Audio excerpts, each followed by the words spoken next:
Now, today, we are gonna see, what if Harry Potter turned into the weapon by the Hydra? Harry Potter x Avengers. Join Patreon for early ACESS and exclusive content of Super Op stories. Also adult and steamy Harry Potter stories too. Please subscribe this channel, because definitely I will try my best to provide a valuable content for you all. Also check the description to support the original author for this beautiful creation. The air sang as a blade of wind tore through it, and a man's head hit the floor with a dull thump. A moment later, his body followed. A boy stared upon the scene with a blank face, yet shaky hands and green eyes glistening with tears betrayed his true emotions. No manner of training, even from them, had prepared him for tea.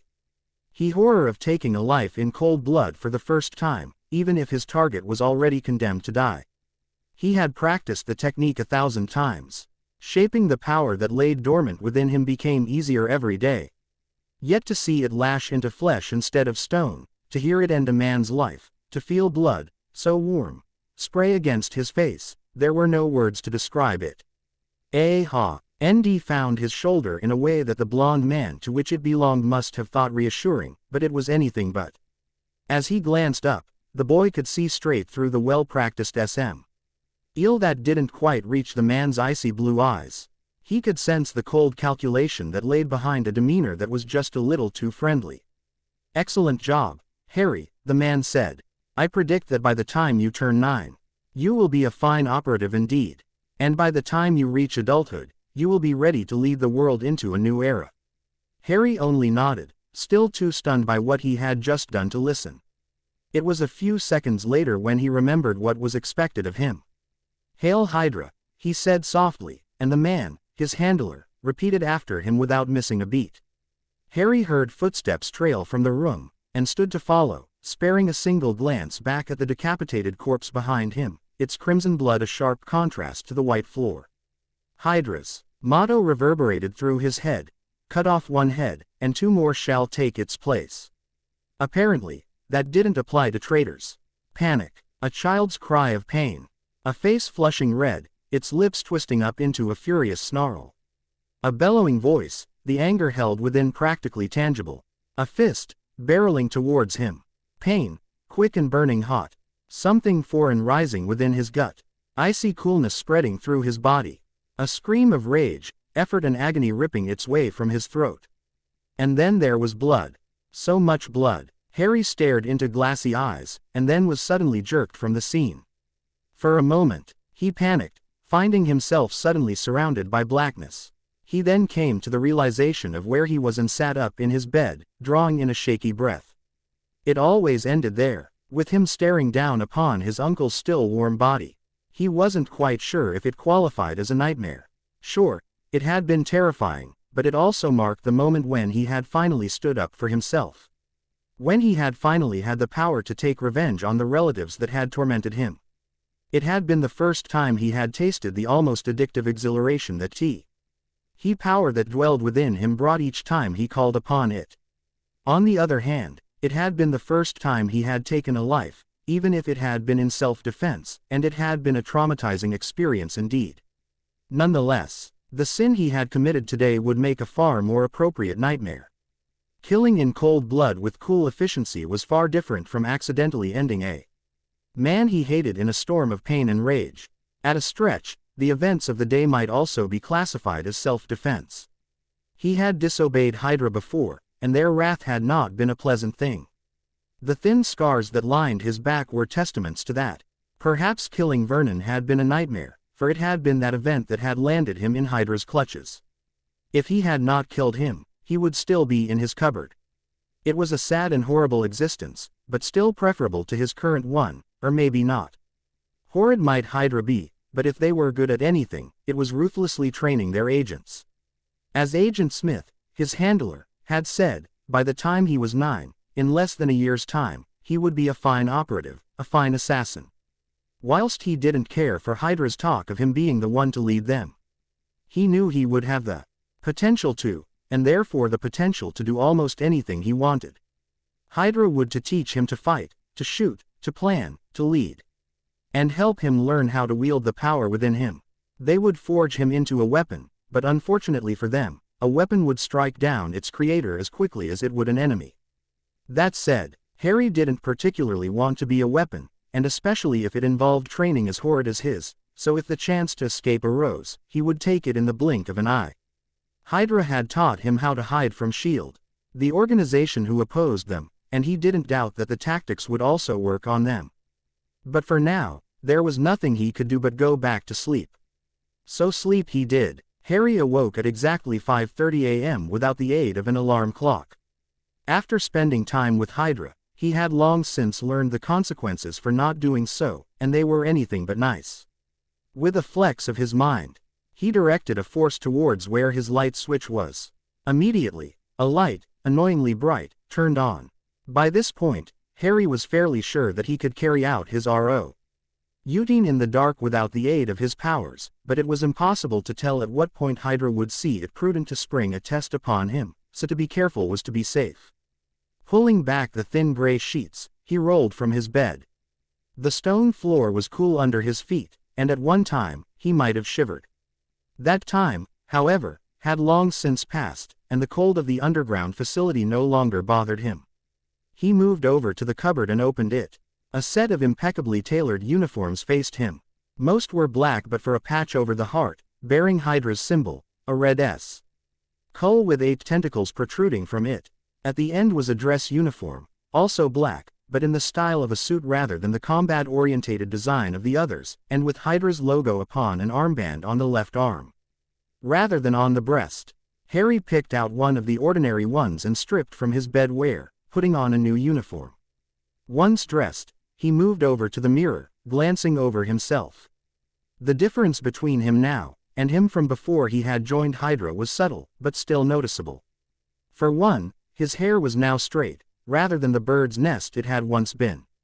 He was more muscled, but that would have been hard to see with his clothes on. What wasn't hard to see, however, was the new way in which he held himself. When he had been with the Dursleys, his relatives, he had been meek and submissive. At HYDRA, while he was expected to follow orders, that was not acceptable. If he was not confident in himself, he was already condemned to failure, and failure would be punished. He had been forced to gain confidence, and it was now imbued in his very being. He knew he was better than most.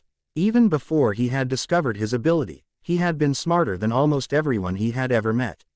With his power, however, he wasn't only more intelligent, he was stronger. Some might have called him arrogant, but if arrogance was essential to his survival, then so be it. With a mock salute, he turned and walked from the room, ready as he ever would be to begin his morning training. Faster, the man shouted. Harry didn't know his name. It was part of HYDRA's good cop, bad cop routine. They wanted him to trust Agent Smith, so he could not be the one to force him beyond his limits. He couldn't be the one to brutally punish him whenever he failed. Voice again, and Harry slightly accelerated his pace, gasping for breath through aching lungs. Pain racked his chest, but he didn't stop. He couldn't stop. If he did, the pain would be far worse, and it most certainly wouldn't be from exertion. It was during moments like this he contemplated escape. Why should he have to suffer under the command of these men when he had powers far beyond them? Why did he allow them to even lay a hand upon him when he had the ability to rob them of their head with a few seconds of concentration? These questions only ever lasted a moment, for the answer was already clear. He wanted to survive. He might have been strong enough to kill 1 or 2, perhaps 5 if they were unarmed, but they weren't, and there were many more than 5 of them. Cut off one head, and another shall take its place. No matter how many he defeated, there would always be more, and a bullet through the head would end him as readily as it would an ordinary human. A jolt of hot electricity shooting through his body from the instrument upon his chest startled him from his thoughts, and he clenched his eyes in pain. The urge to give up weighed heavily upon his mind, but he cast it away. The fate that awaited him if he gave in to the urge would be 10 times as bad as this. It seemed like an eternity before he was given permission to stop, and even then the unnamed HYDRA agent sneered and marched off, abandoning him to work with his shooting instructor. He had began to fire when he heard Agent Smith's voice call his name. Clicking the safety onto his pistol, he turned, repeating Smith's greeting of, "Hail HYDRA." "Harry, Smith said with false warmth. Your first mission has been assigned. Harry glanced around. The shooting instructor wasn't listening in, and there wasn't anyone else within hearing range. The ever-present guards were undoubtedly stationed nearby though. He wasn't exactly sure as to why he cared whether or not they were listening. Sir, he asked, prompting Smith to continue. An assassination. Nothing too difficult. It's just a test of your abilities. The higher-ups just want to see that you're capable of doing what's necessary. Rai looked down at the pistol still held in his right hand. All HYDRA personnel wore body armor, but at this range, it would be easy for him to get a headshot. Hell, he could get a bullet in each of Smith's eyes before he hit the ground. From there it would be simple to put a bullet in the shooting instructor and flee. But what of the guards? There were dozens of them, each carrying fully automatic assault rifles. He wouldn't stand a chance, and that wasn't even taking into account the snipers that were undoubtedly dotted around. No, he could not attack now, even with bile rising in his throat. At the thought of killing whoever HYDRA told him to, he would have to bide his time. Perhaps this mission was a blessing in disguise, for it was an opportunity to leave the base for the first time he had gotten to it. It was an opportunity to escape, and he would not waste it. The sun beat down upon him as he exited the plane, and Harry reached up to wipe the sweat from his brow. If Brazil was always this hot, at least it was one place he could cross off the list of possible locations for the HYDRA base at which he was kept. He had been sedated for the flight, and thus had no idea how long it had taken. That didn't particularly matter, however, for if this went his way, he would never step foot in that place again. Harry looked around the private airport they had arrived in and knew not to ask any questions. Any required information would be provided to him when Agent Smith saw it fit. So ignoring the sweltering heat, he made his way down the stairs of the plane, and followed the HYDRA agents towards the airport's main building. From what he had been told of HYDRA, he wasn't exactly surprised when they were able to simply walk around security without being searched, which was probably good, given the number of weapons each agent with them had on their person. In fact, the comforting weight of a pistol sat at Harry's own side, concealed under his jacket. A number of knives were also dotted about his person. He had checked all of his weapons as well as himself for tracking devices. He didn't want HYDRA to have any way to follow him when he made his escape. If they caught him, it wouldn't be good, to say the least. Following Agent Smith, he climbed into the back of a black SUV parked outside. The other agents entered the other, less conspicuous and less protective cars, and they were soon driving towards a location Harry didn't yet know. The car descended into an uncomfortable silence, though Agent Smith seemed perfectly content with it. His demeanor was calm, and he simply stared out of the window at the blur of colors that made up the passing scenery. Harry, on the other hand, was constantly stopping himself from fidgeting. Nervousness brewed within him, and he hadn't quite yet decided whether it was about this being his first assassination, or it being his first chance to escape HYDRA's clutches. Either way, it would be best not to let it show. HYDRA did not approve of weakness, and to be nervous was to be weak. So he joined Smith in his staring out of the window, running over the information he knew about Brazil. It was decidedly not much. He knew it was in South America, that there was quite a bit of crime. The people primarily spoke Portuguese, and, most importantly, he would stick out like a sore thumb. He hoped that the two latter were not the reason HYDRA had placed him here. If they were already suspicious of him wanting to escape, it would not be good, especially if they were already taking countermeasures. A man's portrait sat in front of him. He appeared to be a Brazilian native, though no further information, not even a name about him, was supplied. Below the picture was a set of instructions, directions as to where to find him. How Harry was supposed to kill him was not said. He supposed that was only logical. This was a test, and they wanted to see what he would do. A part of him was sickened by this, whilst another part was already analyzing the situation. What would the best way to kill him? Poison, a slit throat, a knife to the spine, a bullet through the skull. His power. Before he could get any further, Harry calmed himself, drawing in a long breath and closing his eyes for a second. Panicking would get him nowhere. He needed to follow HYDRA's teachings if he sought to escape them. Cool, Calm efficiency was the way to go. No emotions meant no hesitance. And hesitance would get you killed, and when at the hands of organizations at HYDRA's level, worse.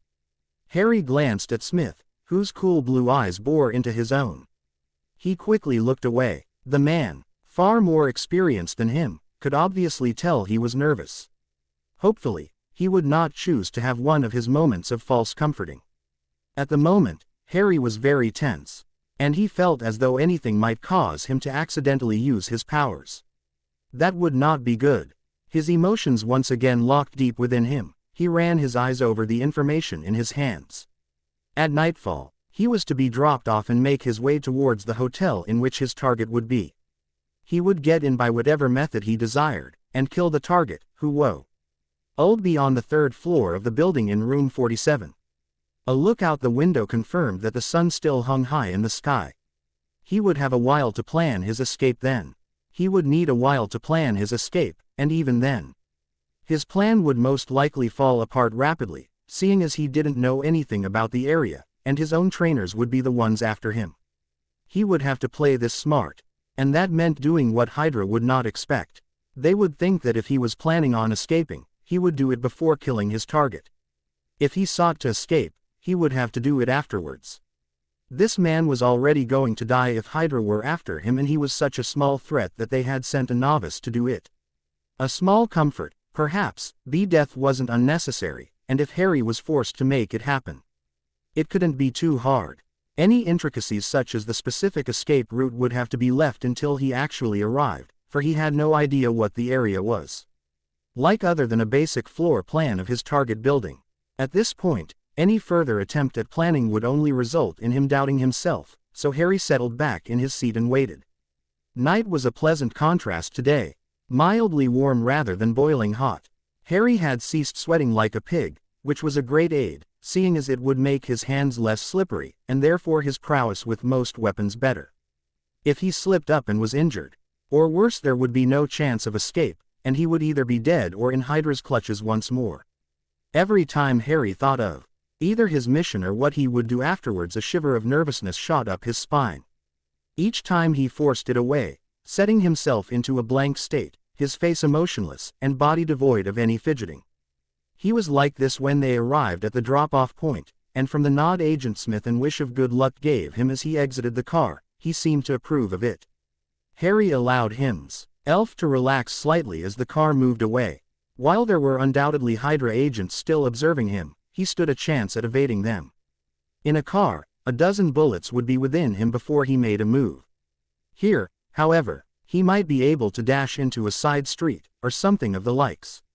Breathing in a deep breath of fresh air, Harry looked downwards and let his hair fall over his green eyes.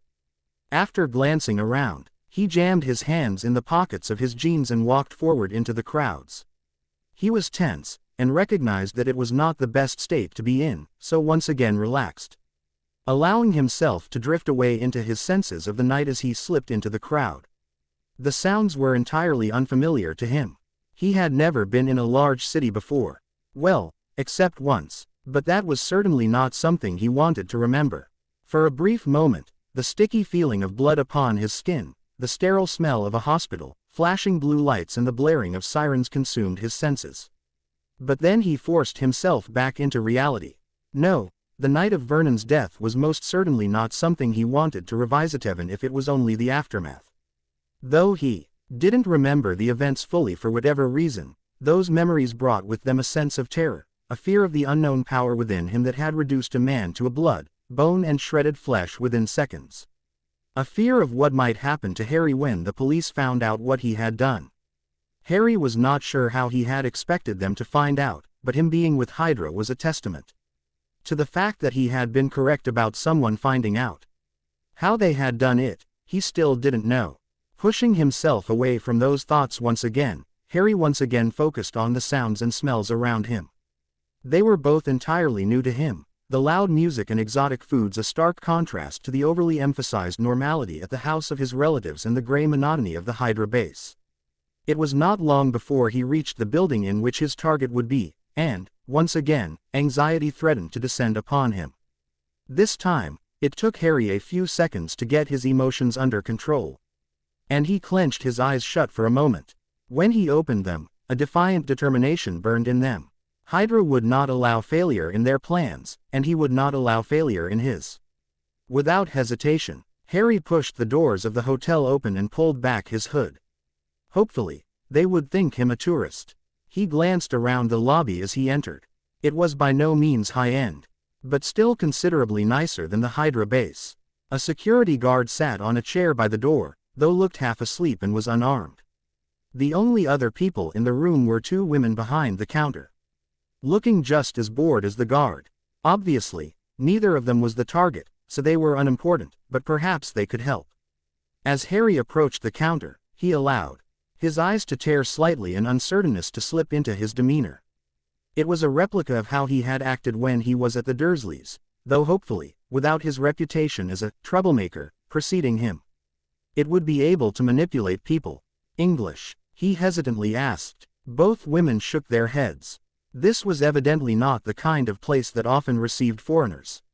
With a mental swear, Harry changed his plan slightly. Putting his head in his hands, he began to cry, babbling out a few words that he hoped would roughly translate. At this, the two women began speaking rapidly in what might have been any language, but Harry was fairly sure was Portuguese. After a few moments of argument, one of them came around the counter and pulled him into an awkward side hug.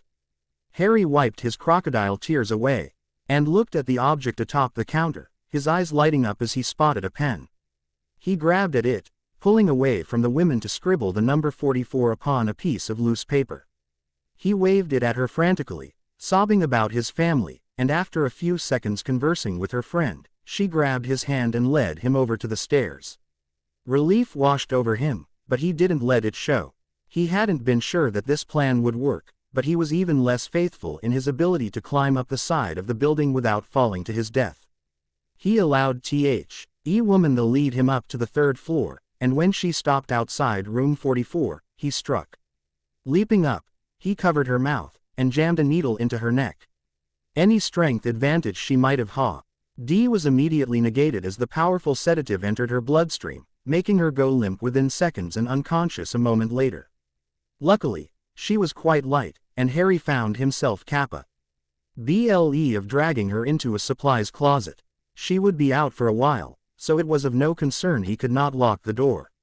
Glancing over the corridor to ensure no one was watching, he moved over to room 47 and extracted a set of lock-picking tools from his pocket. He made quick work of the lock, and silently slipped into the room. Like the hotel's lobby, it was not fancily clad. It was relatively small, with a door on Harry's right probably leading to a bathroom, judging by the sound of water moving through the pipes. An ancient-looking television sat upon a stand that looked primed to call apps at the next gust of air to blow through the open window, which was framed by burgundy curtains which danced with the breeze. What lay in the center of the room, however, was what Harry had come air for: a bed with a distinctly human shape under the covers. Reaching into his already unzipped hoodie, Harry pulled out a pistol. It was sleek, black, and deadly, no light reflecting off of it. Rai had disassembled and assembled it 100 times, and fired it 1,000 times more. From this range, there was no way he could miss. From his pocket, he pulled a suppressor and screwed it onto the barrel. As he settled into his firing stance, aligning the sights of the gun with his eye, something crunched loudly underfoot. Harry was startled from his calmness, and in the same moment, the figure on the bed sat up. He looked around frantically, his eyes widening as he laid eyes upon Harry. After a moment, he groped for his bedside table, but Harry said, "Don't," with a calmness that told nothing of the emotions within him. And the target was still. "Please," the target spoke in a heavy accent, his tone terrified. "They say SHIELD no kill if I to help." Harry was certainly not a member of SHIELD, and didn't particularly want to kill this man.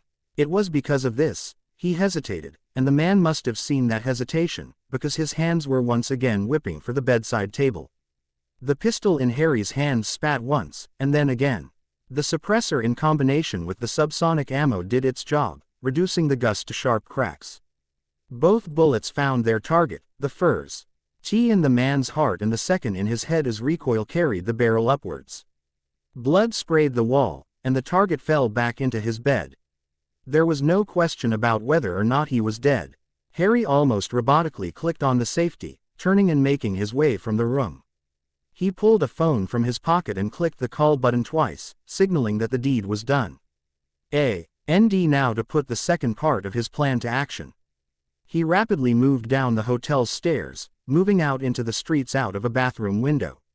After walking towards the extraction point for a few minutes, Harry slipped the phone into someone's pocket and turned around, darting through back alleys as fast as he possibly could to get away from the tracking device.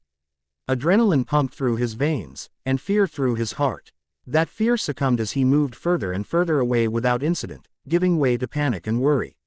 Where did he go from here? Deep down, he hadn't expected to get this far. He hadn't planned this at all. He didn't speak Portuguese, and wasn't even aware of Brazil's exact location, let alone which city he was in. How was he supposed to? Agent Smith stepped smoothly from the shadows of an alleyway, a suppressed pistol pointed towards Harry. Two agents moved with him, with submachine guns instead of pistols. Cold steel pressed itself against the back of Harry's head, and he froze. Harry, said Agent Smith. Attempting escape on your first mission. Amateur.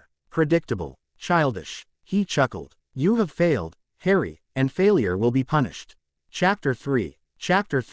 Cold water drenched Harry, immediately awakening him. If the state he had been in could be counted as sleep, that was. He didn't know how long he had been in this room, his cell, but it had been at least 2 days, and HYDRA had apparently decided that allowing him to sleep would be far too lenient. Perhaps that was because the lack of sleep greatly hindered his concentration, though. As a HYDRA agent had discovered, if Harry was given a few seconds to focus, the consequences could be severe.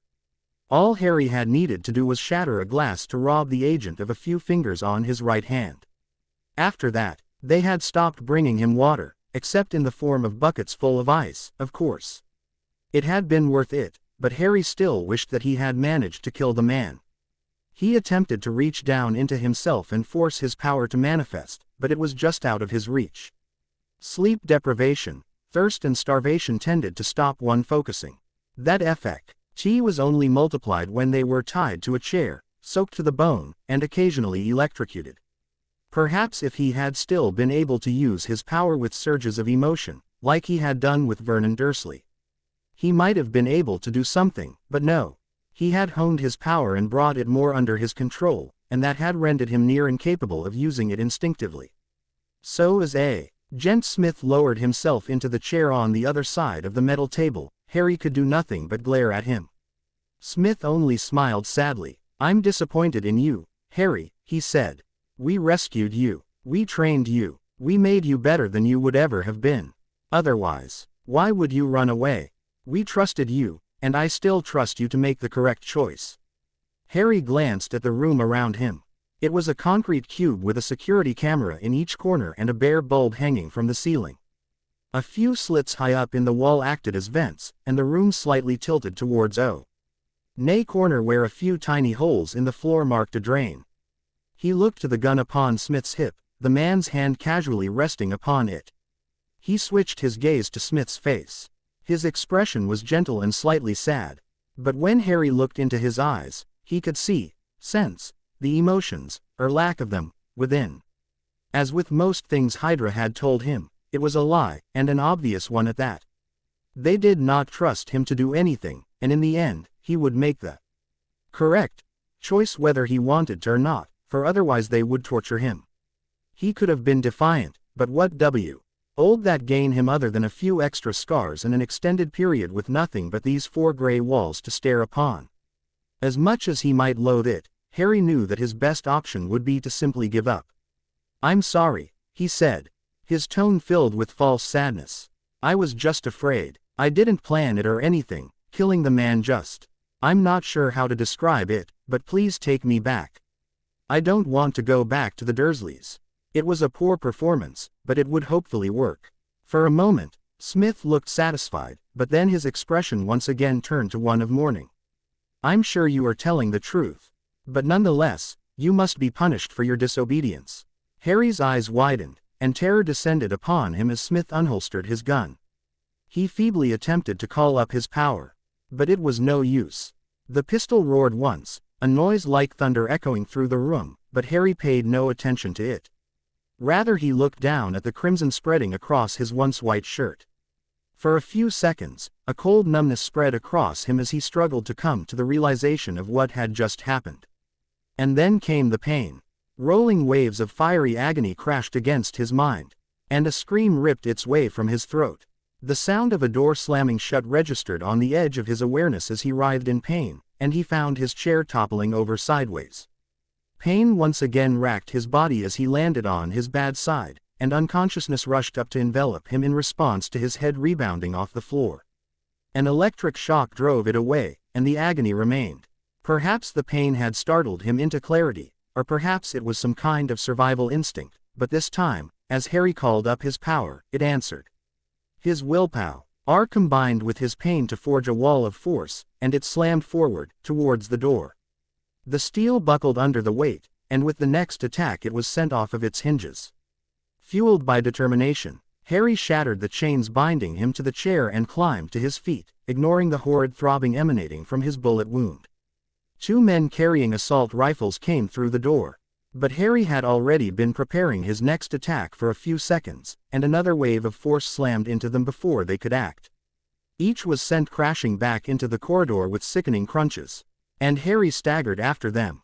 If they were dead, they deserved it. He would see to it that a few more of the guards got their comeuppance before he escaped.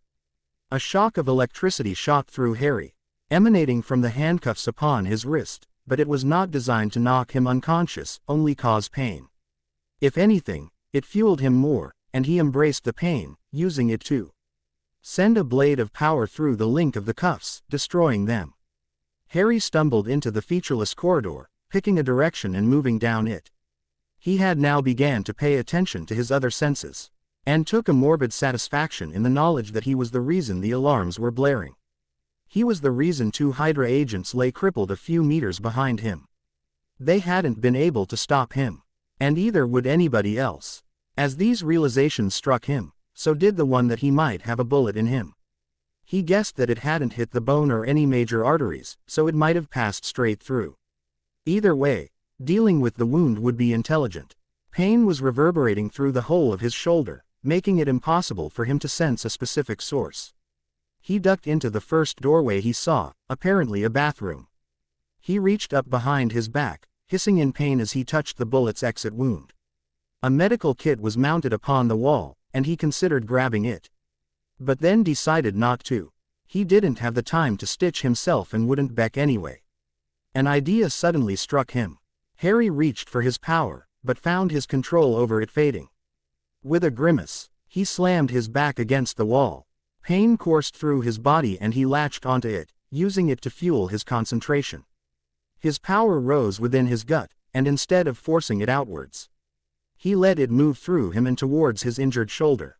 A brand new agony, cold and vicious, weighed down upon him, and a scream burst from his mouth. He did not lose focus, however, and as he concentrated, flesh began to knit itself together, though the pain didn't relent for one moment. It was perhaps a minute or 2 before the wound was completely healed, but Harry was not really too sure. The pain had been distracting, to say the least. He ran from the bathroom and resumed his sprint towards where he hoped the exit was. Turning a corner, he found himself facing 6 black-clad men with assault rifles aimed at him. They were at least 10 meters away, but Harry called up his power and sent it barreling towards them. It hit them with all the force of a gentle breeze, reminding Harry his previous attacks had been from less than a meter away. Swearing, he ignored his sore body and sprinted back around the corner. Once again, he found himself staring down 6 assault rifle barrels. He began to gather his power. Perhaps a blast would dispel over this range, but a smaller attack might not. He was about to unleash the attack when the sound of footsteps registered upon his ears. He span, but not fast enough, and the butt of an assault rifle slammed into his temple, bringing oblivion. It took him a few moments to remember what might have given him the headache. And then he shot up into a sitting position. The swift movement brought a whole new wave of head pain, but he ignored it, looking around the room frantically. It appeared that he was in his old room. The only new feature a chair in one corner in which Agent Smith now sat. Harry attempted to call up his power, but this pain was different, somehow. It no doubt originated from him using too much of his power at once. And he was unsure of how to negate it. That effect will fade with time, said Smith, and a jolt of surprise ran through Harry. How had he known? Even if you could use your powers. This place, he motioned around the room, is primed to explode if you try to attack me. Harry frowned, and said, you'll die as well. For the safety of the people, I am willing to die. Are you not? That didn't sound much like HYDRA, and Harry most certainly was not. He remained silent. Smith got to his feet and looked at his watch. It's time for your morning training. Don't try anything stupid, or you'll be killed. His lips quirked up into a smile that for once appeared to be genuine. Besides, perhaps if you become good enough with that power of yours, you will be able to escape one day. Good job with that new healing power of yours, by the way. With that, he left the room, leaving Harry to his thoughts. Even if he hated Smith, he was right. One day, even if it was an eternity away, Harry could be powerful enough so that he wouldn't have to slip away in the middle of the night to escape. Instead, he would leave through the front doors with a trail of broken bodies behind him. Or perhaps he would burn the place to the ground, destroying his captors along with it. Only two things were certain. HYDRA would pay for their sins in blood, fire and pain, and they would regret the day they ever attempted to control Harry Potter. Harry flitted from shadow to shadow, his footsteps almost silent against the floor. He peeked around the corner, immediately ducking back as he caught sight of two armed men, each watching out of a window. Listening very carefully, he detected footsteps, and waited for them to once again to become immobile. As soon as they did, he moved around the corner, his pistol held high. In the space of the second, he squeezed the trigger 4 times. Neither man had time to cry out before they found their chests splattered with red and hit the ground like puppets with their strings cut. For a few seconds, Harry waited, still crouching. When no one came, he moved over to the window. After checking for any kind of trap, he slid it open and climbed out into the night. Clinging onto the ledge, a glance downwards revealed that he would most likely break his legs if he fell from this height. He was 4 floors up. Reaching into the pouch at his side, he extracted a device. He left the main part of it in his pouch, though attached the thin wire to the window sill. After ensuring it was secure, he kicked off of the wall and pressed a button. The wire was deceptively strong, easily holding his weight as he swung downwards and once again came into contact with the wall. He repeated that abseiling motion a few times, and found himself suspended just above the window of the ground floor. Once again kicking off the wall, he flipped over so that he was now upside down. Moving with great caution, he lowered himself so that he could see through the window. The sight of more guards greeted him. One of them was even looking out of the window and would have seen Harry had he looked upwards.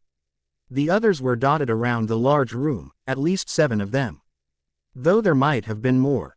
Harry looked at the grassy courtyard below him, his eyes scanning for any possible threats. A device that was most likely a motion detector sat on the wall, emanating a red laser that shone through the darkness. He would have to launch his attack from here, then. Drawing his pistol from where he had holstered it, Harry drew himself a few steps back up the wall. Searing the image of the room into his mind, he prepared his power, pressed the button to release the rope, and kicked off the wall. In midair he adjusted himself so that he was once again upright. And a moment later smashed through the window in a shower of shattered glass. Immediately, he crashed into a guard, firing a shot into him even as they both were sent to the floor. The others rushed to get their guns up, but Harry unleashed a shockwave of his power outwards. Over such a range, it wasn't too useful as anything but a distraction was all he needed. His power burst outwards like a gust of wind, tipping tables, and sending guards staggering backwards. Harry dashed for cover and skidded behind it, lobbing a concussion grenade as he did so. It detonated a moment later with a tremendous bang and flash of bright light. Harry stood from where he had taken cover behind a toppled bookcase, his gun in hand. Instantly, he took in the new positions of everything and began to fire. The gun barely kicked, allowing him to fire 2 shots into each man and rapidly switch his aim to the next with calm efficiency, marking each with red. He was aiming far to his right when movement on his left caught his eye, and he rolled to the floor as the man began to fire. The shots smashed against the wall behind him, and the guard had no time to alter his aim as Harry came up from his roll and unleashed a blast of force from his left hand, his right hand still firing his pistol at the other side of the room. The man was thrown backwards head over heels, and Harry span to finish off his last foe, who evidently hadn't been taken out by his barrage of badly aimed shots. Harry managed to fire a single shot before a storm of rounds smashed into his back, sending him skidding to the floor as crimson liquid sprayed high into the air. For a moment he stayed down, but then growled and climbed to his feet, discarding his pistol.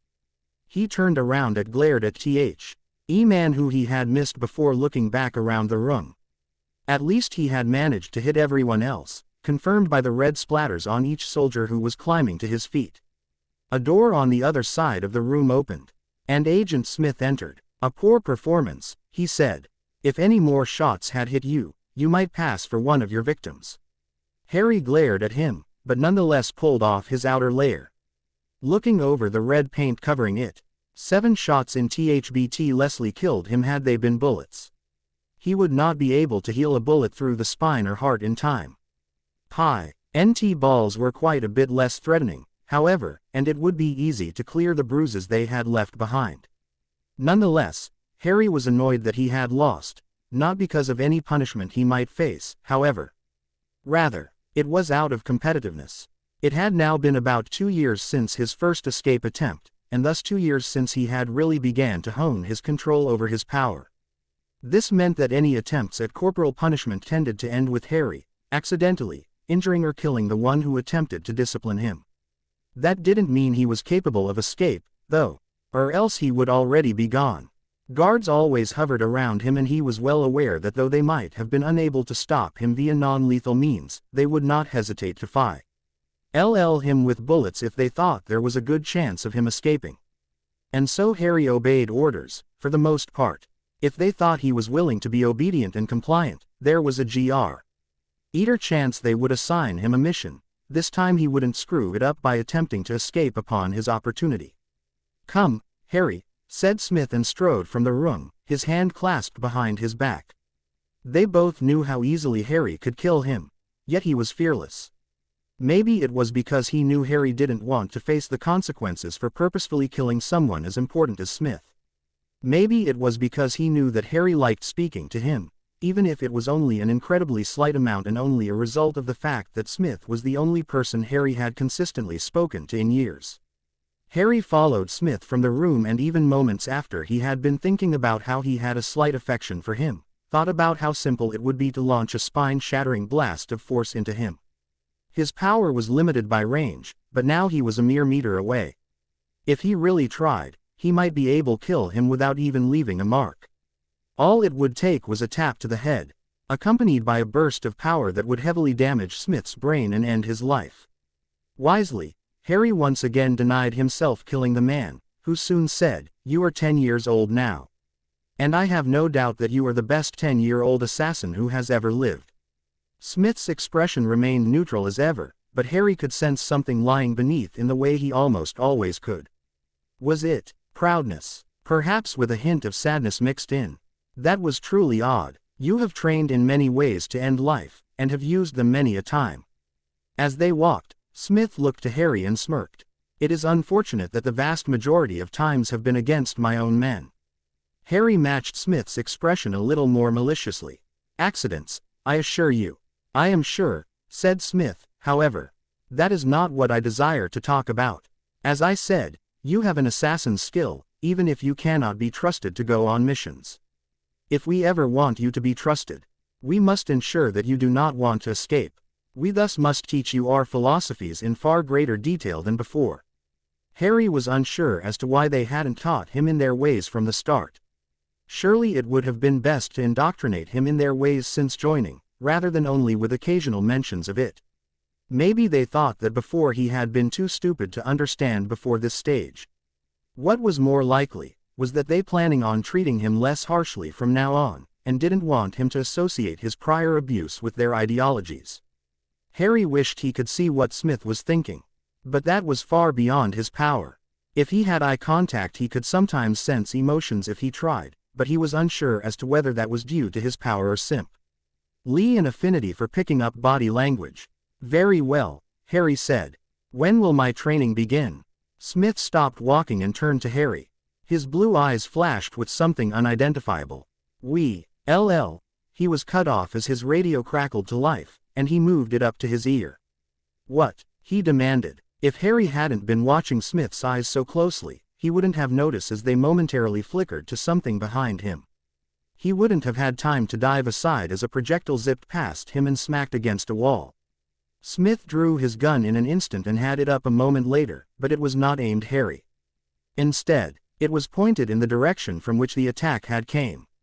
A barrage of thunder-like roars ripped through the quiet. It took Harry a moment to register that the muzzle of Smith's gun hadn't flashed. And it had not been him to fire. Red blood exploded into the air as 3 rounds slammed into Smith's chest. Each had fallen around his heart, and there was no doubt that he was dead. Or would be so shortly. Snatching Smith's pistol from midair as it tumbled from his grasp, Harry dove backwards and behind a wall. His mind was instantly racing with escape methods. In the darkness of the night it would be near impossible to spot any attackers. That problem was abruptly solved as a chorus of alarms rose up and light flooded the complex, accompanied by more gunshots cracking through the night. Fully automatic assault rifles of a different caliber to those used by HYDRA, Harry idly registered. They were under attack from multiple people, and judging by silent and most definitely not a bullet projectile that had been fired at Harry, they were after him. Acting rapidly, he checked Smith's gun was loaded, even though he knew it would be. It was, but was a slightly unfamiliar weapon to him. Its weight foreign to his grip. That would not make much of a difference. Anyone who dared cross him would face the same fate. That said, who were the attackers? Shield, perhaps. It mattered not, for this was Harry's chance to escape, and he was damned if he was going to let it pass. With that thought, Harry leapt from cover, firing shots towards where the previous attacks had came from as he dashed towards the nearest building. The sound of the gunshots was indistinguishable from the sound of warfare in the background, yet the concrete around his feet still leapt as rounds smashed against it. Harry ignored the bullets, crashing through a window and into a corridor. Without looking back, he dashed through the complex, pistol and power at the ready as he made his way towards his destination. As he rounded the corner, he found himself faced with 4 men. They seemed to hesitate, whether it was because Harry was a child, or because he was their target, he didn't know. It didn't make a difference. Harry unleashed his tightly coiled power at them, about 3 meters away, and it slammed into them a moment later. The crunches of breaking bones hoed through the air, and a moment later the dull thumps of broken bodies hitting the floor and the clatter of metal weapons followed. Harry bounded over their bodies, uncaring of whether they were dead or alive, and slammed into a door, blowing it off its hinges. Stairs confronted him, leading downwards into the tunnels under the base. His step displayed no hesitation as he moved down them. After years at the base, he was confident that the underground area was familiar to him. The corridor was illuminated brightly with fluorescent lights upon its roof, but still every shadow, however rare, seemed to leap out at Harry, forming into jagged knives and muzzles of rifles. Harry wished for something, anything, to distract him. If he was left unchallenged, his thoughts would remain upon the subject of his escape, and would only make things harder rather than easier. It would be better if his plan were to remain simple. Overcomplexifying would not aid him. As he rounded the corner, his wish of distraction was granted. Harry immediately recognized that the distance was too large for his power to be effective and squeezed down upon the trigger. The first shot missed as the black-clad man dove aside. The second sunk uselessly into a layer drilled through a metal helmet and into the man's head, staining the white wall behind him with crimson blood. Without a second glance at the corpse, Harry continued onwards. He moved around the next corner, and then immediately ducked back as he laid eyes upon a dozen soldiers, at least 10 meters away. There were not enough bullets in a magazine to fell all of them, and it was too far for his power to work. So Harry sprinted away, back down the corridor. If there were that many in one place, they had clearly known where he was. How had they been able to find him? Harry glanced up to the security cameras mounted high upon the walls and swore, they had to have gained control of computer system. Depositing a bullet in the camera, he continued onwards, shooting out every camera he came across. When he had went far enough, he doubled back. Now, the people in the corridor had dispersed, likely pursuing his false trail. He moved deeper through the winding tunnels, to where he knew another exit lay. It was not in the computer system, so the intruders shouldn't have known of its location. But they did. As Harry peeked around the corner which led to the hidden door, he rapidly drew back. 2 guards were posted there, and there could be 1,000 more outside. The sounds of battle had died in the background, and if these guards were anything to judge by, Hydra had not won. The guards both looked the other way for a second and Harry finally got a good look at them.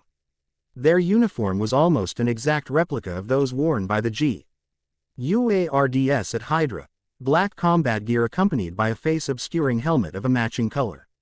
One difference, however, was prevalent. Instead of the tentacled skull that sat upon the breast of a Hydra uniform, another circular logo was bore, a bird of some kind. Harry knew it to be an eagle, the symbol of S.H.I.E.L.D. For a brief moment, he contemplated the thought of them helping him. The likelihood was far too small to risk handing himself into them. He had already killed agents of theirs, he couldn't remember how many. Gathering his power, Harry dashed around the corner. At the sound of his footsteps upon concrete, the guards turned, but didn't get their rifles up fast enough to prevent the shimmers of energy that ripped straight through their chests. Like the dead men they were, they both dropped to the floor with not but dull thumps. Harry dashed through the exit and up the stairs, favoring speed instead of stealth. A bitter wind bit at his face as he escaped into the air. Less T. Han 100 meters in front of him was the wall that marked the base's perimeter, 4 meters of concrete topped by electric barbed wire. With a glance back at the base, he sprinted for the wall. No. 3 seconds had passed before yells arose behind him and alarms began to blare. He would have never have tried this when Hydra was in control, but these people were not looking to kill him, or so he hoped. It seemed to be true. For once the chorus of gunshots rose again, the shots seemed to be aimed at the floor around him.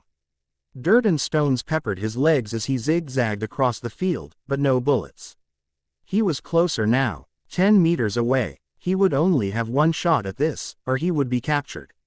At 5 meters he leapt, bringing his power up under him.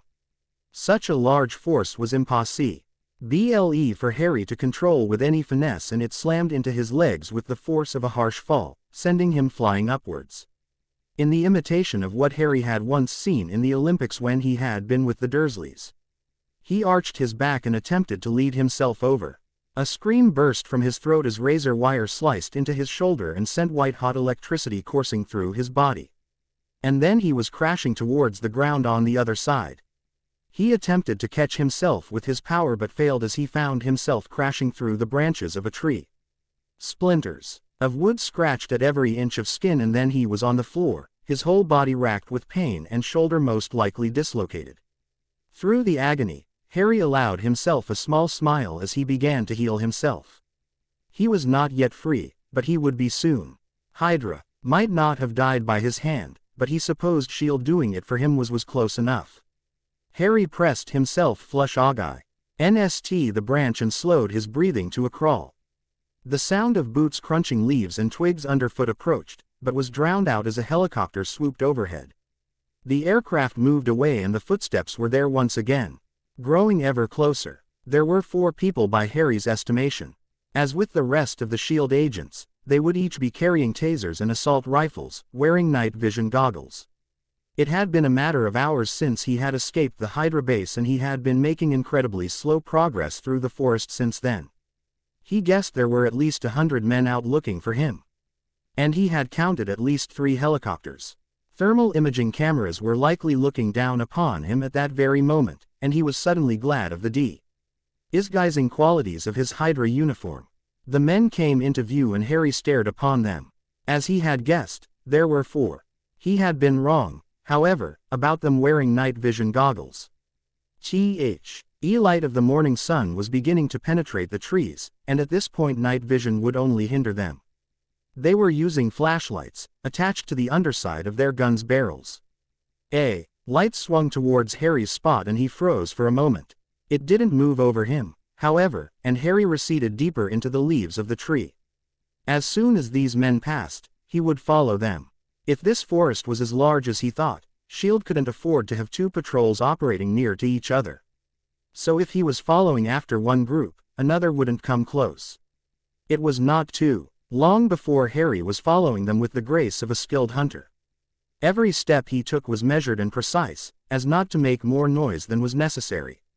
It was hours later when the men Fina, LLY turned around and started making their way back to the base. Harry, of course, continued.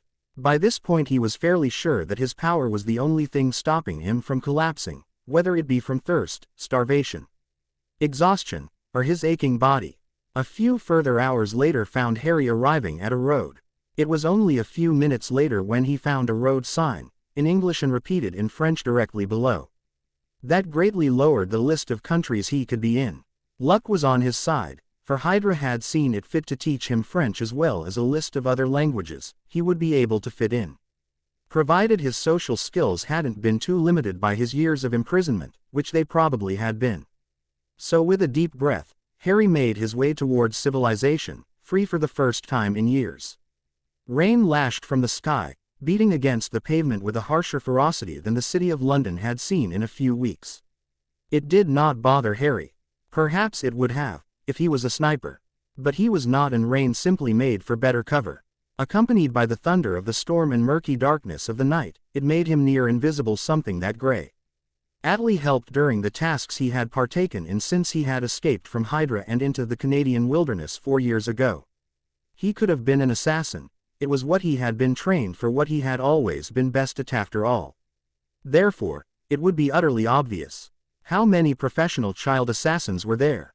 With his level of skill, no manner of disguise would hide him from SHIELD and HYDRA. He was now 14 now and, as far as he was aware, had been able to avoid both organizations' radar for 4 years. Still, they would find him if he did anything to gain their attention, if they lived up to their reputation. That was, since he could not become an assassin or mercenary, he became the thing next best suited to his skill set, a thief. He had no need for people to hire him, and working alone gray of betrayal. It was also rather hard to gain a reputation when you entered and left with no evidence and no sightings, which also suited Harry's purpose rather well. It was also his choice as to where he targeted. The extensive language training HYDRA had given him had enabled him to work all over the world, but tonight he was in London to steal the crown jewels, or anything like that. While he had a chance of getting them, it would be immensely difficult and they would be absolutely impossible to sell anyway. No, he was here for far less risky a mission, but it wasn't as though it wouldn't still have a high reward. Harry drew his already soaked hood closer and pulled his backpack off, getting down to one knee. Rain peppered his back, but he shielded his bag, both from it and anyone who might be watching. Extracting a gun-shaped object and tucking it in his pocket, he got to his feet and continued along the street. His target building was close now. He glanced round to see if anyone would be able to see him. This being London, multiple people still littered the street, even at 4 in the morning. It would not matter, as Harry had discovered from many years of thievery. People didn't tend to look up, and especially not when rain was cascading from the sky in torrents. Nonetheless, he would still look suspicious, clothed in all black waterproofs. Well, they were called waterproofs, but they didn't do all that much to keep out the rain. Finding himself at his planned location, Harry turned the grappling gun in his hands skyward. It was the only piece of advanced technology he had, and even then there were an assortment of things he would have preferred. The gadget beeped as it locked onto the edge of the building's roof. Harry squeezed down upon the trigger, and with a sound like a release of pressurized air, it fired. It latched onto the roof, and a moment later, Harry began to squeeze on the trigger again. It dragged him upwards for a few seconds before he managed to find his feet on the wall. Harry clutched the handle as tightly as possible and compressed the trigger even more. Now he sprinted up the wall, aided by the rope pulling him backwards and bounding over windows as he came across them. Mere seconds passed before he was atop the roof. A glance back towards the floor and a distinct lack of yelling confirmed that he had not been seen. On the roof was a ventilation shaft, what appeared to be a backup generator, and, most importantly, a door. Before moving over to it, however, Harry removed a device from his bag and placed it upon the generator. He walked to the door, ensuring a lack of CCTV before dropping to one knee in front of it. There seemed to be 3 locks, one fingerprint scanner, one keypad and, lastly, a physical lock. None would be a problem. Harry had discovered that his power tended to react badly with electrical objects if he pushed it into them in the right or wrong, he supposed. So he did just that and the locks fizzled and sparked. He had long since mastered the art of lock picking, so even the most expensive lock offered next to no opposition. Once upon a time, Harry might have simply blown the door of its hinges. This door, however, would probably provide a lot of resistance. That was proven as he opened it and saw it to be at least a few inches thick of some metal. He suspected that the steel door at the HYDRA base he had destroyed so long ago had been faked in some way, for it had taken him years to replicate the feat upon a similar security door. Harry made his way down the dim, lit stairs that immediately greeted him with as much speed that caution would allow. Being rapid might be vital. No alarms blared, yet he knew that many an alarm system was silent. Stopping at the bottom of the stairwell, he ensured there were no cameras before stripping off his soaked outer layers and pulling on a balaclava. He had already known of the position of the cameras from the floor plans he had procured. He supposed the lack of security here was to give any would-be thief the illusion of security. There would be cameras in the corridor outside, and as soon as Harry was spotted, the guards would be headed for him if they weren't already. With a deep breath, Harry unholstered his suppressed pistol and dashed into the corridor, ready to rob the bank. For years previous, he had stuck to pickpocketing and breaking and entering, fearing Shield finding him. But this was too great an opportunity to miss. The top floor only bore the empty offices of executives and bosses. Harry needed to get to the vault, which was on the bottom floor. Luck was on his side, for there was an elevator. That was why he had entered upon the top floor. It was the only one with access to it. Harry moved over and ran his eyes over the lock. It had the same composition of the ones upon the outer door. Breaking it would not summon the elevator, however. Harry removed a device from his bag and placed it upon the door. Backing away around the corner, extracting another device, he squeezed down on the trigger and a thunder-like boom shook the building as the explosive detonated. After a moment's hesitation, he detonated the other explosive he had planted upon the backup generator. The police would be heading to his location anyway. Turning back into the corridor, Harry fired a bullet into the camera before moving to the now destroyed doors of the elevator. He peered up and down the dark shaft. The elevator was on the bottom floor. Good. Once again taking out his grappling gun, he fired it into the top of the elevator shaft. It stuck firm, and this time he clipped the gun to his belt, and then dived into the shaft. Wind rushed through his hair as he fell. It was a second before the rope tensed and slowed his descent. Another explosive blew a hole in the roof of the elevator below him, and he steadily lowered himself in. The doors weren't open, and in this space an explosive would end Harry as readily as it would the door. There was only one option. Power welled within Harry's gut, and he drove it forward with a massive force. Steel buckled, so Harry did it again, and again, and again. It was half a minute before an exhausted Harry made his way out of the elevator. No guard greeted him, and that was exactly the reason. He had chosen a London bank. No guns meant no opposition, and therefore, no gaining attention via unnecessary kills. Another security door lay in front of him, but it was quickly destroyed by another explosive charge. Harry made his way through, shooting out a camera. In front of him lay the vault, only blocked from him by metal bars, which only took a few bursts of power to bend from Harry's path. He stepped into the vault and pulled a waterproof duffel bag from his backpack. By his estimations, he guessed he had been in the building for about 3 minutes. Police response time would be quick with multiple explosions sounded, so he would give himself a minute in the vault at most. For the first time since he had entered the bank, nervousness bit at him, but he batted it away. As he had promised himself, he was leaving the vault a minute later, his second bag now stuffed with money. He dashed back to the elevator shaft as sirens began to register upon the edge of his senses.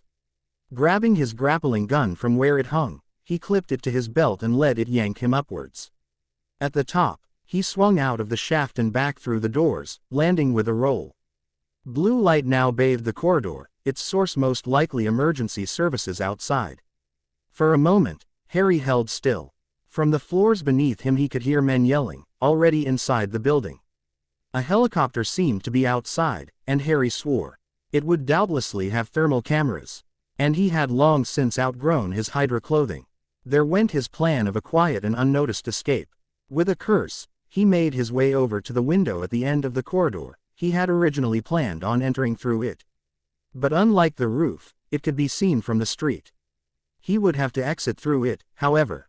Now he placed his hand against it and shattered it with the wheel. Ding on the opposite side of the street was taller, and a plan immediately formulated itself in Harry's mind.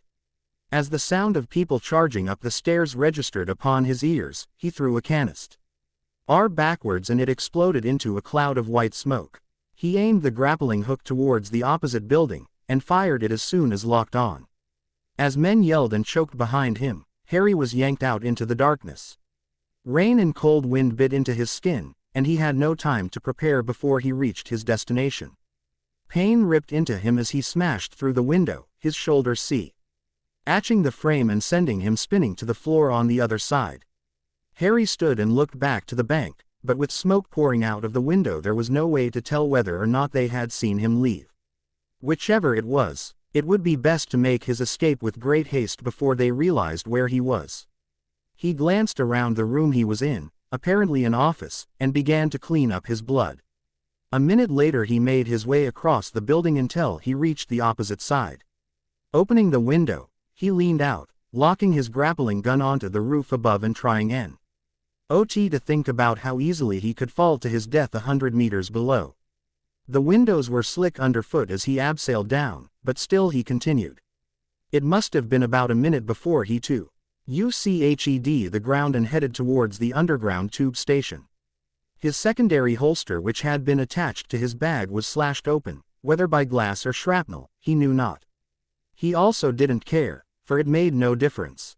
He had been wearing gloves, but the gun would still be covered in his fingerprints from before, and now it was lost. Now, there was only one thing to do. Run, for his life and his freedom. Tell me what you thought. Chapter 6. Chapter 6. Harry kept his hood low, concealing half of his face from any cameras that might be about. It was the day after his bank robbery, and he had been incapable of doing anything to retrieve the gun. If he had attacked the police with his powers, it would reveal him just as readily as his fingerprints. She didn't even know where the gun was anyway. As soon as his fingerprints entered the computer system, people would be straight upon his tail, Shield and HYDRA alike. He wasn't sure which one was more likely to find him. All of his searching had yielded no results on HYDRA, but for a trail of breadcrumbs too perfectly set out for him, most likely a trap from Shield, so they were probably now a small organization. HYDRA's searching if they hadn't been entirely eliminated by Shield would be aided by them having been the ones to train him. He wasn't quite whether or not that would negate the sheer resources and numbers Shield seemed to have. Either way, both were threats. And so he could do nothing but run. Nervousness reigned over his mind, far more than it ever had in the years since his escape. He was in Portsmouth, ready to board a ferry to France. He wouldn't take it all the way, of course. He would likely be caught upon CCTV and recognized along the way, even with his now blonde hair and blue eyes. At some point he would jump over the side of the ferry. And with his power he would be able to reach Belgium even more easily if he managed to procure a boat. The ferry he had planned on taking would leave in 2 hours, but it would be best to stow aboard beforehand. Harry was about to enter the port's gates when he saw them. If it weren't for his constant paranoia, they would have been as inconspicuous as they were attempting to appear. But they weren't. Perhaps it was the too casual way they held themselves, the way one of them was touching their ear a little too frequently, or his power giving him a warning, but Harry knew something was wrong. The two men leant against a lamppost just inside the entrance of the port, appearingly chatting. Harry made no change in his stride other than simply moving past the gate. Instead of in, yet he analyzed them in further detail. He had been correct about his hunch. Both of them were wearing earpieces, flesh-colored, yet visible to a skilled eye. Harry swallowed and fingered at the handle of his pistol, not the one from yesterday. This wasn't a coincidence. He had underestimated Shield, and they had already found him. He guessed that he wouldn't be going to France, then. Clenching his eyes shut for a moment, Harry focused upon the task at hand. They could already have eyes upon him. There were too many people to launch an operation without causing a panic or killing a few. Shield would wait until he was alone and then would strike unless they decided they couldn't afford to waste any more time. That was, HYDRA would go straight to the second stage. If he sought to retain his livelihood, he would have to get out of here now.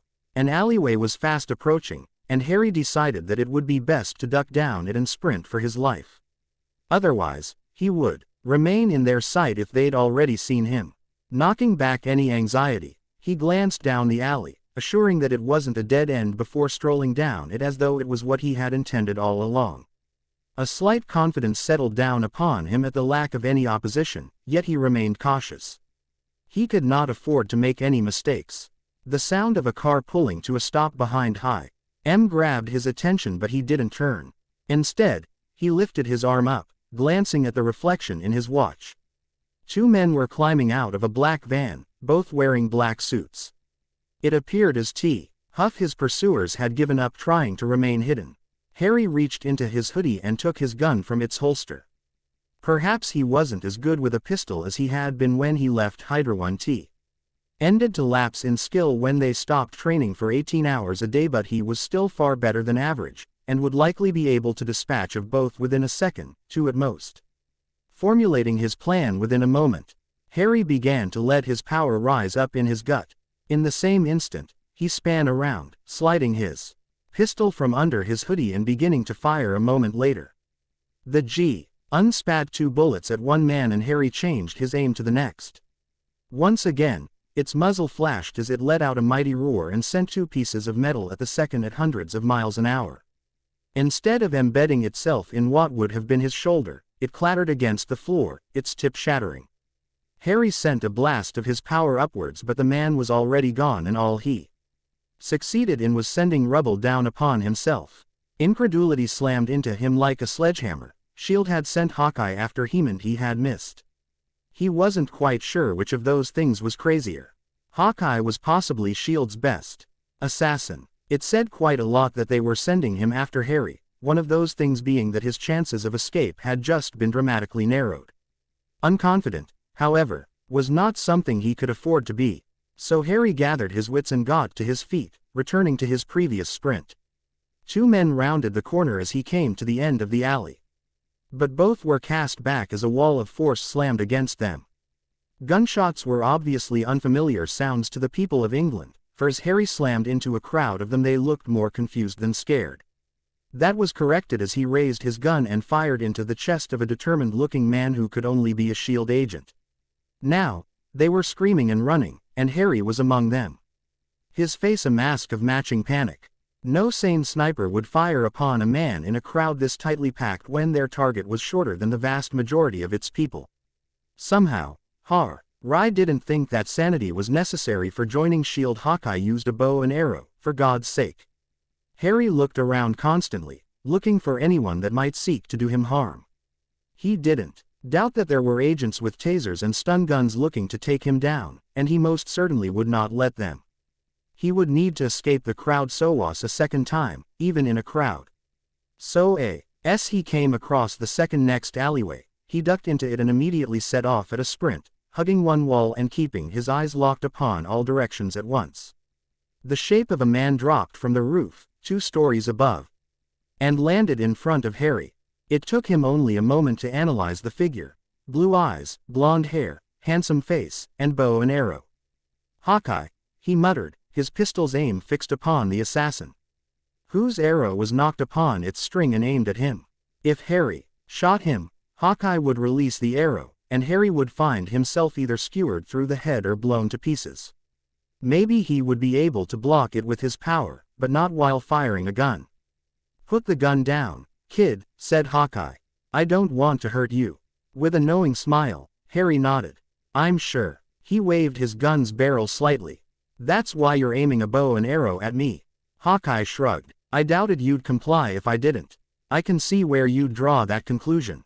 Harry stared into Hawkeye's eyes but sensed nothing. He needed to be closer to sense emotion. What he did see was that Hawkeye seemed to be a little too focused on not letting his eyes sway from him. An assassin needed to be completely aware of his surroundings, and for whatever reason, Hawkeye was not. As soon as he had moved, Hawkeye had fired his arrow. Instead of burying itself in Harry's shoulder as intended, it sailed under him as he flew through the air. It embedded in someone else with the sound of metal tearing into flesh, but Harry paid it no mind. Instead, he reoriented himself so that he landed upon his feet behind Hawkeye. In the same instant, both Harry and Hawkeye fired their weapons. Both hissed in pain as they found the other had the exact same intention as them, and they shot each other in the leg. Harry tore out the arrow with a snarl, but neither let the pain give them any pause as they surged forward to fight, both discarding their weapons. It only took the first attack for Harry to see that in a fair fight, he wouldn't stand a chance. He did not fight fairly. If it weren't for the men surrounding them who only weren't firing for fear of hitting Hawkeye, Harry would have already smashed Hawkeye against the wall, shattered his spine, broken his neck, and torn him in half. But he did not. Instead, he and Hawkeye clashed in a flurry of blows and blood. Hawkeye ducked under a punch, and then sidestepped a kick from Harry's uninjured leg. He attempted to bring his elbow down upon it, but Harry retreated the leg too fast, snapping another kick at Hawkeye's knee, who leapt over it. Harry dodged to the side of a punch and surged forward, punching fast enough that no human should have been able to block it. Hawkeye did. He smashed his forearm against Harry's, knocking it aside before returning with an identical blow of his own which Harry blocked in exactly the same way. What Harry was unable to dodge, however, was Hawkeye's next attack, a sweepin' G-kick that snatched his right leg from under him and sent him stumbling backwards. With lethal speed, Hawkeye launched 6 other attacks in rapid succession.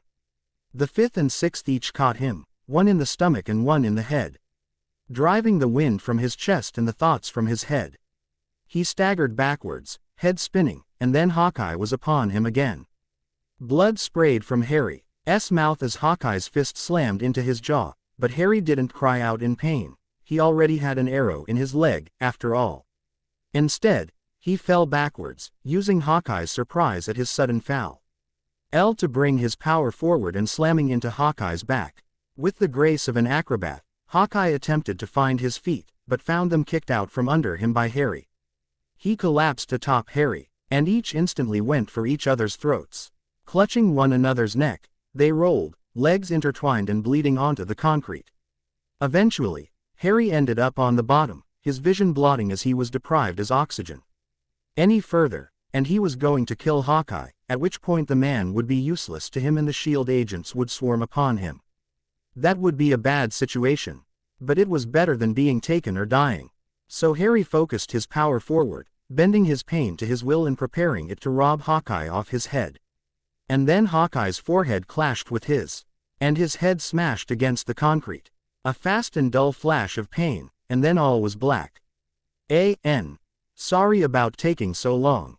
I'm just lazy. Anyway, there's the first close combat fight scene, I think. Tell me what you thought. Chapter 7. Chapter 7. The cell was bare and gray, eerily reminiscent of the ones Harry had once been kept in at HYDRA. Even the table and chair were both nearly the same, metal and smooth and featureless. Harry knew he could have torn them apart, but it would not help. The walls and door were undoubtedly durable, and S.H.I.E.L.D. would neutralize him long before he managed to breach them. Most likely with some kind of gas from the ventilation shaft that sat high on the wall, far too thin for him to escape through.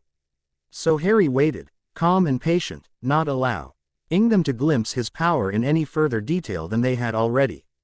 It must have been about half an hour before the first S.H.I.E.L.D. agent entered, a woman, to Harry's slight surprise. In that moment, he contemplated attempting to break out, but there was probably a second door behind the first to prevent any such occurrence.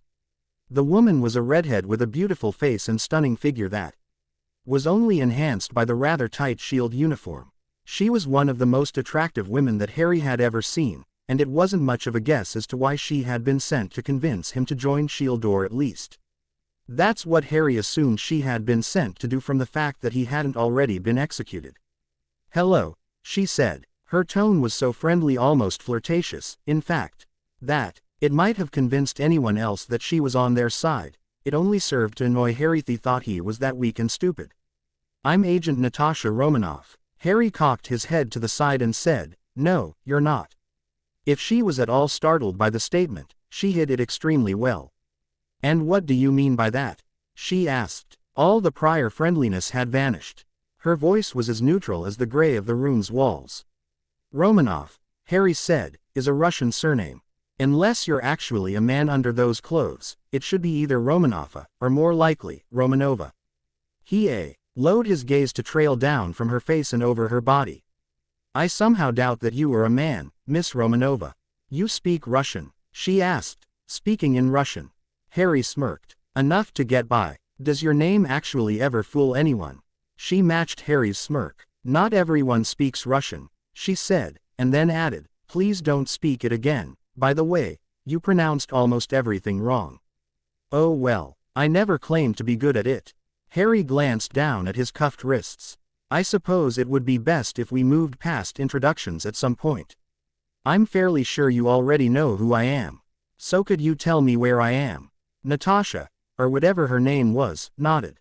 A shield base. Really? Harry said, his pitch rising. I hadn't guessed, by the way. Shield captured me. Your uniform has 3 shield logos on, and my new set of clothes has a big shield logo on the chest. I thought this might be HYDRA, or perhaps a fancy clothing store. Speaking of that, who changed my clothes? I feel I need to know which agents to avoid when I inevitably join SHIELD. Oh, who says we're trying to recruit you? Natasha asked. Harry raised an eyebrow. Well, I can't imagine what else you're doing, he said. If you wanted me dead, I'd be so already. If you wanted me imprisoned, you'd have done away with this stupid demonstration of trust and not risked your life coming in here with me. And what, exactly, Natasha said, makes you think I'm risking my life? You're the semi-notorious Black Widow. Unsurprised that he'd figured it out. You have no powers, and spending the last few minutes thoroughly examining your lovely outfit, I conclude that you also have no weapons.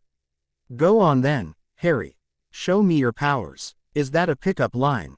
Harry asked, grinning. I feel inclined to alert you that I'm underage weight. That depends on what country we're in.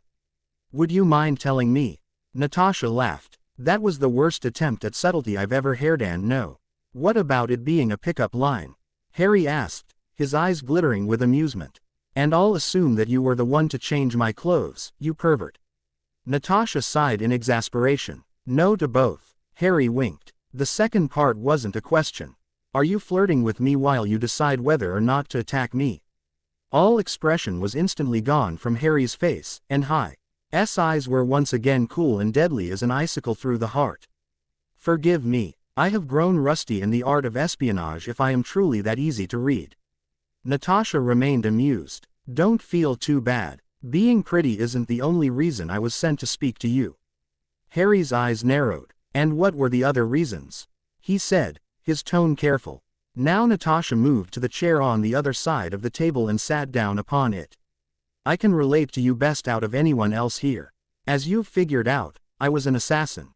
SHIELD brought me in. They cleared me of my crimes, and they can do it for you too. All you have to do is join and train for a while before working, she said, and when Harry looked into her eyes, he could sense that she was at least partially genuine. And what of my freedom? Will SHIELD let a dangerous criminal like me out? Especially with my powers. Natasha's lips quirked up into a slight smile, as if amused that Harry was missing something. It's because F your powers you'll get more freedom than most agents. Someone like me is hard to stop, but eventually still human and will lose against a bullet if I don't get away quick enough. She leaned forward. You, however, will be unstoppable with the training they have to give you if they want you to be effective. And the last thing SHIELD wants is some unstoppable rogue agent on the loose, so they're not going to piss you off. Harry leaned back in his chair, allowing the power rushing through him to disperse and withdrawing his clenched fist from under the table, where he had been prepared to send a blast of bone-shattering energy into Natasha's torso. It would have undoubtedly killed her, breaking her ribs and driving them into her heart. Perhaps it would have broken her spine too, at this range. Shield's speech sounded remarkably similar to that of HYDRA, but perhaps this was different. Either way, if he didn't agree he would spend the rest of his resistance confined to a cell. There was only one correct decision. So, do I have to wear the tight uniform like yours? I think it would really show off my muscles. Humor tended to catch people off guard, and Harry would use any weapon in his arsenal if it meant eventually ensuring his freedom. HYDRA had not been able to control him, and neither would Shield. Too slow, said Natasha, casually dodging the punch. Harry grunted, Swin. Jing, another destined to miss punch at her gut. More like you're too fast. Expecting her to dodge his next punch as well, as she had been doing for the last 5 minutes, he was caught off guard as she blocked it. And then pulled him close, wrapping an arm around his waist before throwing him over her hip into the floor. You're just sloppy. Natasha sat atop his back, yanking his arm up behind his back. Ah, who would have thought? Said Harry, a 15-year-old that went 5 years without formal training, looking sloppy in comparison to one of the world's best assassins. Natasha released him from his grip and he climbed to his feet. I would win if I could just use my powers, and I would win if I could use my gun. What's your point? With that, Natasha walked away, and Harry only glanced at her behind for a moment before following. Even if having to fight a far superior opponent annoyed him, it did have some upsides, such as getting to stare at Natasha in tight clothing. As safe to that she was a fair bit more attractive than Agent Smith had ever been, so Harry was already enjoying Shield a bit more than HYDRA. It had been around a week since Harry had joined Shield and he was yet to leave the base. Luck was on his side, for he didn't seem to be in the same base as the friends of the Shield agents he had killed, and Shield hadn't mentioned it either. Instead of receiving looks of rage, he merely received ones of curiosity, and he couldn't exactly blame the agents for that. After all, he was a 15-year-old who had turned up out of the blue and seemed to Avenue been apprenticed to the Black Widow herself. Their suspicions about him being an apprentice to Natasha weren't necessarily unfounded. She had taken a liking to him and seen it fit to take him under her wing and manage his training. A result of their shared background, or so he suspected. She might have been selected for the job by Shield, for all he knew. She was elite in almost all things he needed to be taught. And was rather surprisingly quite a good teacher. Now Harry and Natasha walked to the mess hall, as always drawing all kinds of stares. It was quite simple to differ between the one's staring at Harry and the one staring at Natasha by the expressions on their faces. The amount of drool was particularly telling. Harry was quite frankly appalled at the level of stealth among what CL aimed to be the world's best spying agency. He spared his food but a glance as it was dumped upon his tray by a moody-looking recruit. It was surprisingly good, far better than HYDRA's. He found it quite strange how HYDRA had seemed to have purposefully tried their hardest to make their agents dissatisfied him at least. Shield did the opposite and had already garnered more loyalty from him than HYDRA ever had. Meaning that he didn't fantasize killing everyone there every night. If HYDRA had been nice to him from when he was young, he would have likely been loyal to them. He supposed their methods created harder and harsher warriors, but what was the point in creating a warrior that hated you? Either HYDRA had been sadistic idiots, or something suspicious had been afoot. It no longer mattered all that much. But it was still a slightly curious matter. Casting those thoughts aside, Harry followed Natasha over to a table and sat down. Almost robotically, he shoveled food into his mouth, staring straight ahead. He would stay with Shield for now if it meant no more running, no more hiding. Natasha had gone into greater detail about how Shield might accept him as a consultant rather than an agent, which would mean he would only be called up in times of great crisis. That seemed like a rather good option. He was broken from his thoughts as someone else sat at their table. It took him only a moment to identify the man.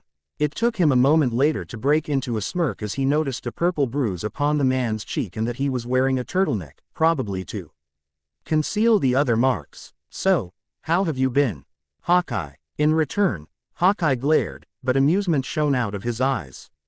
Fine. He glanced over Harry. Well, as fine as I can be without any fancy powers to heal my injuries for me. Ah, yes, Hawkeye, Natasha said with a smirk. Injuries inflicted by a 15-year-old boy. Hawkeye switched his glare to her. A super-powered 15-year-old boy, he said insistently. There's a difference. Harry watched the interaction with amusement. I assume that you two know each other. Both turned to each other and simultaneously said, yes. Okay then. That was slightly creepy. He glanced to Hawkeye. Do you have a crappy, fake Russian name too, or shall I just keep on referring to you by your really cool codename? Hawkeye reached out his hand for Harry to shake. I'm Clint Barton. Shaking his hand, Harry said, I'm sure you know who I am. I suppose we apologize for trying to kill each other. I wasn't trying to kill you, Hawkeye said with a frown. His eyes proved that he was telling the truth, and Harry had no other reason to believe otherwise. Ah, Harry said, you apologize with shooting me with an arrow, and I'll apologize for shooting you in the leg and trying to kill you. He glanced at Hawkeye's leg, but his view was blocked by the table. I assume from the fact that you're walking that I didn't hit the bone or anything major. Yeah, Hawkeye waved in the direction of his left leg, the one Harry had hit. Straight in one side and out the other, probably one of the cleanest bullet wounds I've ever had. The arrow wound had been easy for Harry to heal, especially provided that Shield had already treated the wound. It also helped that it hadn't been intended to penetrate very deeply, or so Harry guessed. You're welcome, he said through a mouthful of food. A snort of laughter escaped Hawkeye. I'm welcome for you having the good grace to shoot me in the leg. His tone was a complete deadpan. Harry nodded. Of course, he said. His tone as flat as Hawkeye's. With a stretch, he got to his feet. I'm going to practice my shooting. Anyone coming? From behind him, a deep voice prompted him to turn, saying, I was hoping to speak to you first, Agent Potter. Quote, the man was dark-skinned and tall, perhaps a few inches over 6 feet and easily towering over Harry. He wore a leather trench coat, but that was not the feature by which Harry identified him. No, that was via the scars stretching over his left eye, covered by an eye patch. Director Fury, Harry said calmly, fighting back the urge to swallow nervously in the man's presence. This was his first time meeting the man, and he had heard nothing about him but things that scared even him. We have much to discuss, Fury said. Without anything further, he turned and walked from the room. Harry followed. A.N. Sorry about taking so long, but you've probably came to expect that by now. Anyway, tell me what you thought. Chapter 8. Chapter 8. You're telling me that my power is actually magic, Harry said. All fear of Fury was suddenly gone. It was very difficult to be terrified of a man who believed in magic, no matter what you might have heard about him. Yes. Fury's tone and face remained as neutral as they had been for the rest of the meeting, and it was impossible to read anything off of him. Harry couldn't even sense anything in his eyes. He leaned in a bit closer to Fury. Magic. That's what they call it, Fury said. Harry placed a hand upon his forehead and sighed, suddenly regretting joining SHIELD, the organization headed by a man who believed in magic. And who are they? He asked. Wait, don't tell me. He placed a hand to his chin and hummed. Fairies. No, not fairies. Wizards. Wizards, Fury confirmed before Harry could get any further. Of course, Harry muttered. Wizards. Quote. Fury reached into his desk and pulled out a manila folder. We don't keep anything about them on the computer system, he said, seeing Harry's look of confusion. We don't want people like Stark to even have a chance of getting their hands on them. You can imagine how chaotic it would be if he managed to get a magical set of Iron Man armor. Stunned, Harry nodded. Yes, he said. Of course a genius scientist like Tony Stark would believe in magic. Placing the folder in front of Harry, Fury said, it might be hard to take in, but I'm not lying. I myself didn't believe when I was first briefed, and still wouldn't had I not seen a demonstration. So why am I only hearing about it now? Does Natasha know? Hopefully not everyone in SHIELD was crazy. Fury was enough for Harry. Agent Romanoff does not know of wizards, or at least if she does, we weren't the ones to tell her, Fury said, staring at Harry with his one eye. As much as I dislike it, SHIELD has no jurisdiction over wizards. That means we cannot risk interacting with them, lest we start a war, which wouldn't go well for either side. Harry's eyes narrowed. SHIELD doesn't interact with wizards, he said, veiling the incredulity he felt as the last word roll off his tongue, yet here I am. For a moment, Fury seemed to hesitate. You are a special case. One of Harry's eyebrows raised. I am. Why? A flash of emotion flared in Fury's eyes, too quick for Harry to do anything but know that it had been there. You were missing. They couldn't find you, so they enlisted Shield's help. And you're telling me that I'm the first wizard to ever go missing. And that even though I didn't know I was a wizard, you came after me. We were contacted when you were 10. You see, the wizard school uses a system that automatically sends out invitation letters. The person handling the letters had heard of HYDRA and immediately came to us, seeing as the letter didn't give location of the HYDRA base except for the country. Fury sighed, leaning back into his seat. We found the location and immediately launched an attack on it. We defeated HYDRA, but you escaped. Harry eyed Fury, looking for any further flaws in his story. You were the director at this time. With a nod, Fury said, I had taken control about 2 weeks prior. And you had a task force of wizards ready to rescue me. But you chose to go in alone.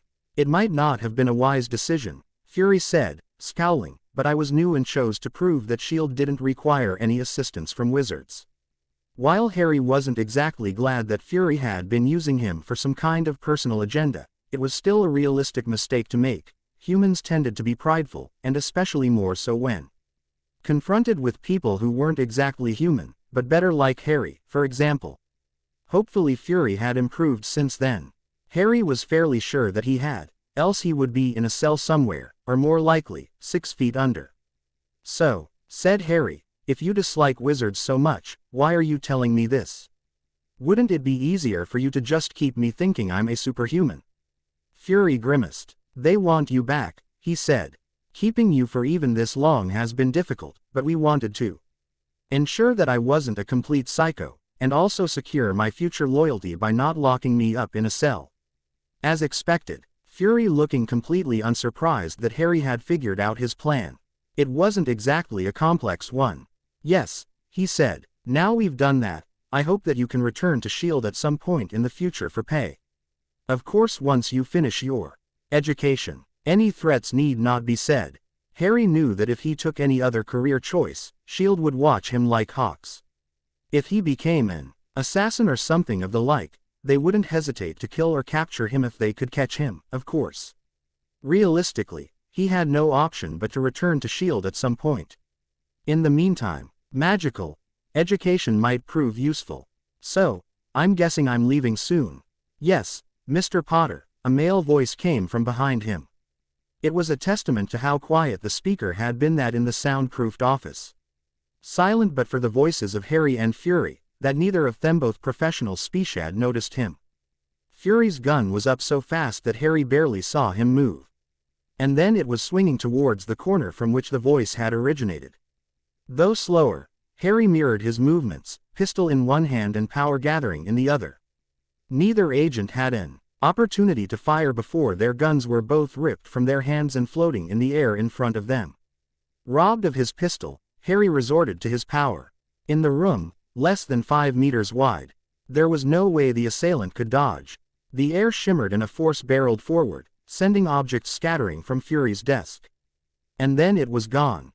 The unnatural shadows Harry now saw, the voice had come from, had simply enveloped it. A moment later, the darkness seemed to melt, and a man stepped forward. He wore a midnight blue robe, dotted with stars and moons that shimmered and moved like the night sky itself. He was an old, undoubtedly so, with Sid it joined his beard, which also moved down to the center of his chest. The old man, whoever he was, didn't move as Harry's next attack. A blade of force that would rip into his flesh sped forward. It turned out that he didn't need to, for that attack simply evaporated as other had. Please, Mr. Potter. Before he could finish, Harry sent a third attack not at him, but at the floor next to him.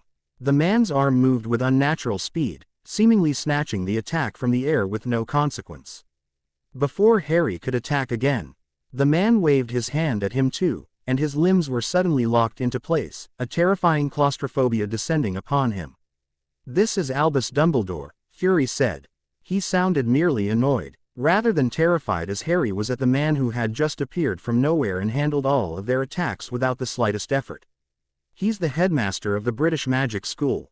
That should have made Harry feel less scared, but it did not at all. If this was how easily a headmaster could handle him and Fury at the same time, what would a wizard soldier be able to do? What would a wizard assassin be able to do? At the same time as the fear, came the anticipation. Was this what Harry would be able to become? He could see why Shield didn't want to anger wizards. Dumbledore re-waved his wand and Harry was released from whatever he had just done. "My dearest apologies," Dumbledore said, though his blue eyes twinkled with amusement. As Director Fury said, "I am Albus Dumbledore, headmaster of Hogwarts School of Witchcraft and Wizardry." Harry chose to ignore the ridiculous name for a few minutes, at least.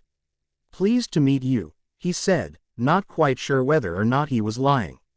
On one hand, there was the terrifying revelation that wizards, or so they called themselves, were real, and could apparently dominate any fight against humans.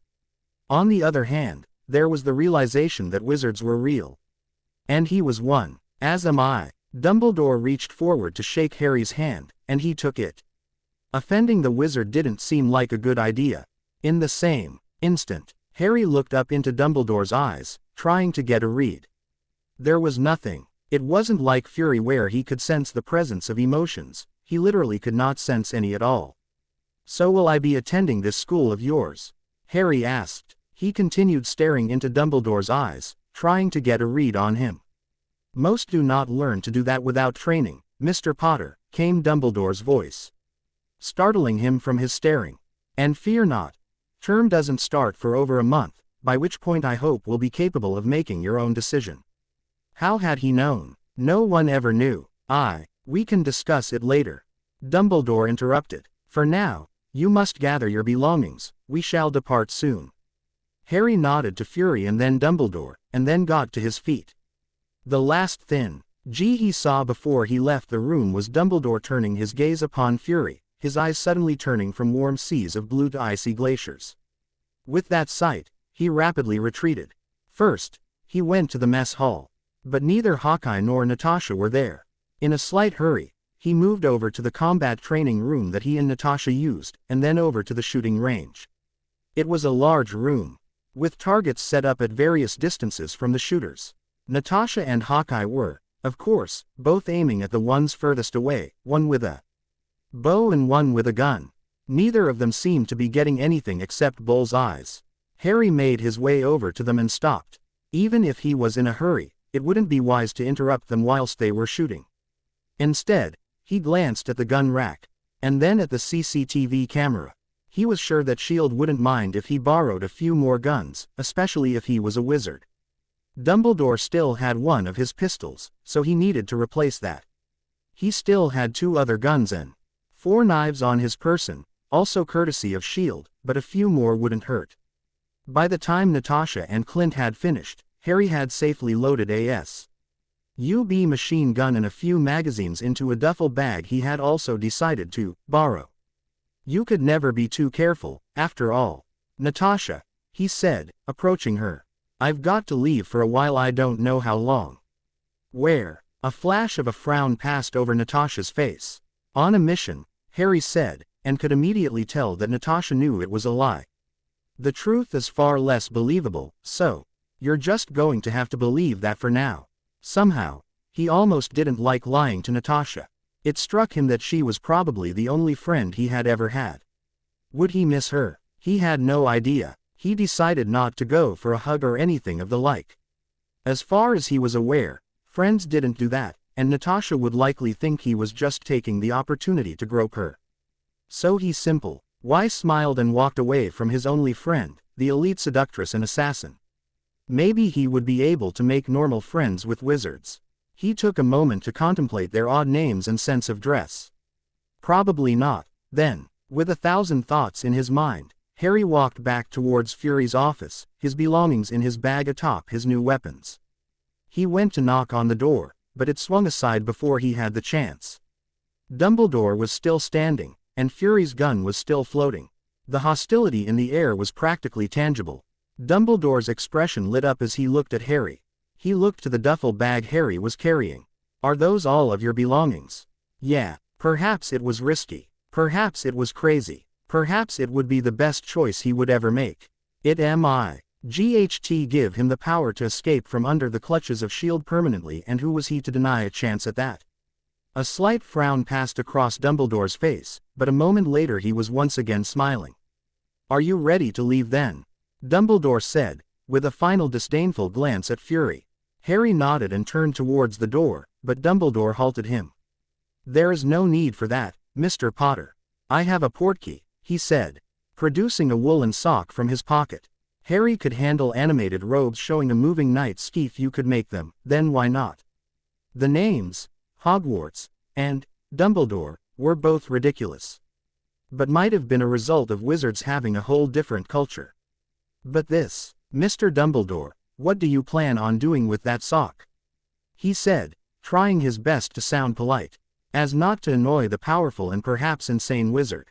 Dumbledore looked slightly startled, and glanced down to the sock. Oh, it is what you muggles call a teleportation device, if I recall correctly. It only took Harry a moment to figure out what muggles might be. It made sense that wizards might want to think of themselves as humans, and thus have a term to refer to non-wizards. There was still one thing he didn't understand, however.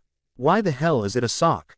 Oh, Dumbledore said, anything can be a portkey providing you can make them, of course, which I can. He offered out the sock. The portkey. Harry reminded himself, and Harry grabbed it. Bertie Bott's every flavor beans, Dumbledore suddenly said. And then he threw up all over the floor. Fear not, for this is far from the last of Shield you are going to be seeing. Tell me what you thought. Chapter 9. Chapter 9. I apologize for all of that portkey business, Dumbledore said, though he sounded more amused than apologetic. After using them for over a century, I am quite accustomed to them. I forget that others are not, and should have probably warned you for your first time. Especially since it was international. For a moment, Harry was startled by Dumbledore's apparent age of 100+, but it was only to be expected from people who could use superpowers. She refused to acknowledge it as magic. And then he moved on to glaring at Dumbledore. Whilst Dumbledore had cleared the vomit off of his shoes with a wave of his hand, he was the one who had caused him to puke in the first place. The Saint Rite they were on appeared completely of sunshine in summer, and the cars driving on the left, Harry guessed they were in England. It was incredibly ordinary, no different than any other London street Harry had seen. Surely wizards weren't like this. All were wearing normal clothes, the complete opposite of Dumbledore's. I thought it would be different, Harry said, glancing around. Dumbledore looked at Harry in the eyes, and realization seemed to strike him. Oh, you misunderstand, he said. These people aren't wizards. He gestured to a building across the street, an apparent pub, looking quite dilapidated. Above the door a sign read, "The Leaky Cauldron." That is a wizarding pub, however, and from there we can access the wizarding world. Harry suddenly felt like a complete and utter imbecile. Normally, he was far more perceptive. That had probably been a result of the disorientation caused by portkey travel. Ah, of course, I'm just feeling a bit ill. The people around them were looking at them oddly. Probably due to both of their odd outfits. Harry hadn't foreseen to change out of his black combat pants and jacket emblazoned with the Shield logo upon the breast. There wasn't exactly a need to explain how Dumbledore's clothes could be perceived as odd. Let us make haste, Dumbledore said. There is no need for us to stay out here for so long. Together, they crossed the street, but paused outside the door of the pub. Dumbledore took a stick of knotted wood from somewhere, too fast for Harry to see, and pointed at himself. Harry didn't have time to question what Dumbledore was doing and what the stick was before Dumbledore's features began to shift, his beard and hair retreating, until he was left with only a brown goatee. His wrinkles distorted before shifting into smooth skin, and his facial features moved around. Harry could only stand stunned as Dumbledore became an appearingly middle-aged man, with his blue eyes the only recognizable feature. What? He muttered. How the hell? Dumbledore smiled, eyes dancing with an almost innocent excitement. Magic, my boy, magic. And then he turned his stick towards Harry. Do you mind? He asked. Still stunned, Harry only shook his head. Dumbledore waved his wand and Harry's hair tickled at his forehead, but there was nothing else. Why are you doing this? Harry said. For disguises, as I'm sure you can tell. For me, because I am rather recognizable and because I don't want to draw any attention. What about me? Harry glanced at his reflection in a murky window. All you did was grow my hair. Not that being able to grow people's hair was at all strange. Your scar, my boy. Dumbledore offered no further elaboration, and Harry was beginning to suspect he was just trying to be mysterious. Dumbledore waved at his stick. Harry had now decided it was a wand. Over himself, and his robes turned dark blue. Once again, he aimed his wand at Harry, but instead of changing his clothes, he conjured a robe over the top, also dark blue. Following Dumbledore, Harry entered the pub. Inside was something closer to what he had expected. Wizards and witches, he supposed, given Hogwarts title roamed the room, dressed in cloaks and robes. Classical music played from an unidentified source, and most people were either waving their wands or drinking alcoholic-looking substances. A few people seemed to be doing magic. Harry was fairly sure that after witnessing Dumbledore practically shape-shift and conjure things from midair, he couldn't be surprised. That was changed as he witnessed someone turn a cup into a mouse. Harry decided not to ask Dumbledore about that, or much else for that matter, fearing answer along the lines of, "Magic, my boy." Magic. Hopefully, in the wizarding world, there would be books. Or maybe a method to download the knowledge directly to his head. They wouldn't be as vague as Dumbledore, or he hoped they wouldn't, at least. Dumbledore waved at the barman, and they proceeded past him without a remark. They walked through a door and emerged into a back alley, in a rather dilapidated one, at that. The walls were made of dirty bricks that had once been red, but were now stained brown. Harry was about to inquire as to whether or not Dumbledore was messing with him, when said man stepped forward, producing his wand from nowhere once again. "Remember this, Harry," he said. "Tap in." His wand across certain bricks upon the wall without even looking. For a moment, nothing happened. And then a slow rumbling began, and the bricks began to fold back, steadily forming a holing entrance. For what must have been the 10th time, Harry found himself gaping in surprise. The hole revealed a street, and if not for the sky being the same color, Harry would have thought that they had somehow been transported to another world. The street was paved with old-fashioned cobbles, and its wideness and direction seemed to change with no pattern whatsoever. At some points, a truck would have been able to get through. And at others even the smallest car might have struggled. Shops and stalls lined either side of the street, selling objects that quite frankly belonged in fantasy. Wizards and He's vended their products with great enthusiasm, crying out for people to buy their Eye of Newt and potions of healing for sickles and nuts and galleons, which Harry assumed were the wizarding currencies. When he looked back at Dumbledore, Harry saw that he was staring at him, something foreign on his face, almost resembling regret. A moment later, the expression was gone. "You hide your excitement and curiosity well, but I can see it," Dumbledore said, looking him in the eye. "I'd forgotten what it's like to see a child face light up as they are introduced to the wizarding world." Harry eyed him for a moment before nodding slightly and turning back towards the street. "Why are we here?" Dumbledore smiled. "To get your school supplies, of course." Harry's heart stopped for a moment. He was going to have to go to school. Well, he would if he wanted more than a month to study. "What are we getting first?" he asked. "Those thoughts could wait for later. The most vital part of wizardry, of course," Dumbledore said with all of his usual mystery.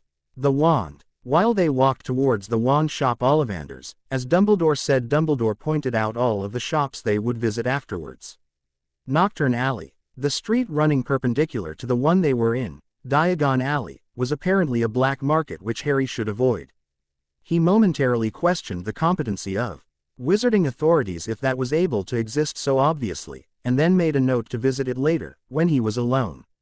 It wasn't long before they arrived outside Ollivanders, and Dumbledore motioned for Harry to go in first. So he entered the grimy shop with only a little hesitation. It was lucky that he saw the man hidden in the shadows as he entered, or else Harry would have shot him as he came out. "Hello, Albus," the man apparently Ollivander said, somehow seeing through Dumbledore's disguise.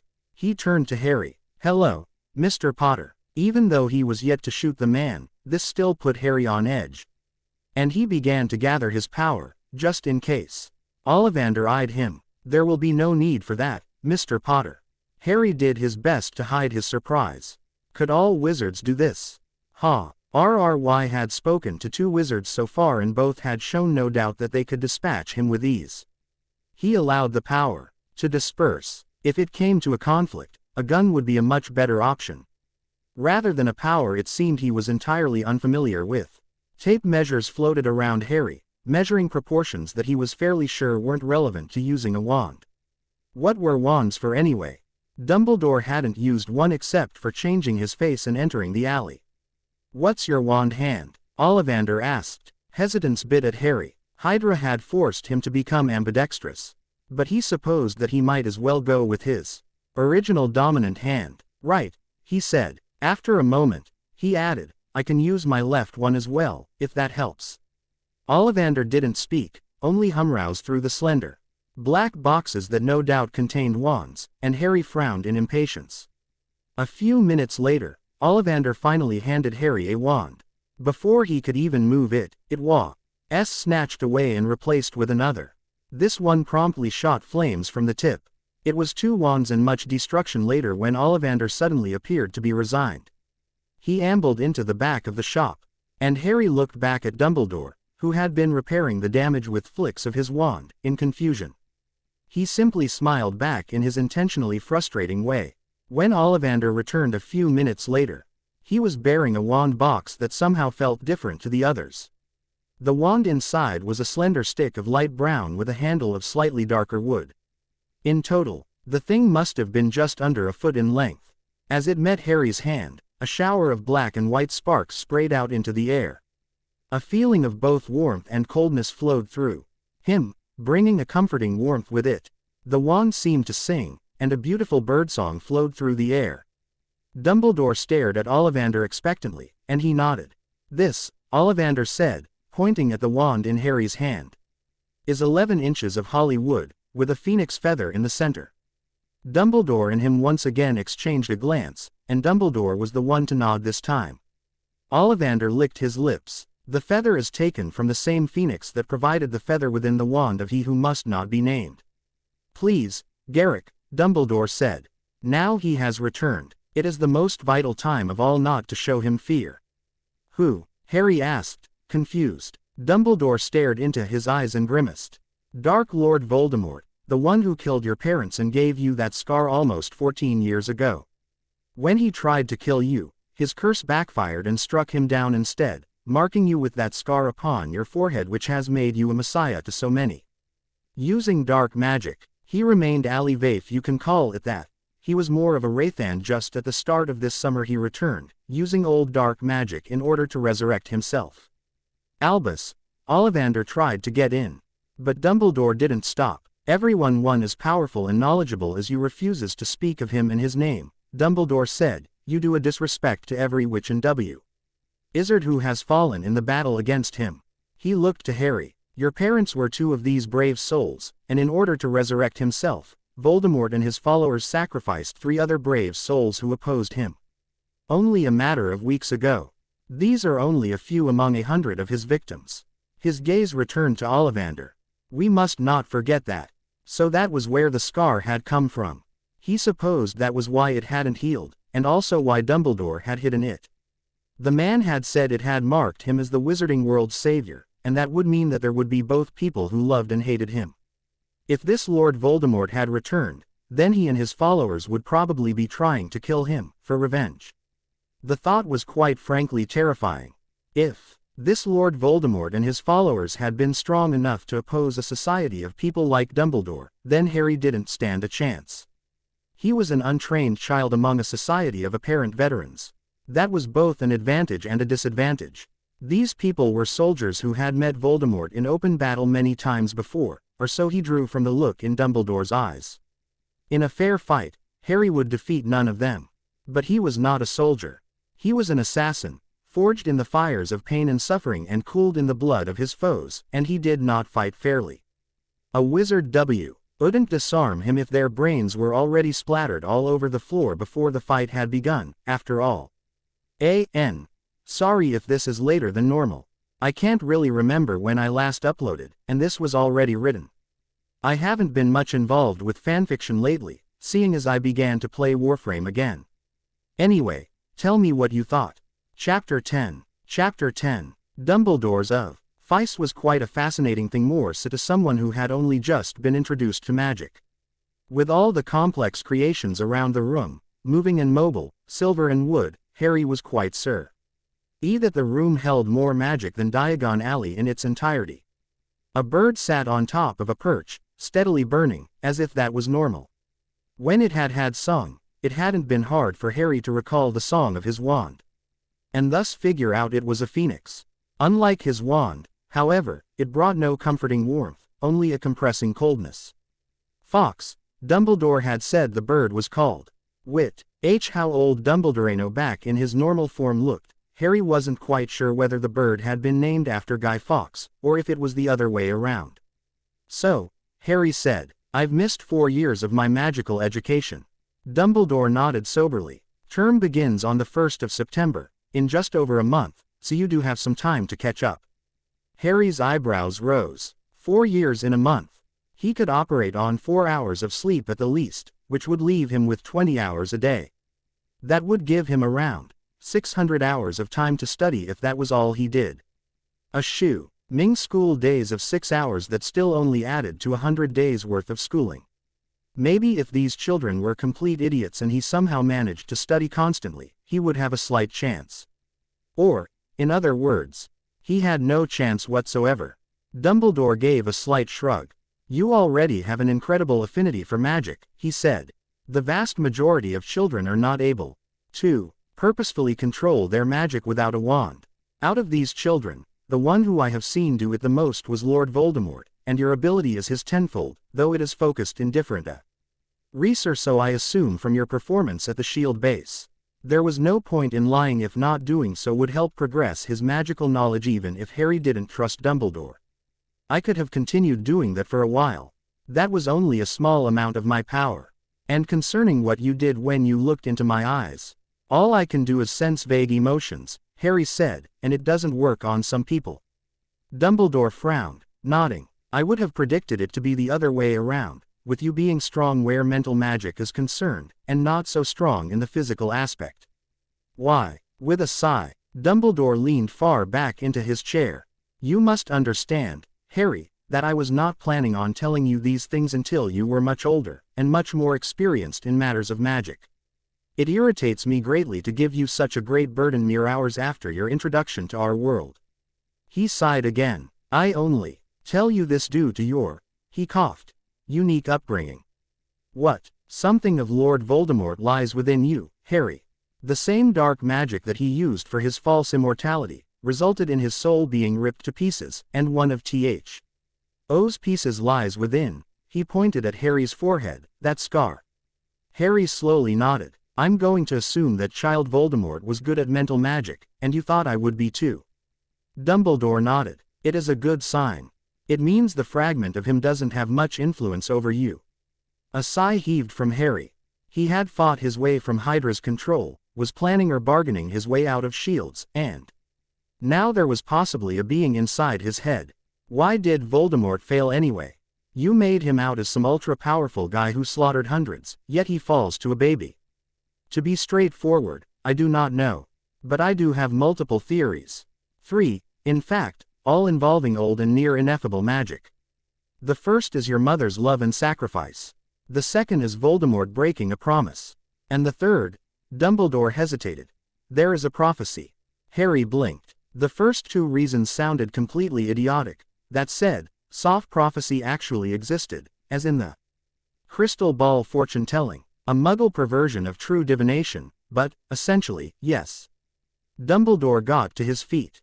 "Come, Harry." He moved over to a door in the corner, holding a vial of silver liquid.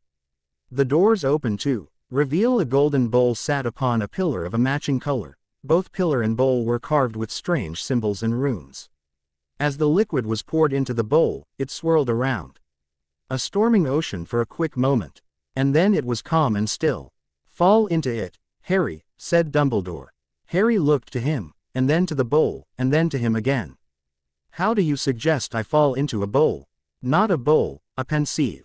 Harry stared at Dumbledore, and said, "Thanks for elaborating on how I fall in." Dumbledore smiled in his usual deliberately mysterious way. "Just lean into it. Well, if Dumbledore wanted to kill him, he would have done it 100 times over, so without further question, Harry leaned forward and fell into the bowl pensive, he reminded himself. The world tipped around him, and he rushed through silver light for a moment before reality came crashing back and he was standing on the floor once again. It took him only a moment to get High's pistol drawn and up as he glanced around the room. He appeared to be in a pub filled with wizards, though it definitely wasn't the Leaky Cauldron. No one appeared to have noticed his sudden appearance, and when he tapped someone on the shoulder, his hand passed straight through. What the hell was going on? Harry glanced around the room, and then saw Dumbledore. Well, the person looked exactly like Dumbledore, though his hair and beard were a bit shorter, and he had a tiny amount less wrinkles. Across the table from him was a woman with frizzy, blonde hair. Thick glasses sat upon her face, and she, like Dumbledore, wore a robe. As Harry approached, he noticed she smelled heavily of some kind of herbal smoke. Her and Dumbledore appeared to be having a conversation, yet as Harry approached, she sat bolt upright.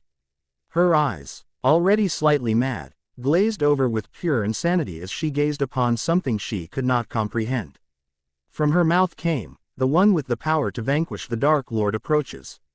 Born to those who have thrice defied him, born as the 7th month dies, and the Dark Lord will mark him as his equal, but he will have power the Dark Lord knows not, and either must die at the hand of the other, for neither can live while the other survives. The one with the power to vanquish the Dark Lord will be born as the 7th month dies." Harry had no time to do anything but glance at the horrified expression on Dumbledore's face before he found himself drifting upwards, and then through the ceiling. He was suddenly standing on solid ground once again, and staggered backwards a few steps before impacting the wall and slumping to the floor. Dumbledore offered him a hand and he ignored it on instinct. Agent Smith had tricked him like that a few too many times. His head span as he got to his feet, and he staggered back to his chair. "Prophecy indeed," he muttered.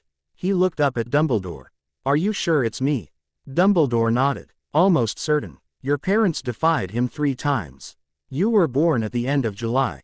He smiled. "Happy birthday for a week ago, by the way."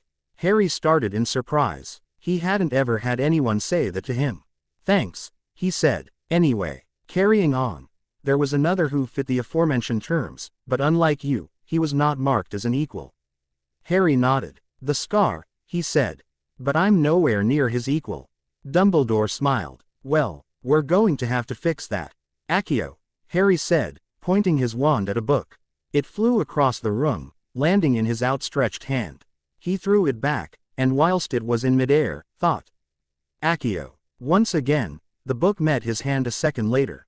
It had been 2 weeks since Harry had been introduced to magic, and he had found that spells that ved pure force came incredibly easy to him, a result of already having used variations of them for around 7 years.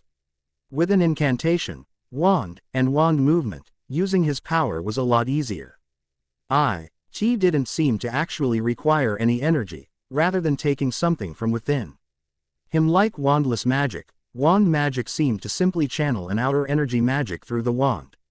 Harry agreed with Dumbledore's theory that the source of his wandless magic was the piece of Lord Voldemort. Dumbledore wasn't exactly likely to be wrong.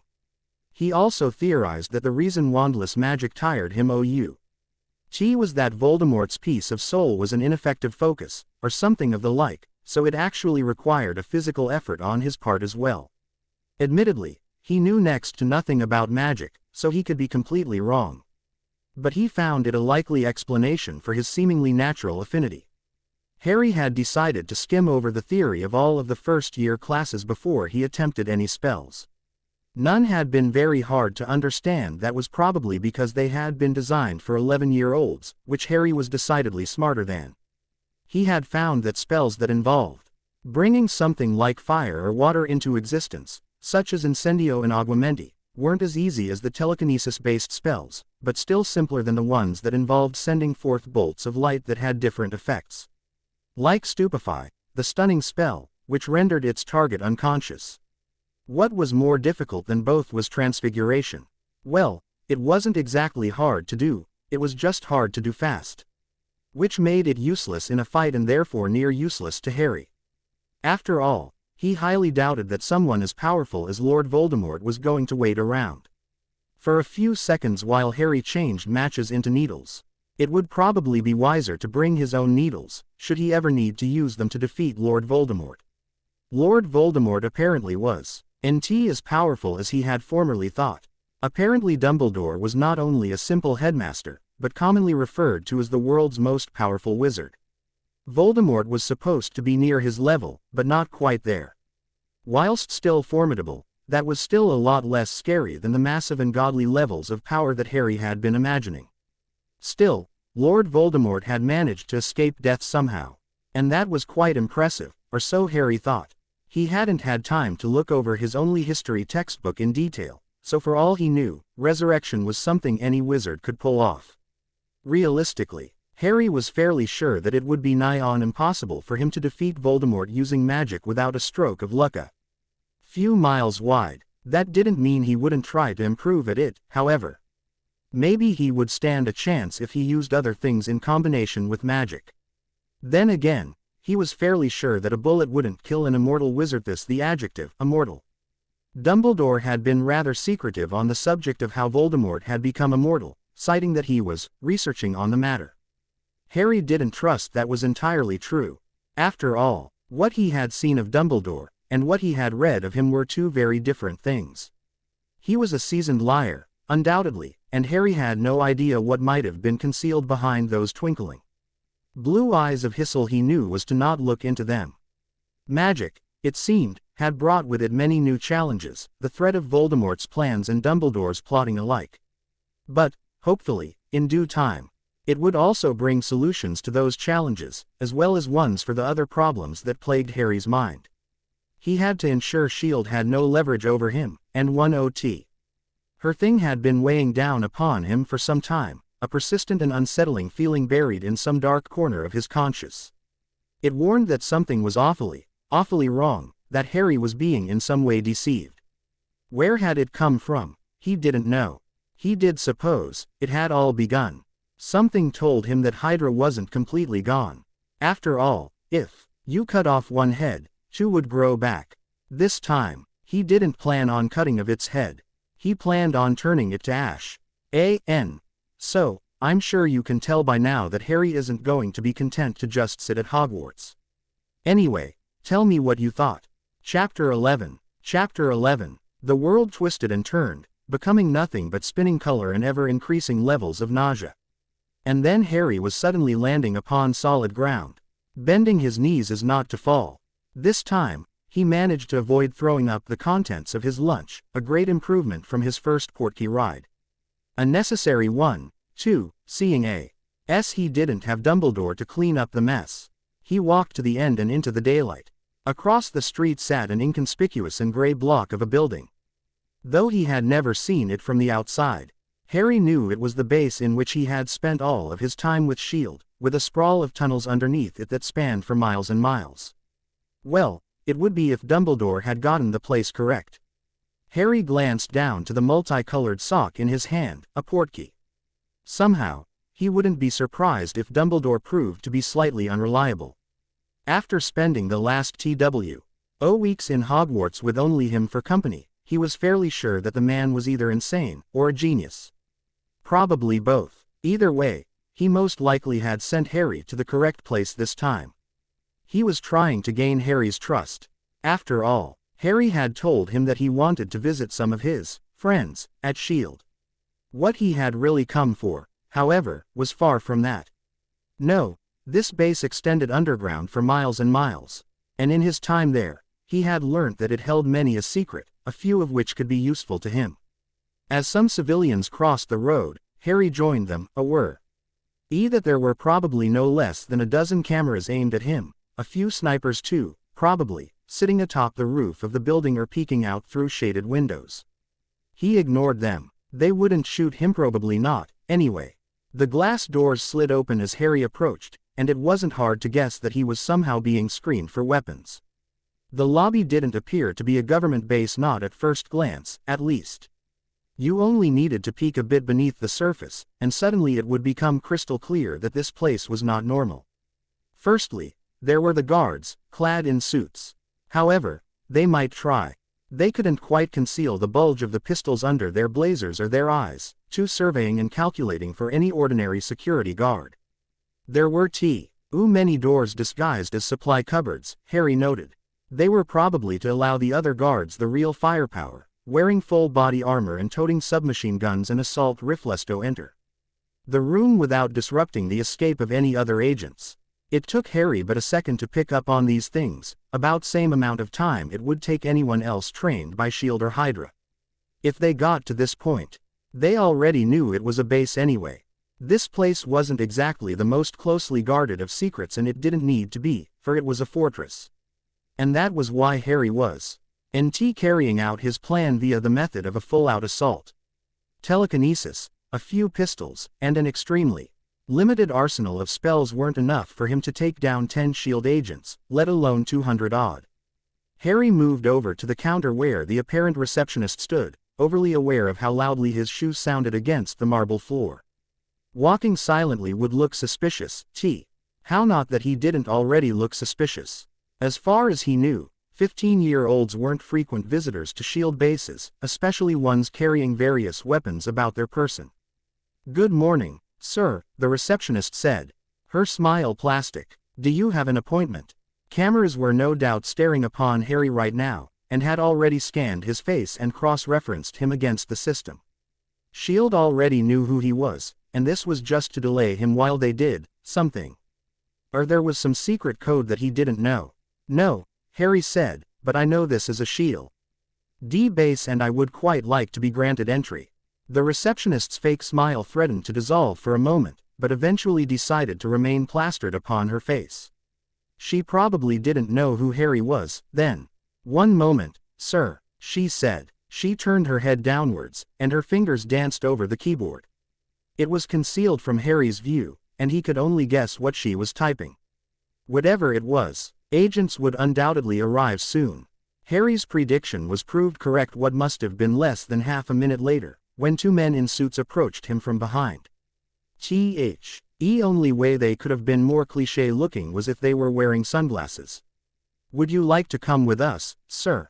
the one on the left said, judging by the way his hand was resting upon the pistol handle under his jacket. It wasn't a question, and so Harry complied, a roll of his eyes his only resistance. They walked across, one of them behind Harry and the other in front. They passed through a door marked, "Staff Only." What appeared to be a waiting room greeted them, light spilling in through a frosted glass window. They moved through it and into a corridor, pristine and white and about 10 meters in length. In front of Harry was what appeared to be a metal detector, though it was probably much more. They had most likely passed through half a dozen ordinary ones already. One of the men signaled Harry through and he obeyed. The other man walked to a screen as Harry passed through and the detector beeped. "Your weapons, please," the man at the screen said.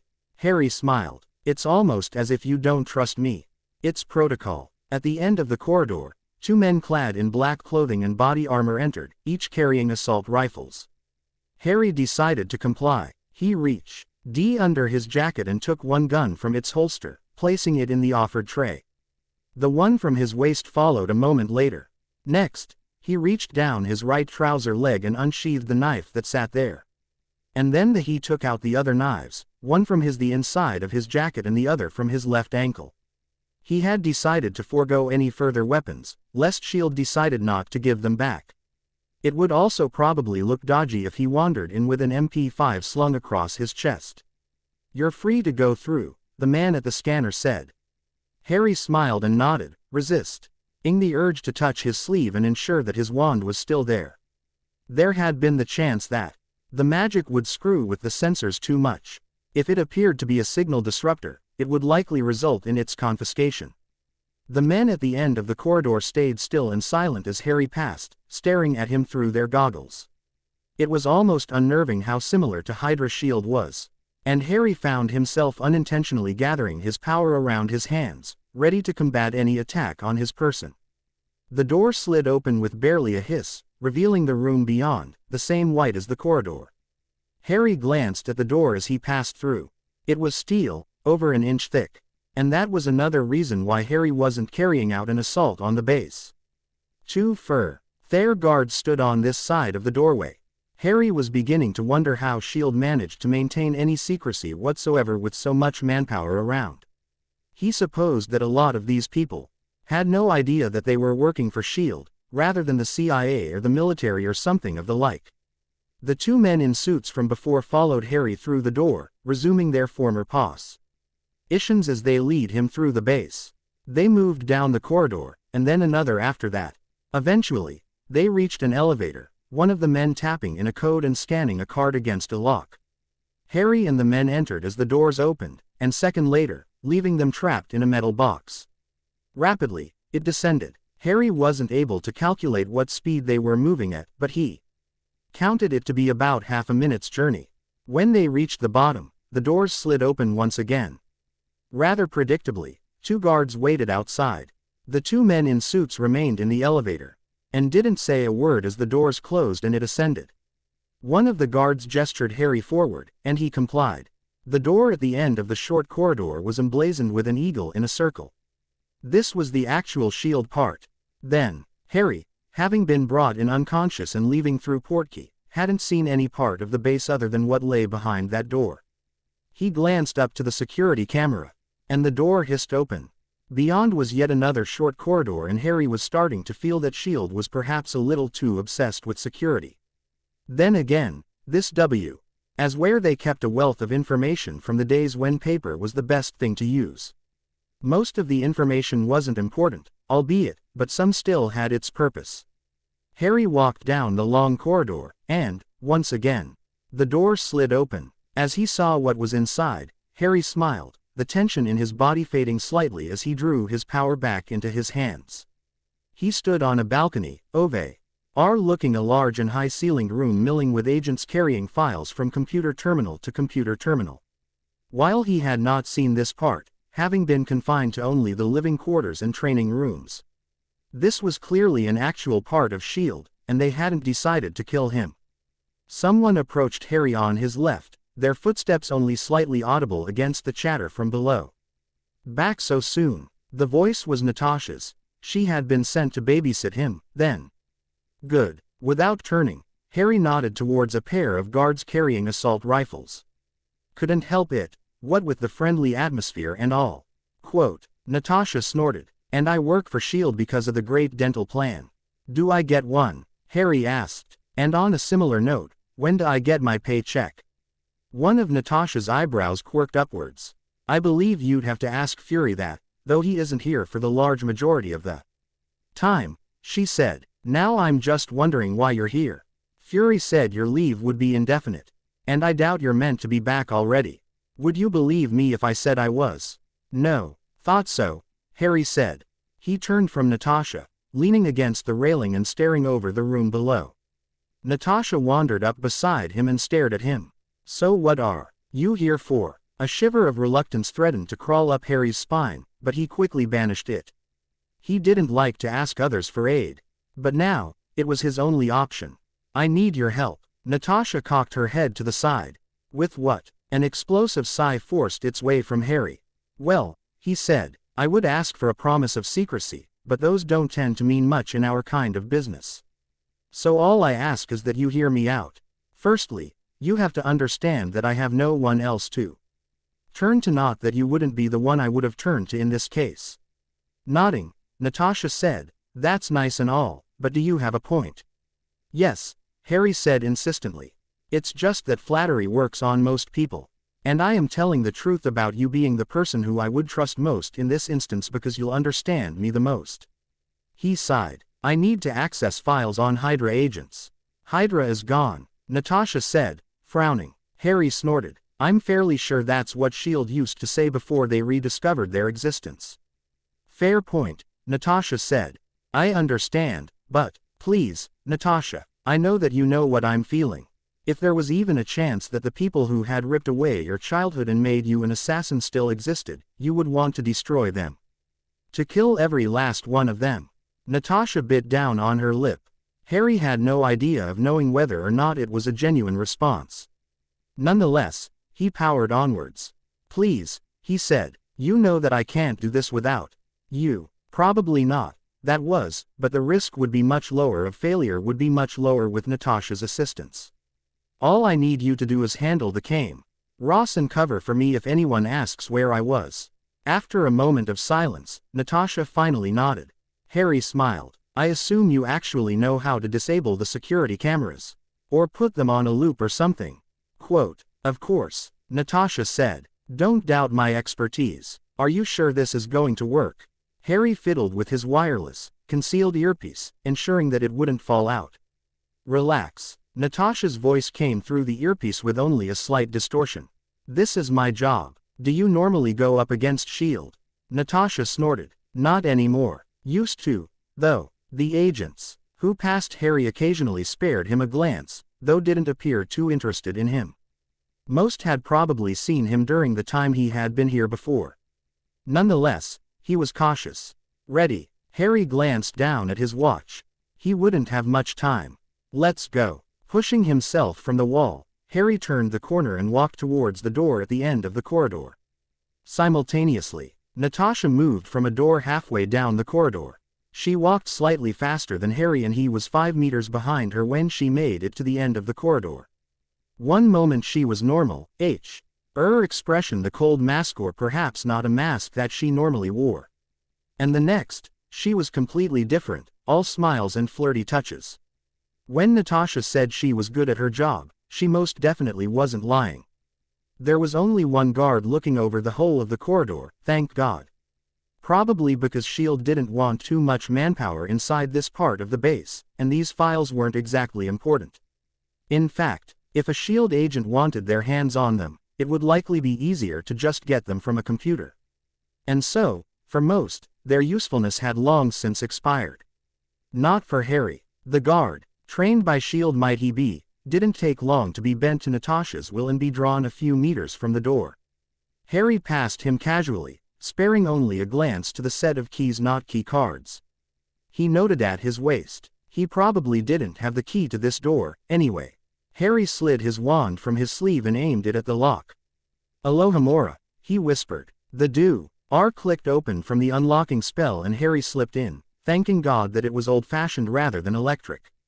There was only one camera, sitting high on the wall. Harry ignored it. Natasha would destroy any footage later. Filing cabinets lined each wall, one labeled, HYDRA. Apparently Shield's lack of security consciousness extended inside, as well. The organization had most likely only just begun when this had been made, and no one had touched it in years, as evidenced by the thick layers of dust sitting upon everything.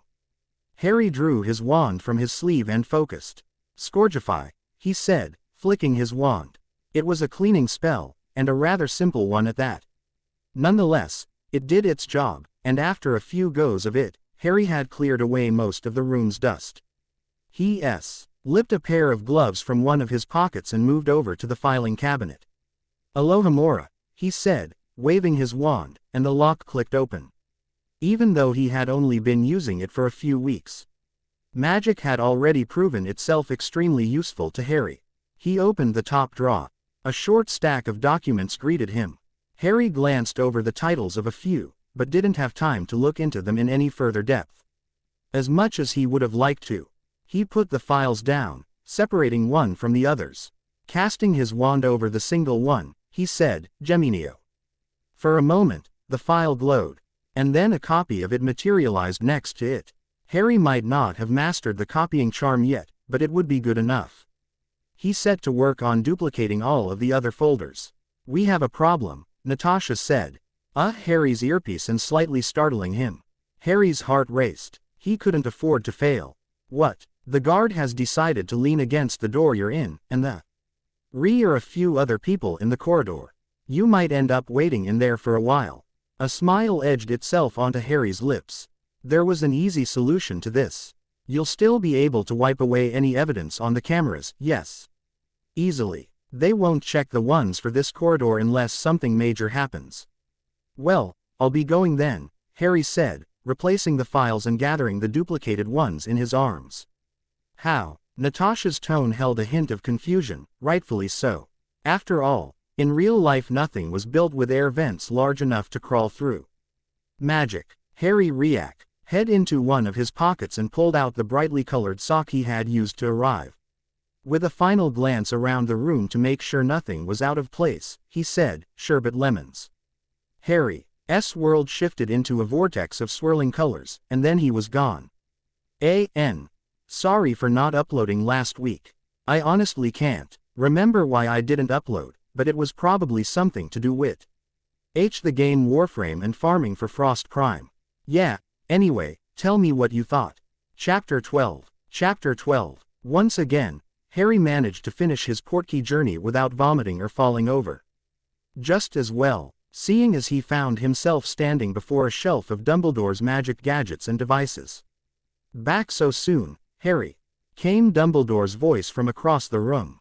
Harry turned, tucking the files under his jacket as he did so. "Yes, sir," he said. "My friend had to leave, and so I decided to come back." As ever, he was careful to avoid Dumbledore's gaze, lest the man see through his lies. "Ah, of course," Dumbledore said. "Is there anything else you wanted to do?"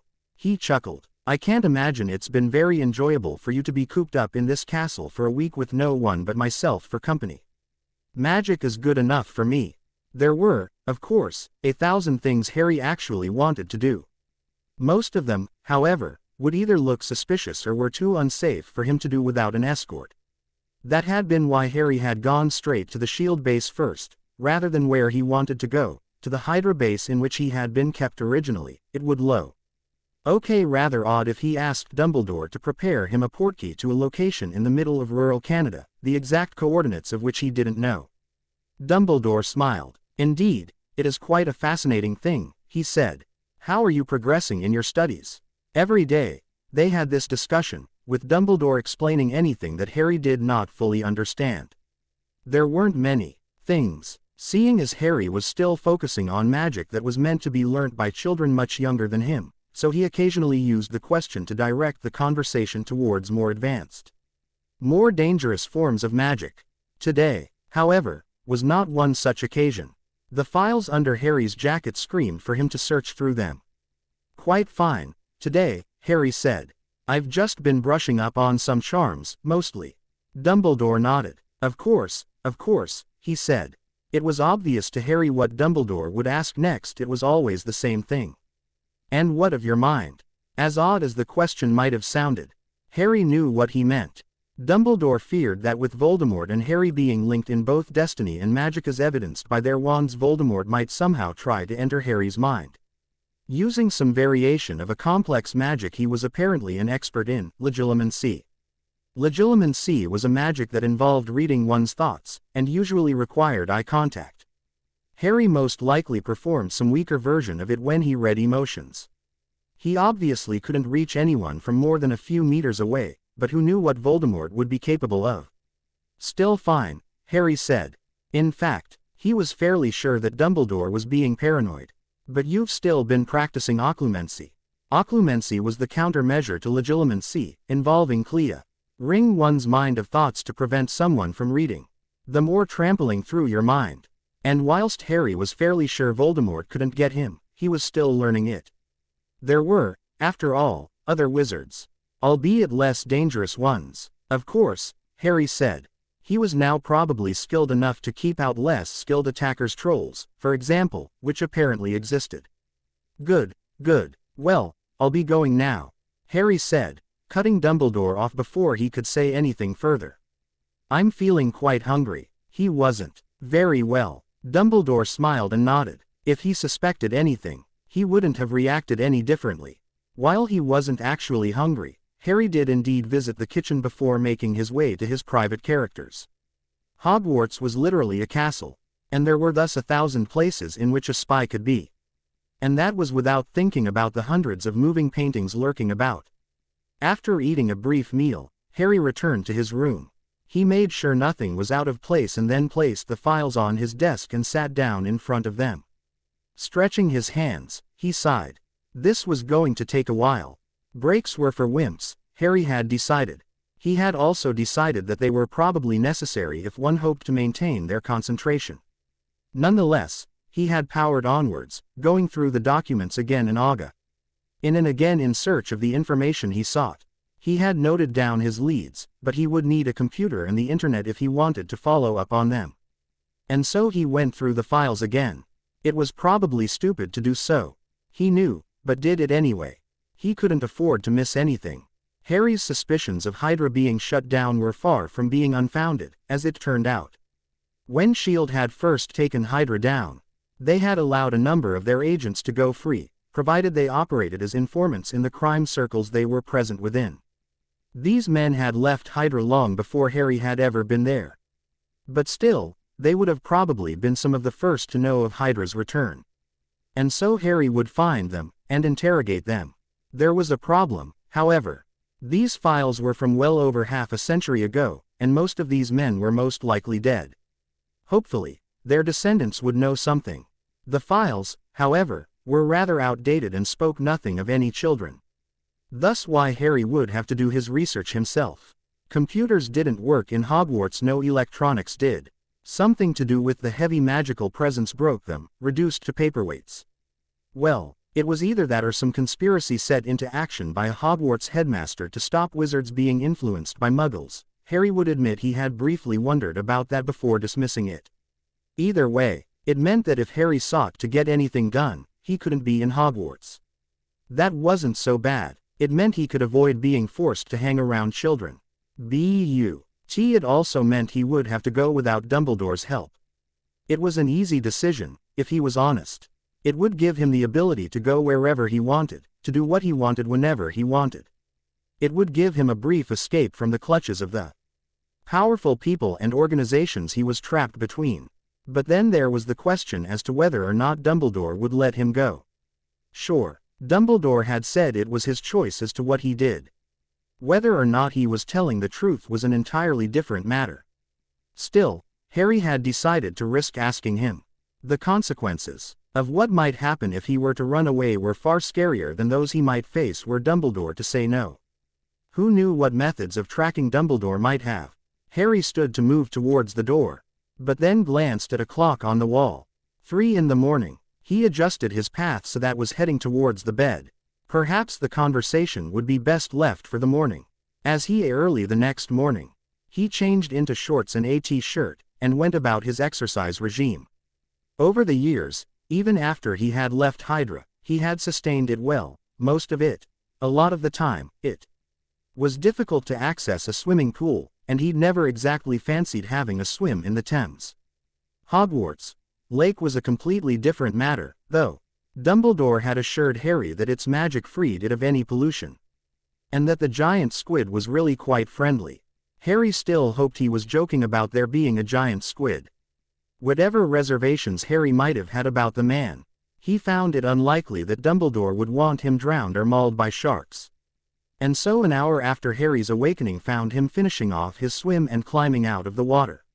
He didn't shish. Not much anyway. Summer was just pulling to an end, and Harry had faced colder conditions than this lake many a time before. Winter hadn't been an excuse to stop training at HYDRA or S.H.I.E.L.D., and autumn's nearing couldn't be an excuse for Harry. He moved over to where he had left his clothes on the shore and took his wand from them. Ventus Furno, he said, pointing his wand at himself. A hot wind blew over him, drying him near instantly and warming him. Harry couldn't help but smile. He doubted Agent Smith or anyone else at HYDRA would approve. After all, how was he going to become an killing machine without sitting outside in the cold whilst soaked for a few hours? After pulling on his t-shirt, Harry ran back up to the castle, climbed a few staircases which moved, for some reason, and entered his room. He took a brief shower and glanced at the clock. It was nearing 7:30. That was about the time he and Dumbledore generally ate breakfast, even if it wasn't official. RRY brushed away any nervousness before it could settle itself upon him. Dumbledore might disapprove of his request, but would probably go along with it, if he wanted to remain on Harry's good side. Then again, there was a spell for wiping memories. Hopefully, Dumbledore would be afraid to do anything like that, what with the piece of Voldemort inside Harry. So remaining as calm as he could in these circumstances, Harry made his way out of his room and towards the Great Hall. It was a long walk, but Harry gave himself no time to doubt himself to decide that it would be best to stay at Hogwarts and deny himself any chance at revenge. It wasn't long before Harry reached the Great Hall, the moving staircase not having halted his progress too many times. Dumbledore was already seated, as ever, reading a newspaper titled The Quibbler, colorful, moving images all over its cover, most of them as odd as Dumbledore himself. He looked up as Harry pushed open the massive doors. "Ah, Harry," he said after swallowing a mouthful of toast. "Good morning." Harry smiled. He hoped it didn't look false. "Good morning to you as well, sir." He walked up the hall, towards the head table where Dumbledore sat. 2 tables were on either side of Harry, each with a colorful flag hanging over it. There were 4 houses, Dumbledore had told Harry. Gryffindor was red and gold, the house for the brave. Ravenclaw was the house for the intelligent people, their colors blue and bronze. Slytherin was silver and green, and was apparently for criminals and dark lords. Hufflepuff was black and gold, and was the house for uninteresting people. Outcasts and badgers or something of the like. Harry took a seat at the head table, on the same side as Dumbledore, seeing as though there were only seats on one side, but a few places away. For a while, both just sat and ate, silent but for the clattering of cutlery and quiet chewing. This was how it normally was, unless Harry initiated a discussion upon some magical theory. Otherwise, they left that kind of thing for later in the day. After a while, Harry decided that he best speak now, before he managed to go back on his decision again. "So," he said, "I've been thinking about what you said concerning me attending Hogwarts." Dumbledore raised a bushy eyebrow. "And I've decided that I can't," Harry said, and then quickly added, "not at the moment, anyway." Dumbledore nodded slowly. Even to Harry, his face was indecipherable. "May I ask why?" "I've got a lot to catch up on, and I feel it would be easier for me to do outside of school. The exams that matter aren't until the end of the year. Anyway." Once again, Dumbledore nodded. "Very well," he said. He smiled. "As I said before, it is your choice." A breath Harry didn't know he'd been holding escaped him, and a weight lifted itself from his shoulders. He hadn't been expecting Dumbledore to give in so easily. Perhaps Dumbledore had an ulterior motive. Perhaps he knew the argument was already lost for him. Or perhaps he was just being a nice person. It didn't matter, for Harry had gotten his way. Yeah, sorry about not updating for a while. I honestly don't know what day it is or what the date is. I've been distracted by Battlefront and Just Cause and chocolate. Anyway, tell me what you thought. I know this might have not had much action, but I needed to get it aside so that Harry could get down to all of the interrogating and torturing and killing children and teenagers. Chapter 13. With a click, the front door unlocked, and a man moved inside, cursing and stumbling as he tripped over a pair of shoes. He touched for a light switch and found it near immediately, clicking it on. Nothing happened. With yet another curse, he tried it a few more times. Nothing happened. Grumbling about cheap housing and unreliable electricity, he moved through a doorway into an office and tried that light switch as well. Once again, nothing. He turned and was about to leave when the lamp atop his desk clicked on.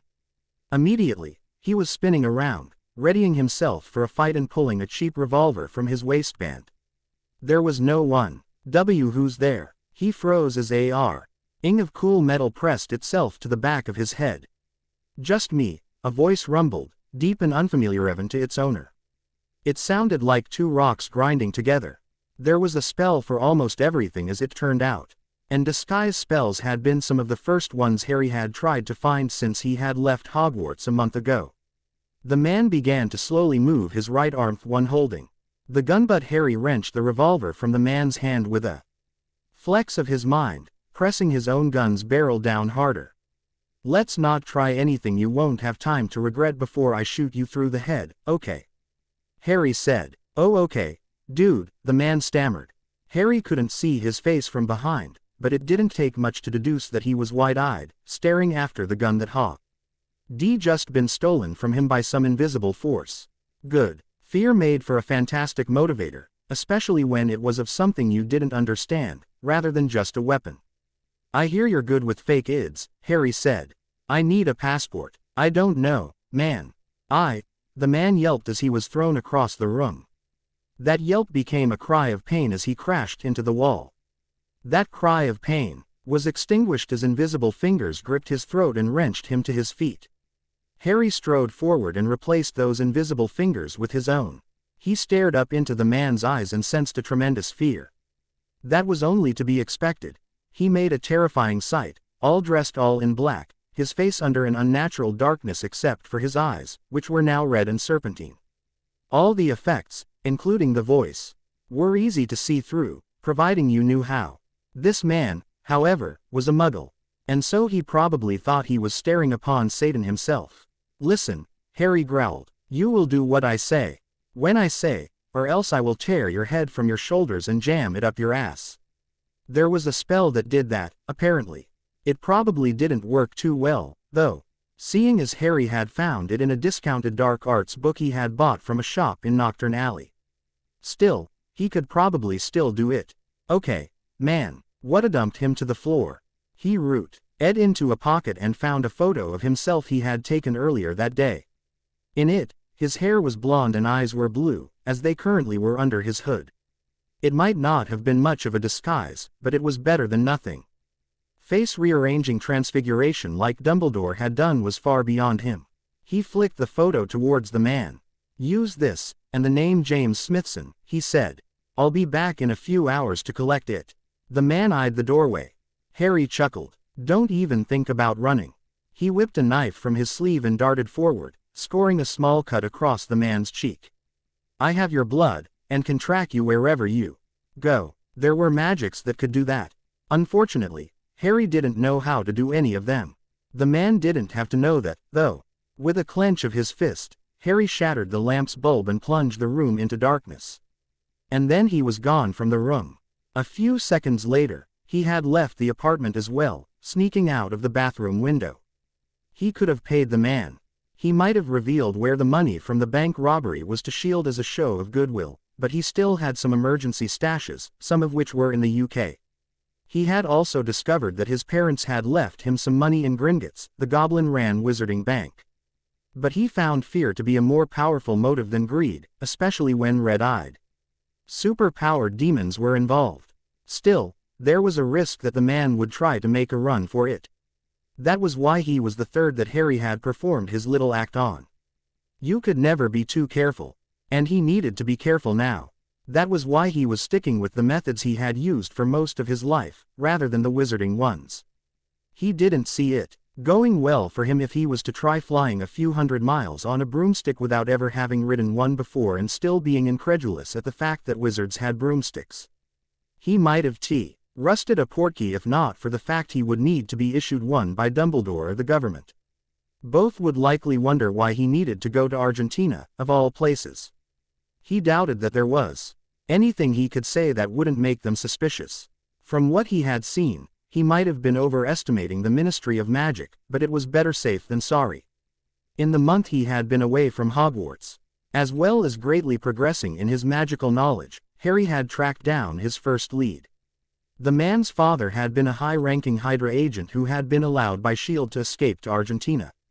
His name was Klaus Schmid, and judging by his criminal activity, he would know about HYDRA, and if he didn't, there were a few more people Harry had looked into, though none seemed as good an option. Tomorrow, Harry would take a flight to Argentina, and he would hopefully move on a few weeks or so later to wherever his gained intelligence led him. Now, however, was time to gather any resources he might require for his trip. Most of them, he already had. It had been quite easy to replace the weapons he had left at the SHIELD base, not that he needed them, with an array of their guns and knives and spells in his arsenal. Still, for all he knew, it might not be convenient to return to Diagon Alley for some time, and he didn't want to have to go and find magical marketplaces in other countries, especially ones where he wasn't fluent in the language. And so he was buying a few more spellbooks. Throughout the centuries, thousands and thousands of spells had been created. Some were taught in Hogwarts, used by almost everyone. Some were so obscure that the only one to ever use them might have been their creator. If Harry sought to become a capable wizard quickly, he would need to find the spells that suited him best. There was another type of magic he was curious about. A few weeks ago, he had decided to go through a magical pet shop, slightly curious to see in person the creatures he had read about. They had been selling snake-stocking ones, or so Harry had thought. The lack of reaction from the other people around him said otherwise. It hadn't taken Harry much urge to discover what was going on. He understood Parseltongue, the language of snakes. He was, therefore, a Parselmouth. The trait was passed down through the line of Salazar Slytherin, a powerful wizard who had been the founder of the Slytherin house at Hogwarts. Harry had found out that whilst the family of his father, James Potter, might be old, there was no way they had ever bred with the Slytherin line. Harry's mother was Lily Potter, whose parents were Muggles. There was only one place the Parseltongue could come from, Lord Voldemort. He was a Parselmouth and claimed to be the heir of the House of Slytherin. If there had ever been any doubt in Harry about Dumbledore's theory of there being a fragment of Voldemort in his head, it had vanished with that revelation. Many sources speculated that there were some spells that could only be performed in Parseltongue. Harry had no idea where he could find them, but Voldemort probably did. As far as Harry knew, he and Voldemort were the only Parselmouths alive. The line of Slytherin was almost extinguished. Perhaps Voldemort used some kind of Parseltongue magic. Perhaps that was how he had become immortal. If that was true and Harry was able to discover it, then it would give him a massive advantage, both in killing Voldemort and becoming immortal himself. How the hell he was supposed to find out anything about it, he wasn't sure. It was just something to keep an eye out for in his travels because it was so likely that a few spells he wasn't even sure existed but were supposed to have been created by an Englishman would turn up in anywhere but England. Then again, he was also looking in Argentina for an originally German organization that had supposedly disappeared after World War II. He would burn HYDRA and salt its remains.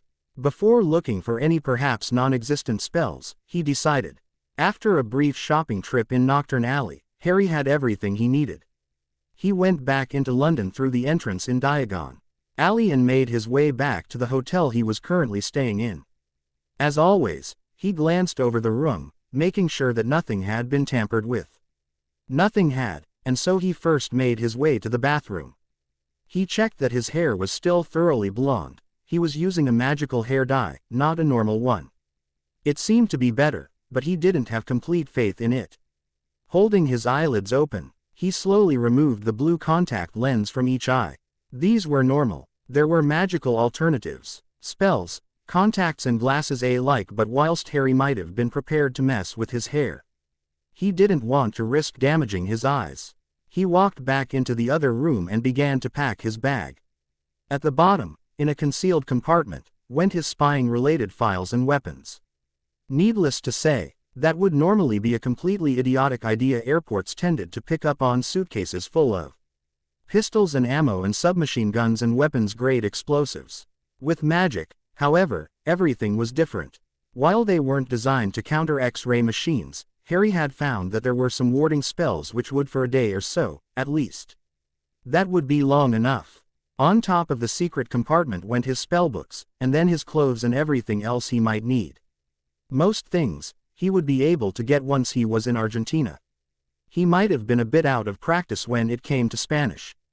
But he knew more than enough to get by. After finishing packing, Harry went straight to bed. Tomorrow, he would wake early as he always did and go and retrieve his new passport. And then head to Heathrow Airport. From there, it would be a 14-hour flight to Buenos Aires, Argentina. And then he would just have to track down his target and take the information from them by whatever means necessary. Hopefully, nothing would go wrong. With his luck, however. Can't remember if I didn't. Anyway, tell me what you thought. I promise we'll get to the hunting rogue Nazis next chapter. Chapter 14. Chapter 14. Cool air brushed over Harry's skin, a pleasant relief from the blazing sunlight that had made up the day. Now, the moon shone down from above. But the streets weren't any less busy. No, they were still full, but the crowds were different now, considerably drunker. Harry couldn't help but think it was a pickpocket's dream. He had spotted a few of them, too. To a trained eye, they stood out like a sore thumb. They were mostly targeting tourists. One of them, a boy no more than 16, had tried Harry a few days ago.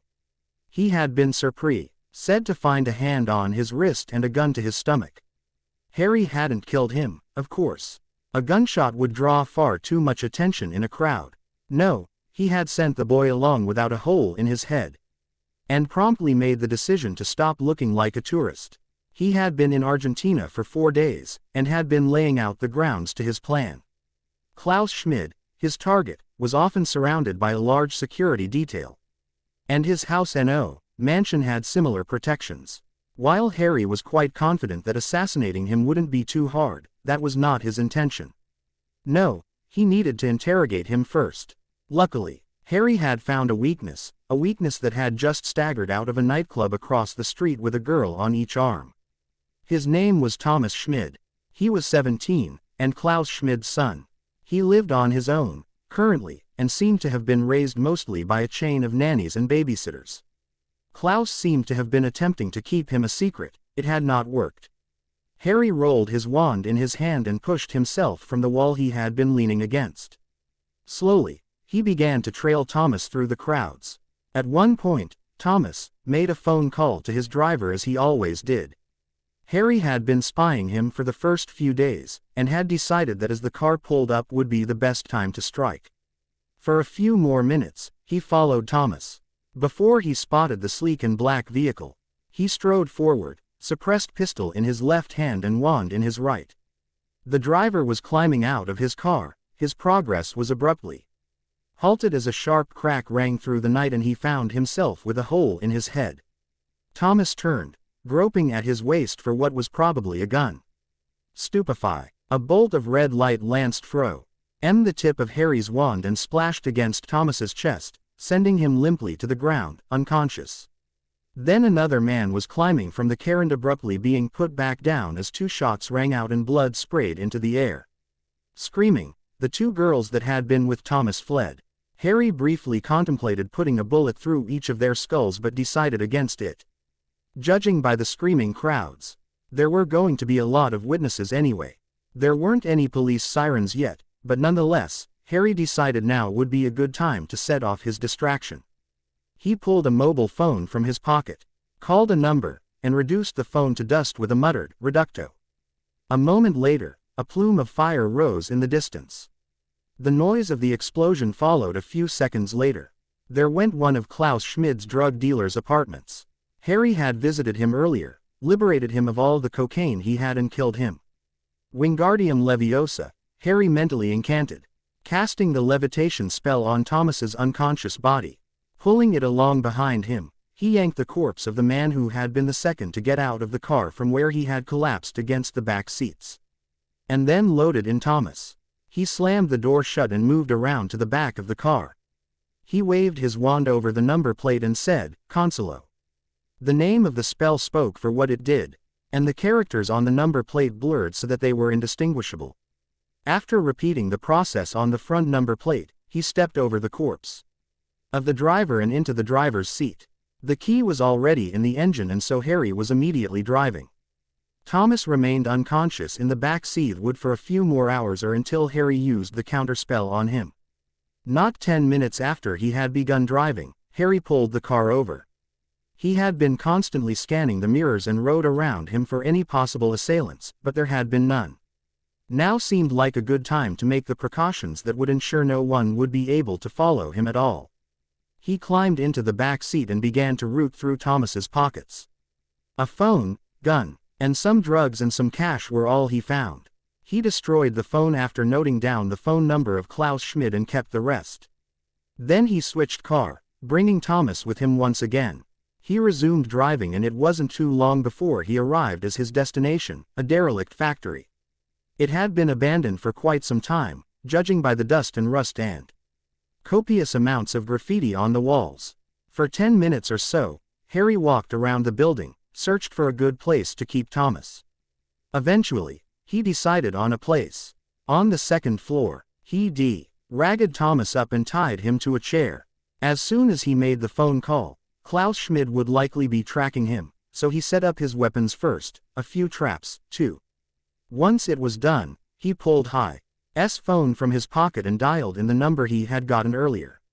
The phone rang 3 times before someone on the other end picked it up. "Hello," said the voice on the other end, his Spanish-German accented. "Hello," Harry said. "Would you prefer if we spoke German, Mr. Schmid? Do you mind if I call you Mr. Acker, as well? That was, after all, your father's name before he went into hiding." "Who is this?" Klaus demanded. "How do you know that? Not all of HYDRA died, as I'm sure you know. A bluff, and hopefully one that would work. I don't know what you're talking about. I'm not involved in." Harry snorted. Of course, I'm sure, but that doesn't matter. What does matter, though, is that I have your son."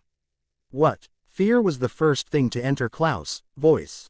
And then came the denial. "No, you don't." Before he could continue, Harry put the phone on mute and pointed his wand to Thomas. "Enervate," he said. It was the counter spell to stupefy, and would awaken someone who it had been used on. Thomas awoke with a startled yelp. While Harry himself had never needed to be enervated, the books he had read had said it was somewhat akin to electrification. "Hello, Thomas," Harry said, putting the phone on speaker mode.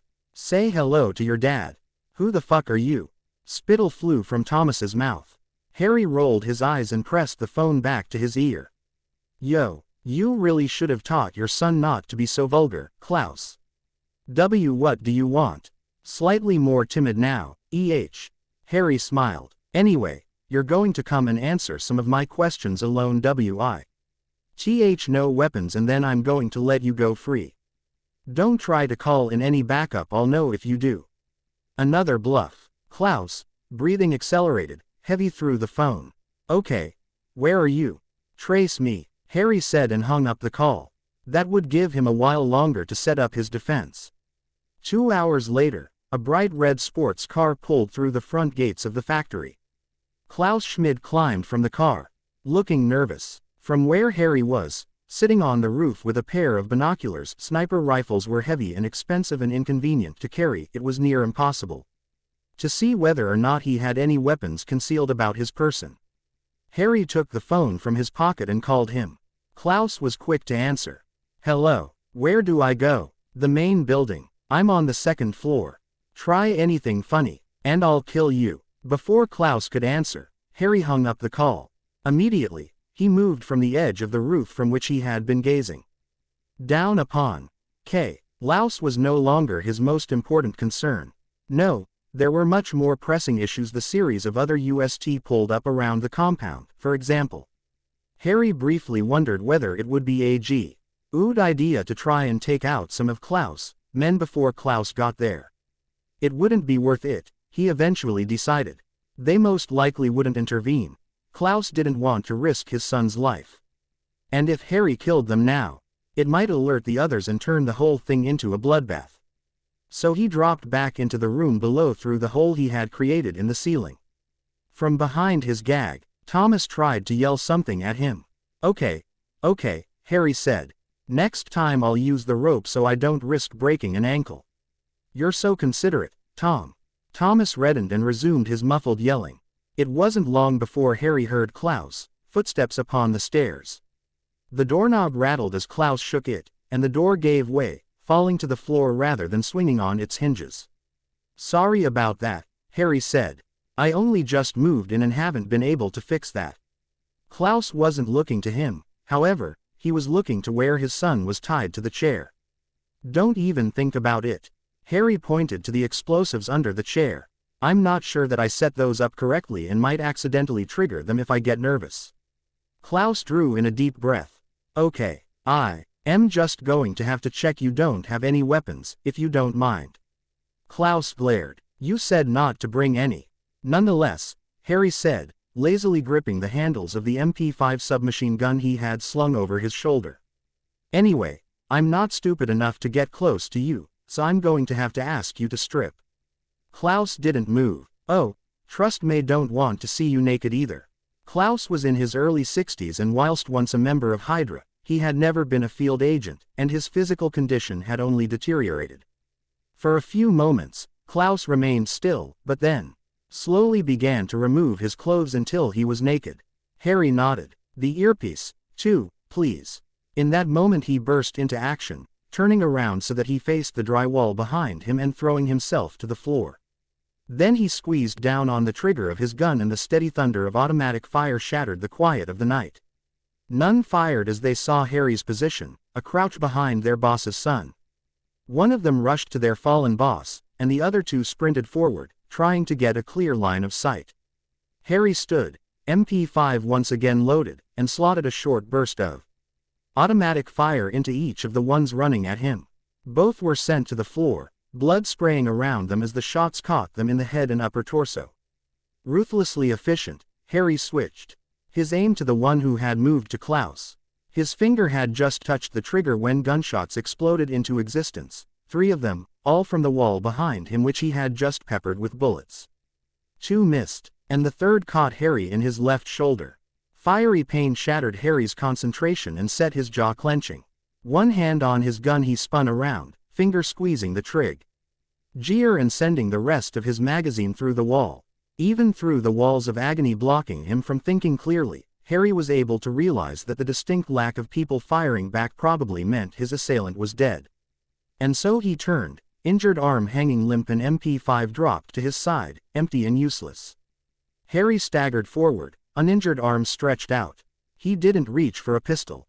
No, he reached for his magic, let it burn through his veins and course from his fingertips. Perhaps it wasn't smart, but it was what felt best. Pain became anger and anger became power. At power reached out and clenched its way around Klaus and the man attempting to carry him, sending both crashing into the wall. Harry reached out with his magic and grasped Klaus, man about the throat, dragging him into the air. Klaus remained on the floor, eyes wide and terrified. You see this, Klaus? Harry motioned to the purpling man suspended in the air beside him. I am not human. He jammed his fingers into his bullet wound and pulled out the crumpled round. The pain doubled, and the suspended man fell to the floor, neck snapped. Harry dropped the crumpled bullet to the floor. You want to tell me what you know about HYDRA? Or am I going to have to force you to? In my house, Klaus rushed. There's a safe with a few documents in. The password is 029876333. Harry looked into his eyes and sensed only the truth. Everything is there. Yes, everything. Once again, it was the truth. Harry smiled. If you hadn't have brought backup, this would have been nice. But you did. Y clenched his fist and Klaus' hands went to his throat as invisible fingers clenched it. Steadily, Klaus began to thrash less. His muscles failed him as his lungs refused to work. And then the life in his eyes was gone. Harry turned to Thomas, who sat upon his chair, anger and sadness and horror in his eyes. All of those emotions became fear as Harry took a pistol from his jacket. 2 shots later, he joined his father. I promised you violence, and violence I delivered. Anyway, tell me what you thought. Chapter 15. With a curse, Harry sent the contents of his desk to the floor. A moment later, the rest of the desk followed, reduced to splinters as a telekinetic blast slammed into it. Harry eyed the papers scattered on the ground and resisted the urge to pick up a leg of the desk and continue to wreak havoc upon the room. The files had proven Harry both right and wrong. They had shown that HYDRA had begun to operate after their apparent destruction 6 years ago. With that timeline, there was no way that he could have been with HYDRA for most of his captivity. There were no more documents in Klaus' vault, Harry was sure of it. The documents had shown that Klaus was a member of the new leadership of HYDRA, handling a large amount of their drug-dealing operations in South America. While Harry had known he was rich, he hadn't even begun to glance at the actual scope of Klaus' wealth. Either had SHIELD, from the looks of things. If they had, then Klaus would have already been locked away in some dark facility, being waterboarded and interrogated for all he knew about HYDRA. Harry was just thankful that Klaus hadn't called for HYDRA backup instead of some untrained gangsters. If he had, then, things would have gone badly, to say the very least. Now, Harry was left to wonder what he was to do next. He could, of course, hunt down the currently operating organization of HYDRA, the one who had nothing to do with him. Something squirmed in the back of Harry's mind, told him he needed to go back to where it had really begun. Not the HYDRA base in Canada. No, that had undoubtedly been raided by SHIELD.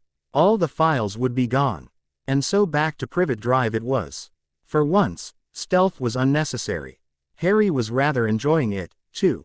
No one would be expecting him to be here, and so he could stroll right up to the front door.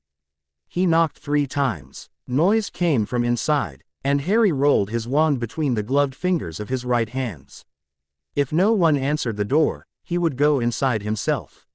Luckily, someone did, a long-necked woman, probably in her early 40s, who, though thin, was far from attractive. "Hello, Petunia," Harry said. She glanced down to the wand in his hand and then to his face. She opened her mouth, though Harry was unsure whether she was going to gasp or scream. Either way, she was cut off as Harry's power surged up and gripped her around the throat. Yes, it's me," he grinned. "Hope you don't mind if I let myself in." Petunia clawed at her throat desperately as she was yanked into the air and pushed backwards. She crashed against the wall, sending a picture frame crashing to the floor with the sound of shattering glass. "Mum, who is it?" The voice came from upstairs. Harry nodded at Petunia, who was steadily turning blue. "I'm going to assume that's dear old Dudley, unless someone else was desperate enough to touch you after I killed your lovely husband." What? Petunia managed TVED over to the foot of the stairs. "It's me, Dudders," he yelled. "I decided to come home." The floorboards upstairs creaked and shifted, and Dudley appeared at the top of the stairs, recognizable even after all these years by his obesity. His eyes widened almost comically. "Harry, surprised you remember me," Dudley flattered, too. He grinned, and waved his hand, dragging Petunia into Dudley's view. His expression turned cold. "Now if you don't get down here and tell me everything you remember about the night I killed your father, I'm going to kill both of you." "Killed my father? What? Oh, don't tell me you don't remember. I mean, I knew you were stupid, but this is ridiculous." "No, you didn't kill him." Harry raised an eyebrow and recalled all of the nightmares he had experienced concerning the incident during his first few months at HYDRA. The memory of it is quite distinctive. Behind Harry, footsteps sounded against the floor, like someone awful at being quiet trying to be quiet. Nonchalantly, Harry turned, stretching out his arm to magically grasp the new arrival about the throat and he froze and felt his jaw hang open of its own accord. Standing in the doorway was a large man, indistinguishably alive and well if you didn't count his obesity. He held a vase in his hand, and was apparently preparing to smash it over Harry's head. "Vernon," Harry muttered. "No, you can't be alive. I remember killing you." Vernon decided to take advantage of Harry's stunned state and charged. He was abruptly halted as a blast of force caught him in the torso and sent him crashing to the floor, leaving the vase to shatter next to him. Harry strode forward, a knife suddenly in his hand. "How the hell are you alive?" He went to one knee and placed the blade under Vernon's chin. "Tell me." Terror shone in Vernon's eyes, terror and confusion. "I don't know what you're talking about." It was true, his eyes told everything. No. Harry pressed the blade further into Vernon's fleshy neck. "I saw you die. I killed you. I tore you apart." What the hell was going on? Something moved behind Harry and he was immediately turning, flinging the knife in his hand. It span end over end and embedded itself in Dudley's shoulder. With a scream, he collapsed to the floor. "No one move," Harry hissed, "or next time, that will be someone's throat." He paced back and forth, sparing but a glance to the terrified family. "What happened? When you last saw me?"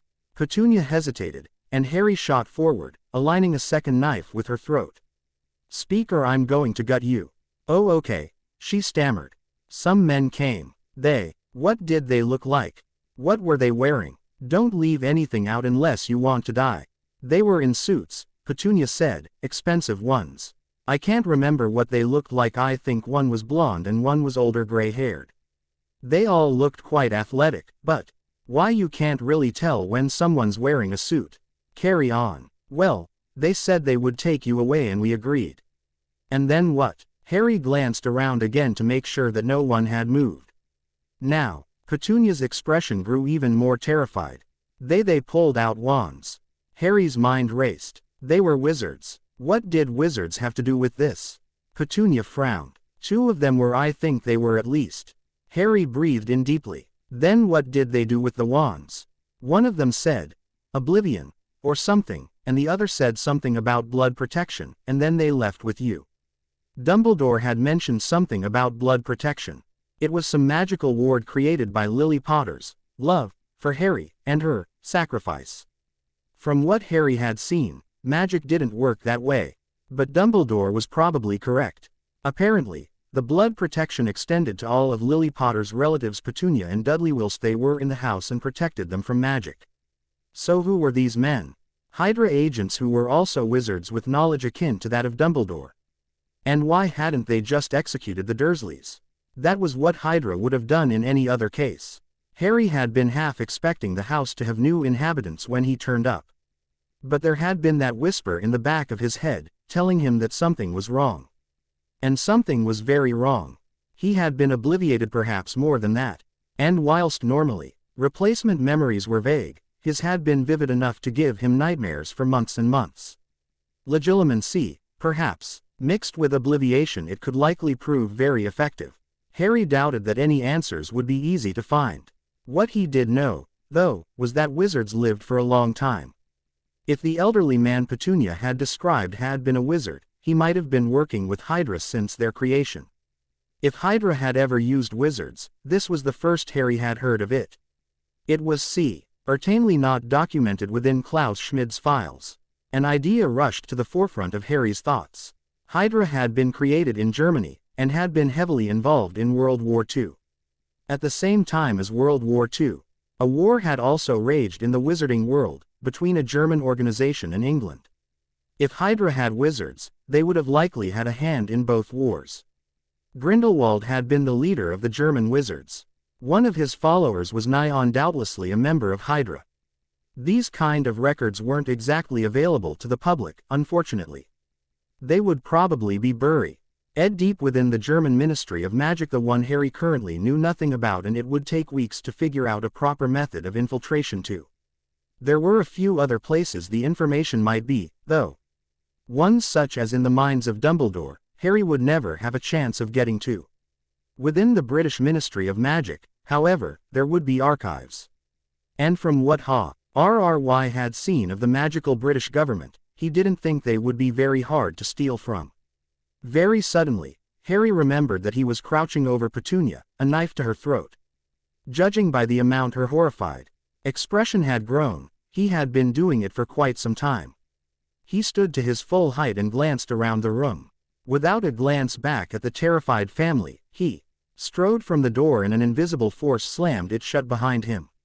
It was mere hours later when Harry found himself descending into the Ministry of Magic. He was in a phone box, which turned into an elevator when you called the correct number. Still, he struggled to figure out where wizards came up with such ideas. The door to the pay phone swung open and Harry stepped out into the atrium. It was on the 8th floor, he knew. If he wanted to get to the documents concerning HYDRA, if they existed, that Washi would have to get down to the 2nd floor, where the Department of Magical Law Enforcement dwelt. If what he had seen of the magical government applied to the security in place at the Ministry of Magic, it would be easy. That suspicion was confirmed as he walked straight past the receptionist when she turned to speak to a colleague. When infiltrating anywhere, arguably, the most important part was looking as though you belonged. Harry was rather good at it, and had dressed in a robe for the occasion. He moved into the elevator. 2 wizards and a witch also stood inside, but none paid him any mind. One of them seemed to have already pressed the button for the 2nd floor. Harry guessed it was the witch. Judging by her crimson robes, that was what Aurors, the magical police force, wore. True to Harry's guess, the woman got out of the elevator on the 2nd floor. The other 2 had left. Harry glanced up at the signs overhead. To the left was the Auror headquarters. Straight ahead was the area for reporting crimes. To the right were temporary holding cells. The archives were likely in the headquarters of the Aurors, Harry decided. He couldn't just charge in while there were still so many people there, though.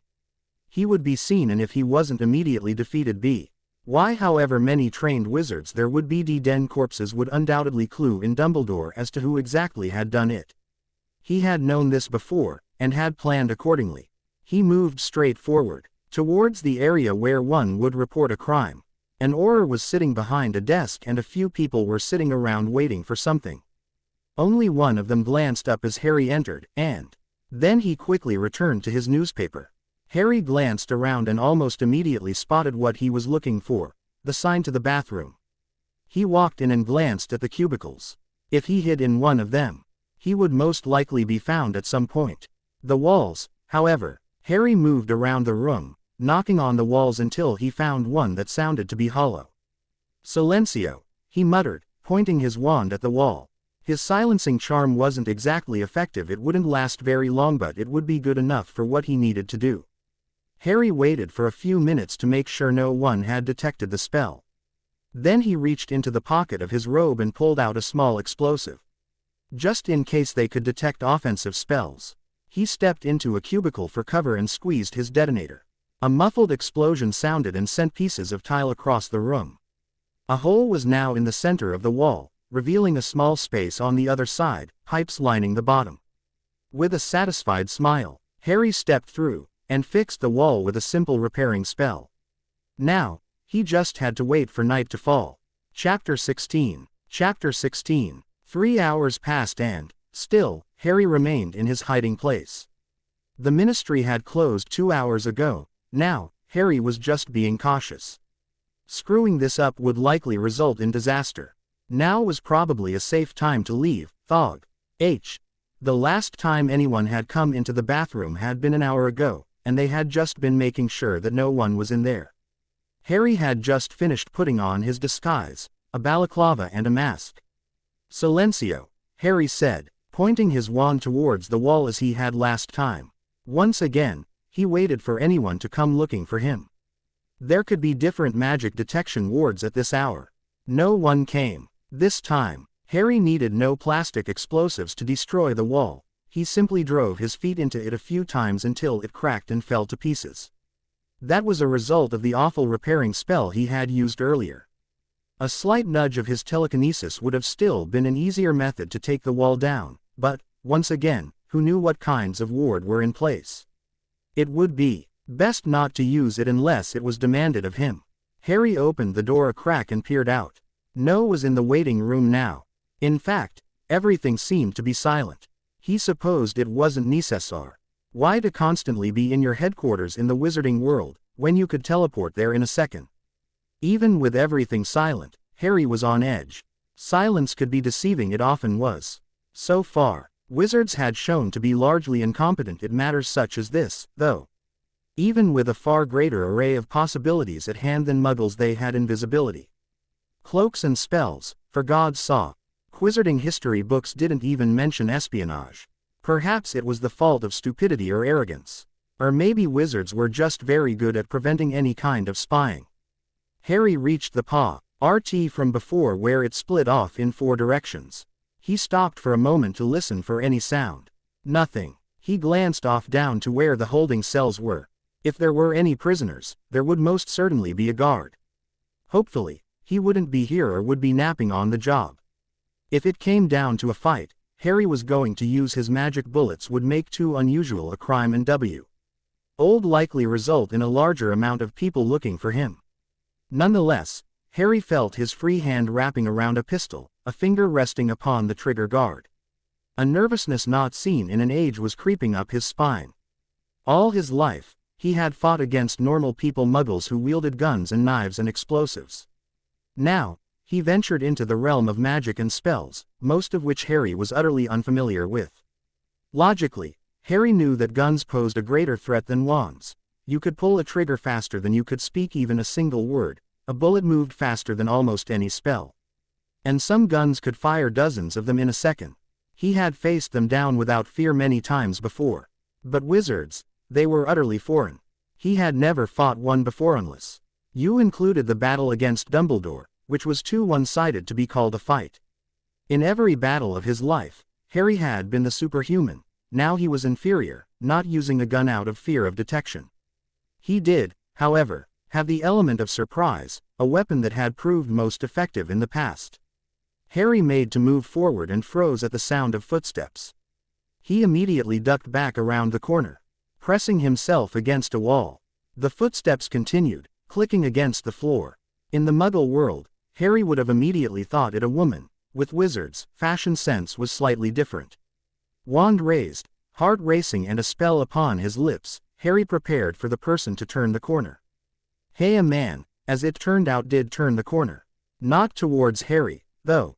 No, back turned to Harry. He moved towards the elevator.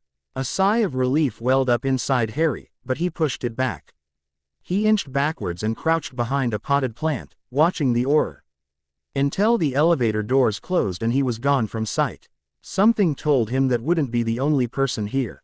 He steeled his nerves, willed them to return to the state they had been set in years ago by HYDRA's hands. He peered around the corner, made sure the path was clear, and slowly progressed down the corridor, towards the set of double doors at the end. He pushed against them slightly, but they didn't give way. With a frown, he pushed harder, setting his entire weight against it. Nothing. There was probably some kind of magical mechanism stopping it from being opened, then. The Aurors would also probably be resistant against other spells. There was no point in even trying. Explosives it was, then.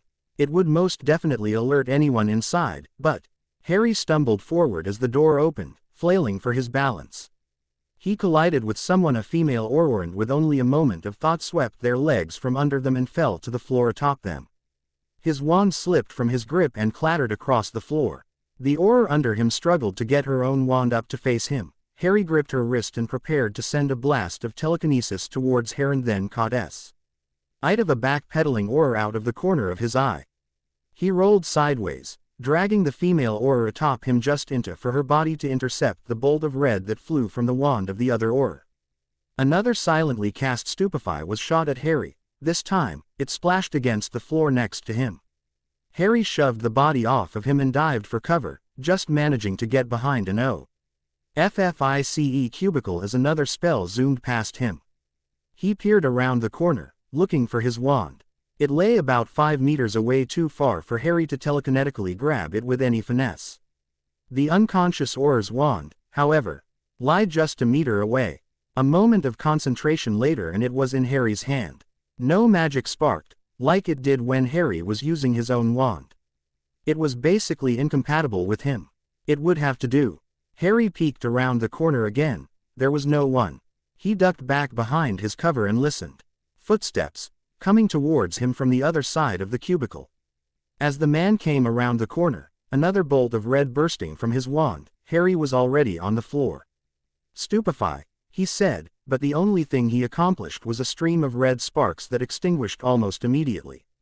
He rolled out of another spell's path and sent forward a blast of telekinetic energy that picked the man up and hurled him backwards. He flew 3 meters and SMA.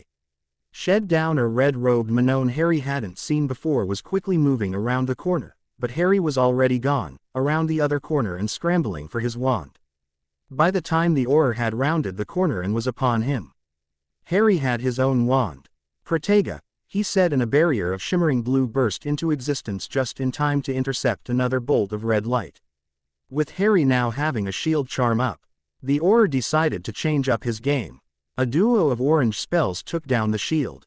The Auror followed up with another bolt of red, which Harry dodged, not bothering to put up another shield. It was just as well, for another 2 orange spells followed. Harry sidestepped both and said, "Stupefy." The Auror looked unfazed. He brought a shield into existence with casual ace and took it down as soon as it had caught the spell. Still, he had not spoken a single word, a single incantation. Harry could do wordless magic, but wasn't exactly proficient enough to fight with it. The Auror began another spell, this time aiming his wand beside Harry rather than at him. Spinning towards what the Auror was aiming at, Harry raised his free hand and unleashed a telekinetic blast that deflected what he now saw was a potted plant headed for him. Even as he turned, he was diving to the floor, narrowly avoiding a pink spell and skidding across the floor. He unleashed another telekinetic blast, but it was funneled around the Auror as he raised a shield. Harry cursed and reached into his sleeve. As the Auror lowered his shield, he suddenly found a throwing knife protruding from his wand arm. His previously cold and professional demeanor shattered as he screamed, and he aimed his wand wildly only to be picked up and thrown backwards as a wall of force slammed against him. Stupefy, Harry said. His aim was true, and the jet of crimson met the Auror in midair. Stupefy. The man hit the floor again. One might dismiss the stunning spell as not being very useful, when the were many spells that could kill in one hit, but when you were trying not to kill people or use magic, any detection ward might classify as dark, as to avoid a lengthy investigation or imminent reinforcements.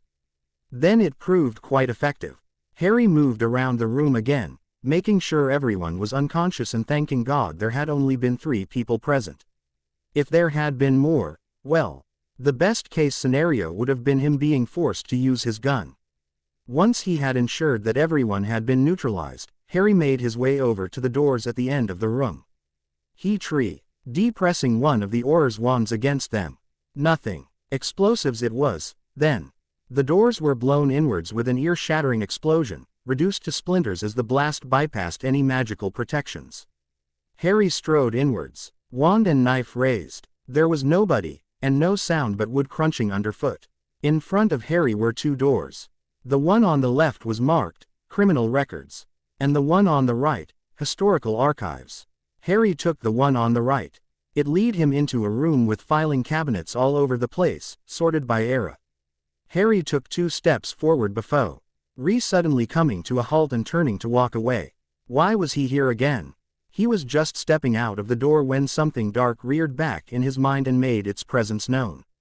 Instantly, Harry was heading back into the room, now carefully searching for any signs of the spell that had led him away. It was a subtle thing, gently pressing on his mind and urging him away. He had almost fallen for it. Somehow, he felt it didn't apply to all unwelcome visitors, just those looking for documents concerning certain topics. And that meant it had even been able to enter his mind. He felt his jaw clench at the thought and made a note to step up his studies of occlumency. He moved through the room, now cautious. In the section concerning World War II, files about Shield, HYDRA, and even Grindelwald were noticeably absent. Something was being hidden. He felt his nails score angry, red marks against his palms.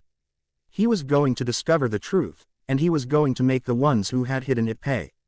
First, he had to go to Germany. Chapter 17. Chapter 17. Harry weaved his way through the airport crowds and found his way to a cafe. He moved over to a table and sat down opposite its occupant. He leaned forward with a smile, wand in his hand under the table and ready to launch any attack that might be needed. "Hello," he greeted in German.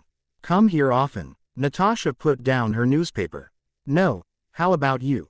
Harry shrugged, a flick of his wand silently sending forward a spell that would short any electronics on Natasha. "Not really. I'm only here because I need to find some documents so I can resume my little HYDRA hunt." He cocked his head to the side. "And what happens to lead you to Berlin at the same time as me?"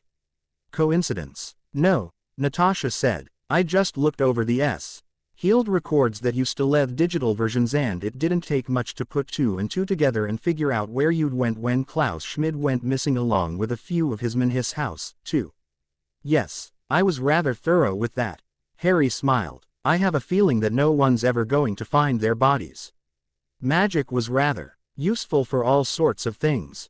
After I knew you were in Brazil, it didn't take much for me to guess you might be heading back to England.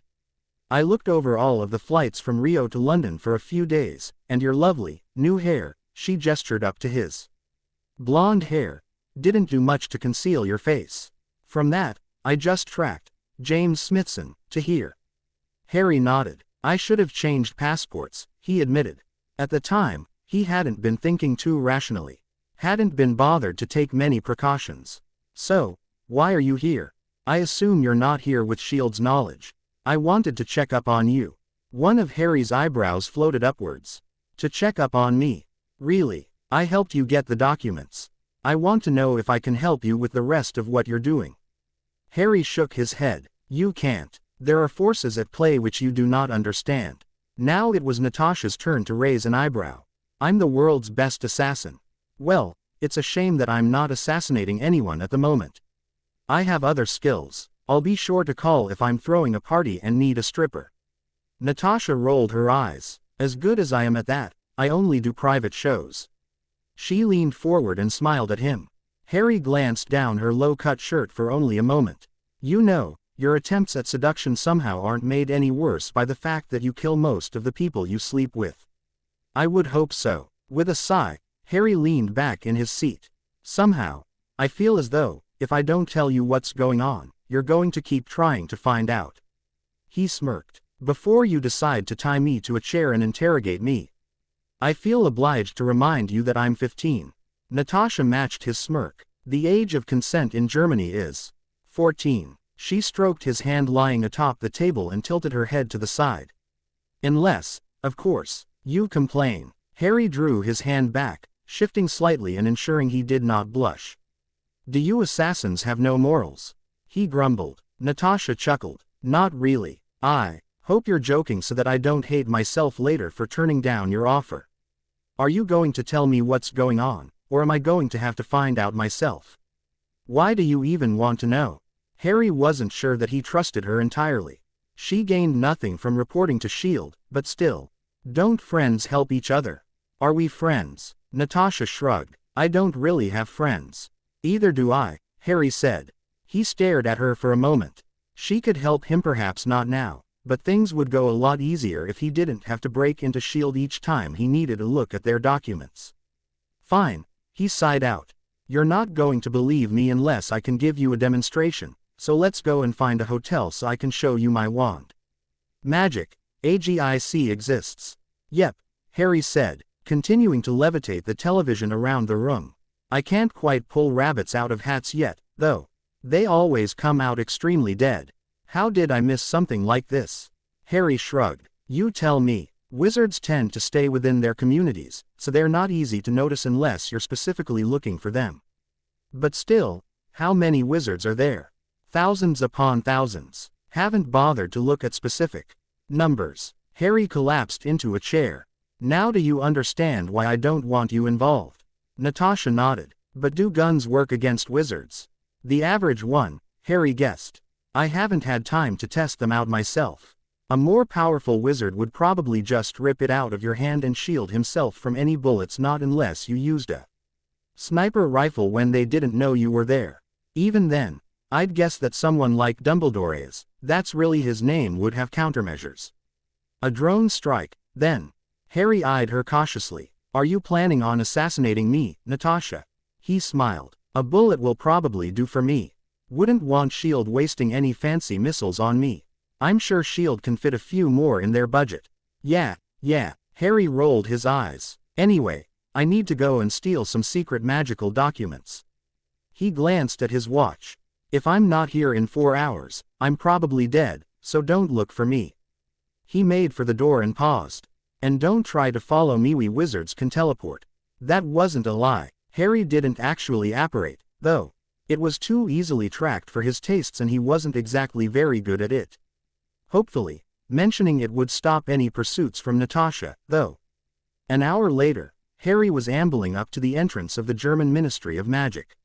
Unlike the British Ministry of Magic, it was not underground. No, it stood in the middle of Berlin, a tall and imposing structure that looked like someone had smashed together a castle and an office building. Many a charm covered it, concealing it from Muggle eyes with frightening ease. Their eyes simply slid over it, and yet they did not bump into it. Harry glanced up at the top of the building and whoa.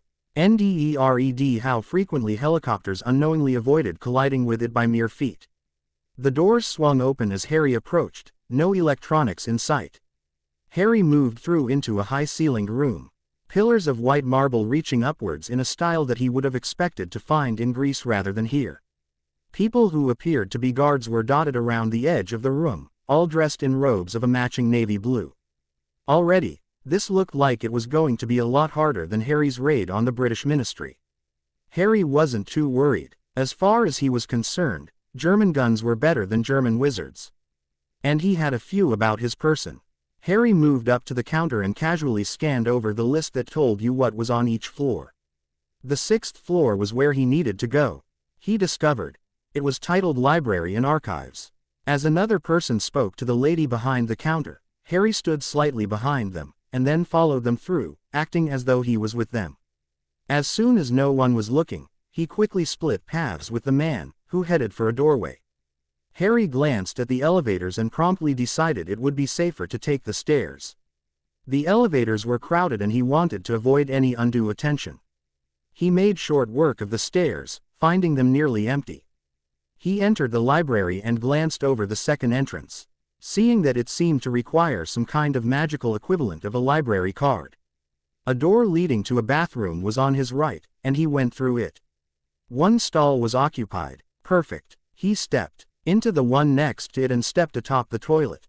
Reaching his wand over the dividing wall, he muttered, "Stupefy." Red light flashed and no one spoke. Harry heaved himself up and looked down at the man on the other side. He hadn't even managed to get his trousers down, thank God. A newspaper lay on the floor by his feet and he slumped back against the toilet, whose closed seat he sat upon. Harry dropped to the floor beside him and searched through the pockets of his robes. He found a wallet and cast a few simple detection charms on it, ensuring it wasn't trapped. It wasn't, so he flipped it open and took the card from the inside. Hans Adler, it said, listing a birth date only a few years after Harry's. Harry glanced to the boy and frowned. He looked nothing like him. He would just have to hope that wizards didn't have any sort of facial identification system. He took the identification card and exited the bathroom, leaving the stall locked. A slight apprehension tingled up Harry's spine as he moved to where people were scanning their cards. He fingered his knives and held his breath as he swiped it. It worked fine, though, and he continued onward. These books seemed to be rather basic texts. The kind you could get at any old store. Nothing of any importance was here. There were other doors, though, most of them locked and guarded. The one, labeled Historical Archives, was not. It was also significantly less populated. At the end of the room was yet another door, this time reading Authorized Staff Only. In front of it 2 men in blue robes sat at a table, playing some variation of a card game. From the complete lack of sound emitting from them, Harry guessed they were under some sort of silencing ward. Good. Most of those prevented outside noise as well. That would sort Harry's needs perfectly. He glanced over the people walking between the shelves and pulled on a balaclava. 2 minutes later, 4 people lied unconscious on the floor, tucked into places where they couldn't be seen. And the door was barred off. Harry hadn't used any spells, just in case there were wards to detect offensive magic. Had read about those. He moved over to the men at the table. Sound of their conversation flowed over him as he stepped into their ward. Both looked up at the same time. The first fell before he had even had time to focus on Harry. A blast of telekinesis came smashing up into his jaw. The second got further. His wand was in his hand when Harry descended upon him, a quick blow to the neck driving away any incantation. And then Harry's knife was resting upon his throat. "Don't move," Harry murmured, "or you'll get to see if magical healing is fast enough to save you from a slit throat." The man was still. "Beyond this door, what will I find?" "The archives. The ones where you have to request texts from," the man said, voice panicked. "The man who runs them, too." "No one else. No one else," the man confirmed. Harry hummed in acknowledgement. "Are there any wards to detect spellfire?" The man hesitated. If you lie, I'll make you scream." The man drew in a shaky breath. "Yes, but my wand and his," he gestured to the man Harry had knocked out, "won't trigger it." Harry nodded and muttered and replaced the knife with his arm, squeezing the man's throat into unconsciousness.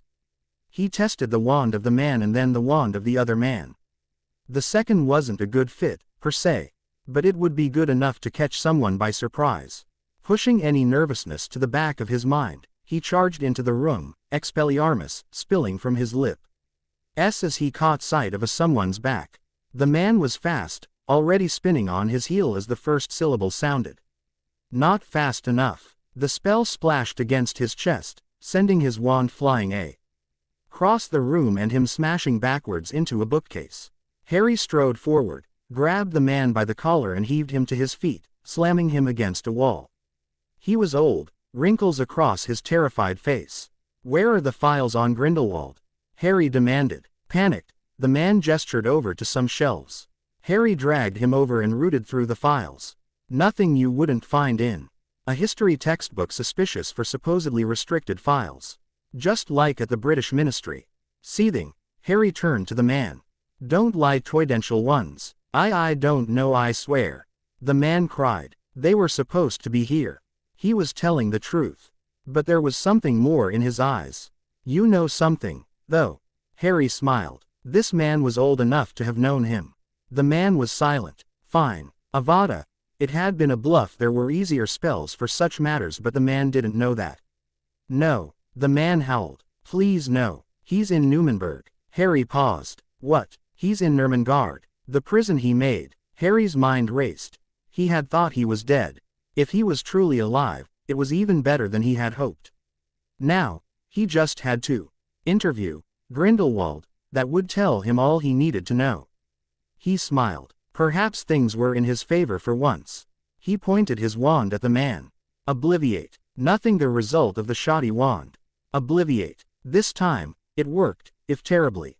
Wiping the past few hours from the man's mind.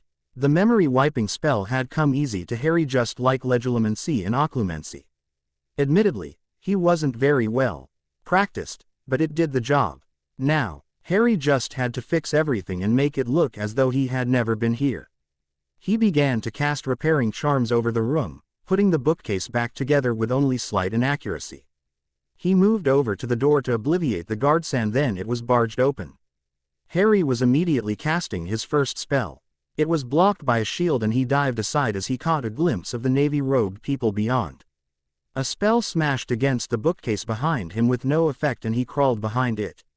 He could hear men yelling, at least 6 of them, probably more. With great panic, he realized he was utterly screwed. Guns wouldn't do much against people with shields up and would only draw more wizards towards the commotion, who knew how many were already here. And then he realized there were windows. He cursed. There was no other option. He ran for them, casting a shield behind him. It held for 2 spells. Harry cursed as a bludgeoning hex caught him in the side and sent him flying. As he flew through the air, another spell hit him, a petrifying curse. It should have completely paralyzed him, but it had only clipped his foot. Reducto, he murmured, aiming at the bag. It became dust. Along with its contents, weapons would make him look guilty. He removed the other weapons from about his person and destroyed them as the wizards closed in. A spellone he didn't recognize. He boomed in his ears and his world became blackness. Chapter 18. Chapter 18. Consciousness came to Harry quickly, crashing into him like a bucketful of cold water. Unlike normal, there was no slow realization that he was most likely being held captive. Also lacking was a throbbing pain in his head. This was probably a result of him being knocked out with magic, he realized. He didn't open his eyes, didn't let his breathing change. Metal handcuffs sat tight on his wrists, most likely chained to the table. He could feel them resting on. He sat on a chair, just as cold and uncomfortable as the cuffs. A bright light shone upon him. He could sense that even from behind his eyelids. Instantly, a shock passed through Harry's nervous system, as though he was being electrocuted. Gasping, he opened his eyes. The spell had hopefully been meant to wake him. He let his eyes dart around the room like he was surprised, actually taking everything in. It was all blank concrete, as he had suspected, but for he steel door and a light set flush against the ceiling. Room analyzed, he attempted to move his limbs. He was chained thoroughly, his arms bound, legs bound, and the cuffs of the former chained to the table. He turned his attention to the man opposite him. Navy-robed, gray-haired and cold-eyed, he had to be a German or nearing his 60s. His wand rested casually in his left hand. His right hand rested on the table. "Good morning," he said in German. Harry let false nervousness taint his movements as he glanced around. "Gee, good morning." He matched the man's German, slipping into a Swiss accent. Already, he was attempting to work his magic upon the chains. Nothing was happening. When he reached for his magic, he could still use it, but it wouldn't break the chains and refused to affect anything more than a few centimeters from his body. He didn't have any weapons, either. He had been searched whilst unconscious, and he had managed to destroy most of them anyway. Harry continued to use his magic. However useless it seemed. "I'm sure you know why you're here," the man said. Harry wondered what they would attempt to charge him for and silently wished he had taken more time to study the German magical legal system. They probably had him for destroying government property, theft, multiple counts of assault, illegal obliviation and a whole host of other crimes. At least he had been smart enough not to kill anyone. And no, I really don't know. He glanced nervously around the room. You broke into the Ministry of Magic and assaulted multiple people, and then carelessly obliviated someone, possibly causing permanent damage. Harry let his jaw hang open. The man leaned forward. You need to cooperate with us, he said. You're what, 15, 16? You've got your whole life ahead of you. And you might have just ruined it. Harry let some of his false nervousness fade away. He frowned. You said that I obliviated someone. The man nodded. Well, I'm not really very good at that spell. So that probably explains why I can't remember any of the breaking into the Ministry of Magic and assaulting everyone. It wasn't a good excuse. It didn't need to be. The man blinked. He went to speak, but then closed his mouth again. You're saying that you obliviated yourself. Well, someone did it. You don't remember anything. No, all I remember is coming to Austria and, you're in Germany. Harry let his jaw drop. Gee, Germany. I'm in Germany. You're speaking German. Harry glared at the man. I gathered that. They speak German in Switzerland, too, you know. The man was beginning to look lost. His previous demeanor had faded into confusion. You're from Switzerland. Oh, God, the man said. He leaned forward, placing his head in his hands. In other words, he took his eyes off of Harry, who released his hold over his magic, letting the telekinetic lockpicks he had been using fade from existence. He threw off his handcuffs and leapt across the table, legs still bound to each other. Before the man had time to look up, Harry was crashing into him and he was crashing into the floor. Harry used the man to cushion his fall, and scrambled for the wand, grabbing it up and sending a silent stunner into his opponent, who was still dazed from his head colliding with the floor. Now he slumped, unconscious.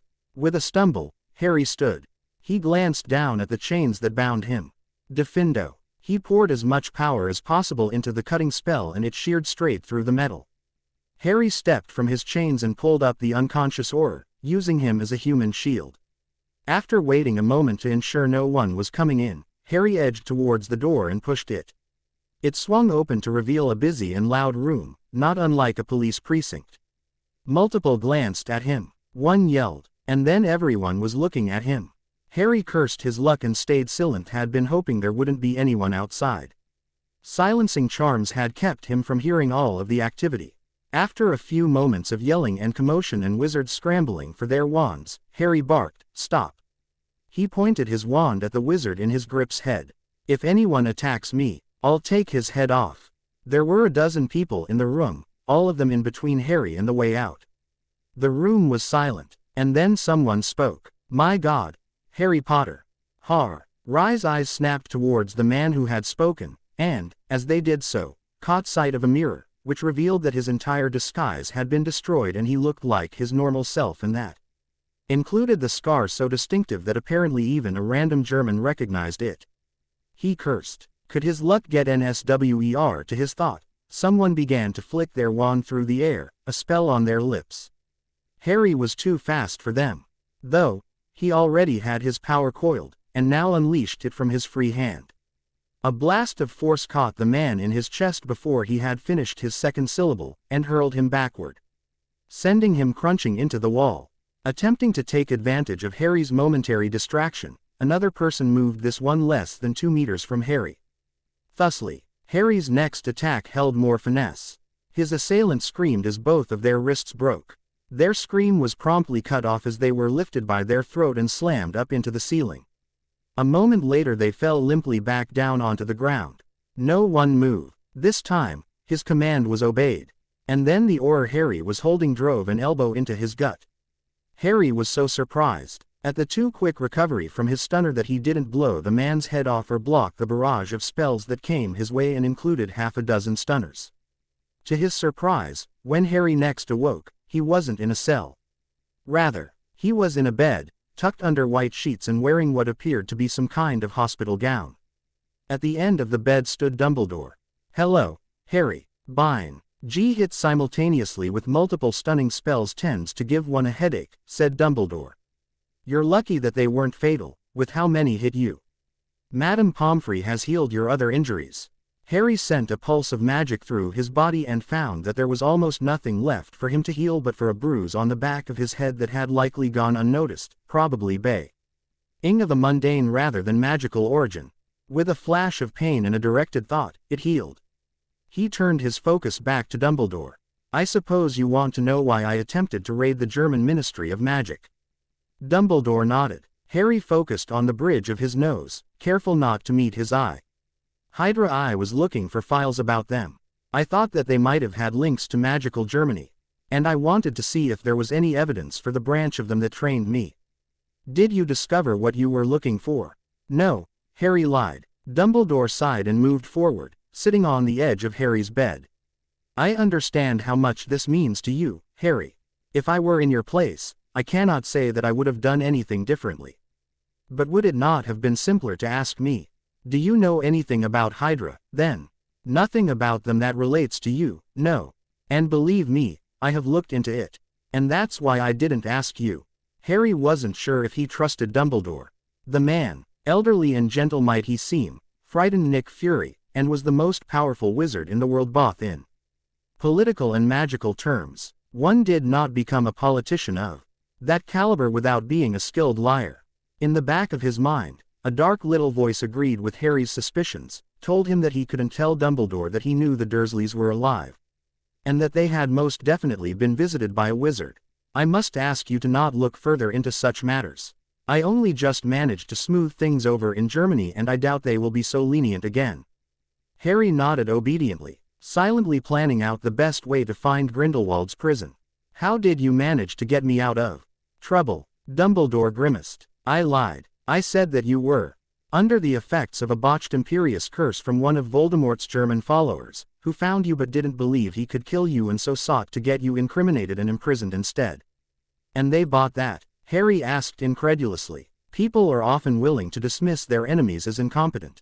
There was one term to your release, however. Harry frowned. What? You must attend Hogwarts, or in their words, remain under my supervision to ensure that there is not a repeat event. Surely it is not that bad, Harry. Dumbledore smiled. Hogwarts is one of the greatest schools of magic in the world. And has one of the most extensive libraries. They're making me attend Hogwarts so that I don't get attacked by Death Eaters. Are they forgetting about all of the children of Death Eaters in Slytherin? They are only children, Harry. Sorry, Harry interrupted, but are we talking about the Slytherins or the German government, what with their wonderful scheme? At that, Dumbledore smiled again. Do not judge people by their heritage, Harry. Leave that to Voldemort. Anyway, I will leave you to rest. Your wand is under your pillow. It's Saturday today, so you have a few days before your classes. So that you can catch up with your missed work, I've provided the necessary textbooks on your nightstand as you seem to have lost your own. And with that, he turned and left, leaving Harry to plot his interrogation of Grindelwald, and figuring out when he would be able to leave Hogwarts. The Christmas holidays would likely fit his needs nicely. Until then, he would have to deal with schoolchildren and homework, which were somehow more challenging obstacles than guns and spells. Sorry for not updating in, 2 months. I accidentally deleted everything I had concerning this, including the chapter I wrote, which, needless to say, demotivated me. Chapter 19. Chapter 19. Harry glanced at the hat on the desk. The sorting hat, I presume. Of course, Dumbledore said. The first years were sorted upon their arrival, so you would be on your own if you were to be sorted in front of the school. I feel as though it is easier to simply do this in private. Harry nodded. I just put it on. Have a conversation with it. It reads my thoughts, and it tells me what house I'm in. Yes. At Harry's look of hesitance, he continued, do not worry, the hat cannot disclose what it sees. After a moment of hesitance, Harry reached forward, picked up the hat, and put it on his head. The world became black as its brim went over his eyes, and Harry was alone. Greetings, sorting hat. For a moment, all was silent, and then a voice said, hello, Harry Potter. It sounded almost hesitant. Interesting. Very interesting. What's so interesting? The hat chuckled. I cannot disclose what I see, remember. You can't tell about my own thoughts. Just because they are in your head does not mean that they are your own. What? Never mind. On to the sorting. Before Harry could interrupt, the Hat continued. Not at all loyal, though good at pretending to be if it gets you what you want. And bravery, well, you'll almost only enter a fight if you're sure you'll win or you're going to die if you don't.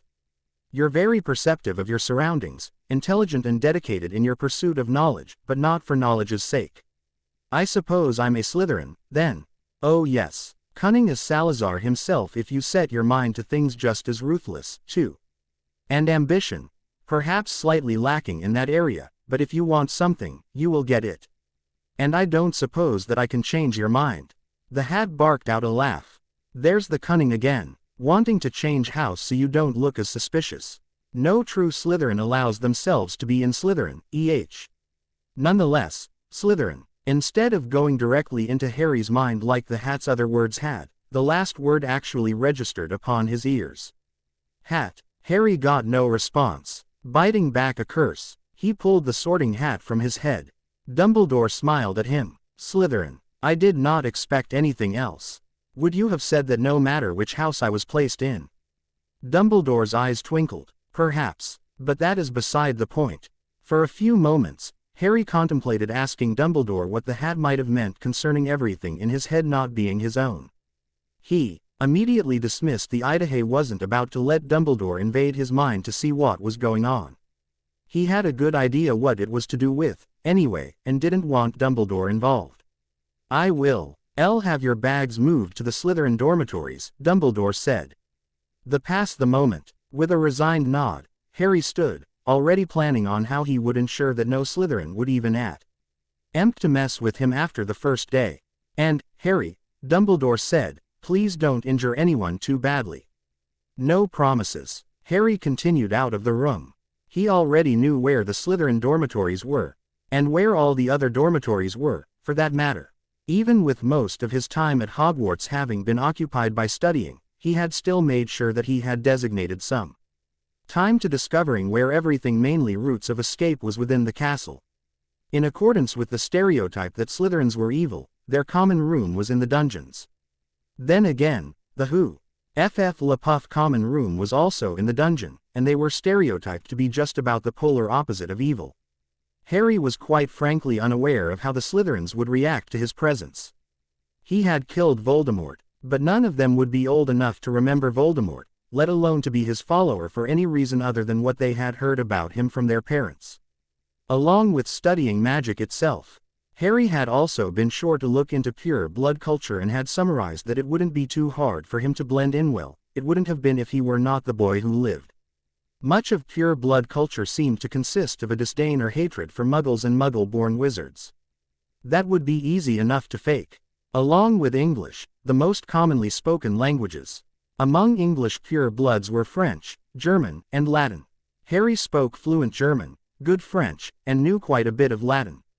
Then there were the Balls and Galas and so on. Fortunately, they did not seem to be too different to those that had been common in Muggle high society over the course of history, and Harry was confident that he could use the correct etiquette. Ultimately, Harry decided that he had two choices, with neither being an obviously better option. His first idea was to remain mysterious, to hide his talents and not attempt to mingle or become friends or allies with any Slytherins. They would be immediately thrown off guard by the fact that he, who was supposed to be a conqueror of dark wizards, had been sorted into Slytherin. They would be wary, either fearing that he was a spy or was another dark wizard himself. If they were unaware of his abilities and feared him, they would be unlikely to attack him. If they did choose to attack him or test him, however, he would have to resort to his second idea. He would prove himself to be physically and magically competent and ruthless. After that, he could see if being friendly and making allies would work. It would not at the beginning, with them knowing nothing about him except that he did not fit in and was a target. It might after he had gained fear and respect, with his threats actually holding some weight. Of course, his plan would not work at all if they were able to defeat him in a fight or all decided to gang up on him as soon as he arrived. Because of this, Harry made sure to diverge from his path. To pick up one of the pistols he had stashed around the castle and a few knives. He didn't think that it would be too much of a problem to kill a few teenagers who had never seen a gun, if need be. The trick would simply be to not be around too many of them at the same time. Due to the fact it was after curfew, Harry encountered no one on his way through the corridors, and, a few minutes later, Harry was standing before the piece of wall which he knew would recede were he to say the password. He questioned whether he really needed to go inside, or if it would be better to simply hide somewhere in the castle for the night. He knew that he did. For all he knew, the Slytherins had already been alerted to his presence and were expecting him. If he was not there when morning came, they would think him a coward. Dumbledore might have also placed a few spells to see if he came into the room. His heartbeat was rapid. He chided himself for it. He had been in many more dangerous situations than this. Taking in a deep breath, he said, "Argentum." With the sound of grinding stone, the wall slid aside to reveal a stone passage, the end lit up by an eerie, green light. Giving himself no time to hesitate, he moved forward, his hands at his sides. No one paid any attention to him as they came in. It was partially due to the fact that the room was lit by dull, green lamps, but mainly because they all seemed to be too engrossed in work, reading, or conversing in the small groups of students who littered the room, lounging on the leather furniture. A set of stairs stretched upwards on either side of the room, each leading up to respective balconies which overlooked the room and had a door on. From the fact that a girl was going up the stairs on the right, Harry immediately perceived that it was the girls' dormitory. Keeping his head down, he headed up the stairs on the left. If at all possible, he wanted to avoid confronting so many of the Slytherins at the same time. The best-case scenario would be making sure that he went unseen until breakfast the next day, where he could not be attacked and when he wouldn't have to return to the common room for the whole day, as to allow people's tempers to simmer. He would, however, need to leave marks of his presence, so that they knew he hadn't run off. Harry moved through the door and was confronted by 8 others, 1 to the left which he perceived to be a bathroom and 7 in front of him, 1 for each year, or so he guessed. He would be in the 5th from the left or the 5th from the right, he did not know. Whichever one he went into, there would undoubtedly be people awake, and their rate was only 10:30. And whilst Harry did not fear 5 teenagers, unless he intended to hold them all captive, they could very well go and tell others he was here. Behind him, the door began to open. Immediately, he turned to his left, bringing up a hand as though he was brushing through his hair to conceal his scar and face. His heartbeat raced once more. The student passed onwards without sparing a glance at Harry. He moved into the second door from the right, and most certainly didn't look like a second year. Even knowing what room he was in, Harry planned not to go in. He knew he was likely being paranoid, but it wasn't exactly paranoia if there was a very tangible chance that he was about to enter a room with a few people who would like to kill him in his sleep. Harry resigned himself to the infallible technique of hiding in the bathroom. Moving over to the door, he slipped inside. Off to his left were some showers, Tolson of which was running in what appeared to be a large bath. On the right were some sink and toilet cubicles. He glanced up and down the room, noting that the walls were tiled. He moved down the line of toilet cubicles, and only one of them was locked. He entered the one next to the wall and began to quietly knock around the outer walls. The back wall appeared to be hollow. After quietly locking the door and placing a silencing charm, Harry muttered a spell and blew a hole in the wall. The other side was a tangle of pipes. Starting to regret the fact that he had even entered the common room in the first place, Harry incinerated some of the stone above the pipes and moved into the gap, repairing the wall behind him. Years with HYDRA training had gifted Harry with the ability to sleep in basically anywhere, including the middle of the desert with gunfire roaring a few hundred meters away. Compared to that, the space he had carved himself and the shoddily transfigured mattress were both quite nice. At 2 in the morning, his watch beeped and awoke him. A minute later, he was quietly slipping through the door of the room for 5th years. 6 beds were in the room, 1 with Harry's bag on, the rest with students in. Harry froze when he saw when one of them was sitting up, reading a book. He was dark-skinned and probably lanky when standing up. He glanced at Harry as he entered the room. "So you're the new student," he streaked to Harry, extending his hand. "I'm Blaise Zabini." For a moment, Harry contemplated faking an accent, pretending to a foreign exchange student, and giving a fake name. He dismissed the idea near immediately. Even if Blaise didn't see his scar, he would Still discover the lie tomorrow. He shook the offered hand. I'm Harry Potter. Blaze's eyes immediately flickered upwards. His facial expression did not change. For a few seconds he was silent. Harry Potter, turning up in Hogwarts for his 5th year, and being sorted into Slytherin. Quite the story, Perhaps I'll tell you about it in the morning, Blaze. He smiled. For now, however, I quite feel as though I need some sleep. He moved over to his bed and turned back to Blaze. I'd appreciate if you didn't tell anyone who I enjoy seeing people's surprise when I tell them. After a moment of consideration, Blaze smiled and nodded. Of course.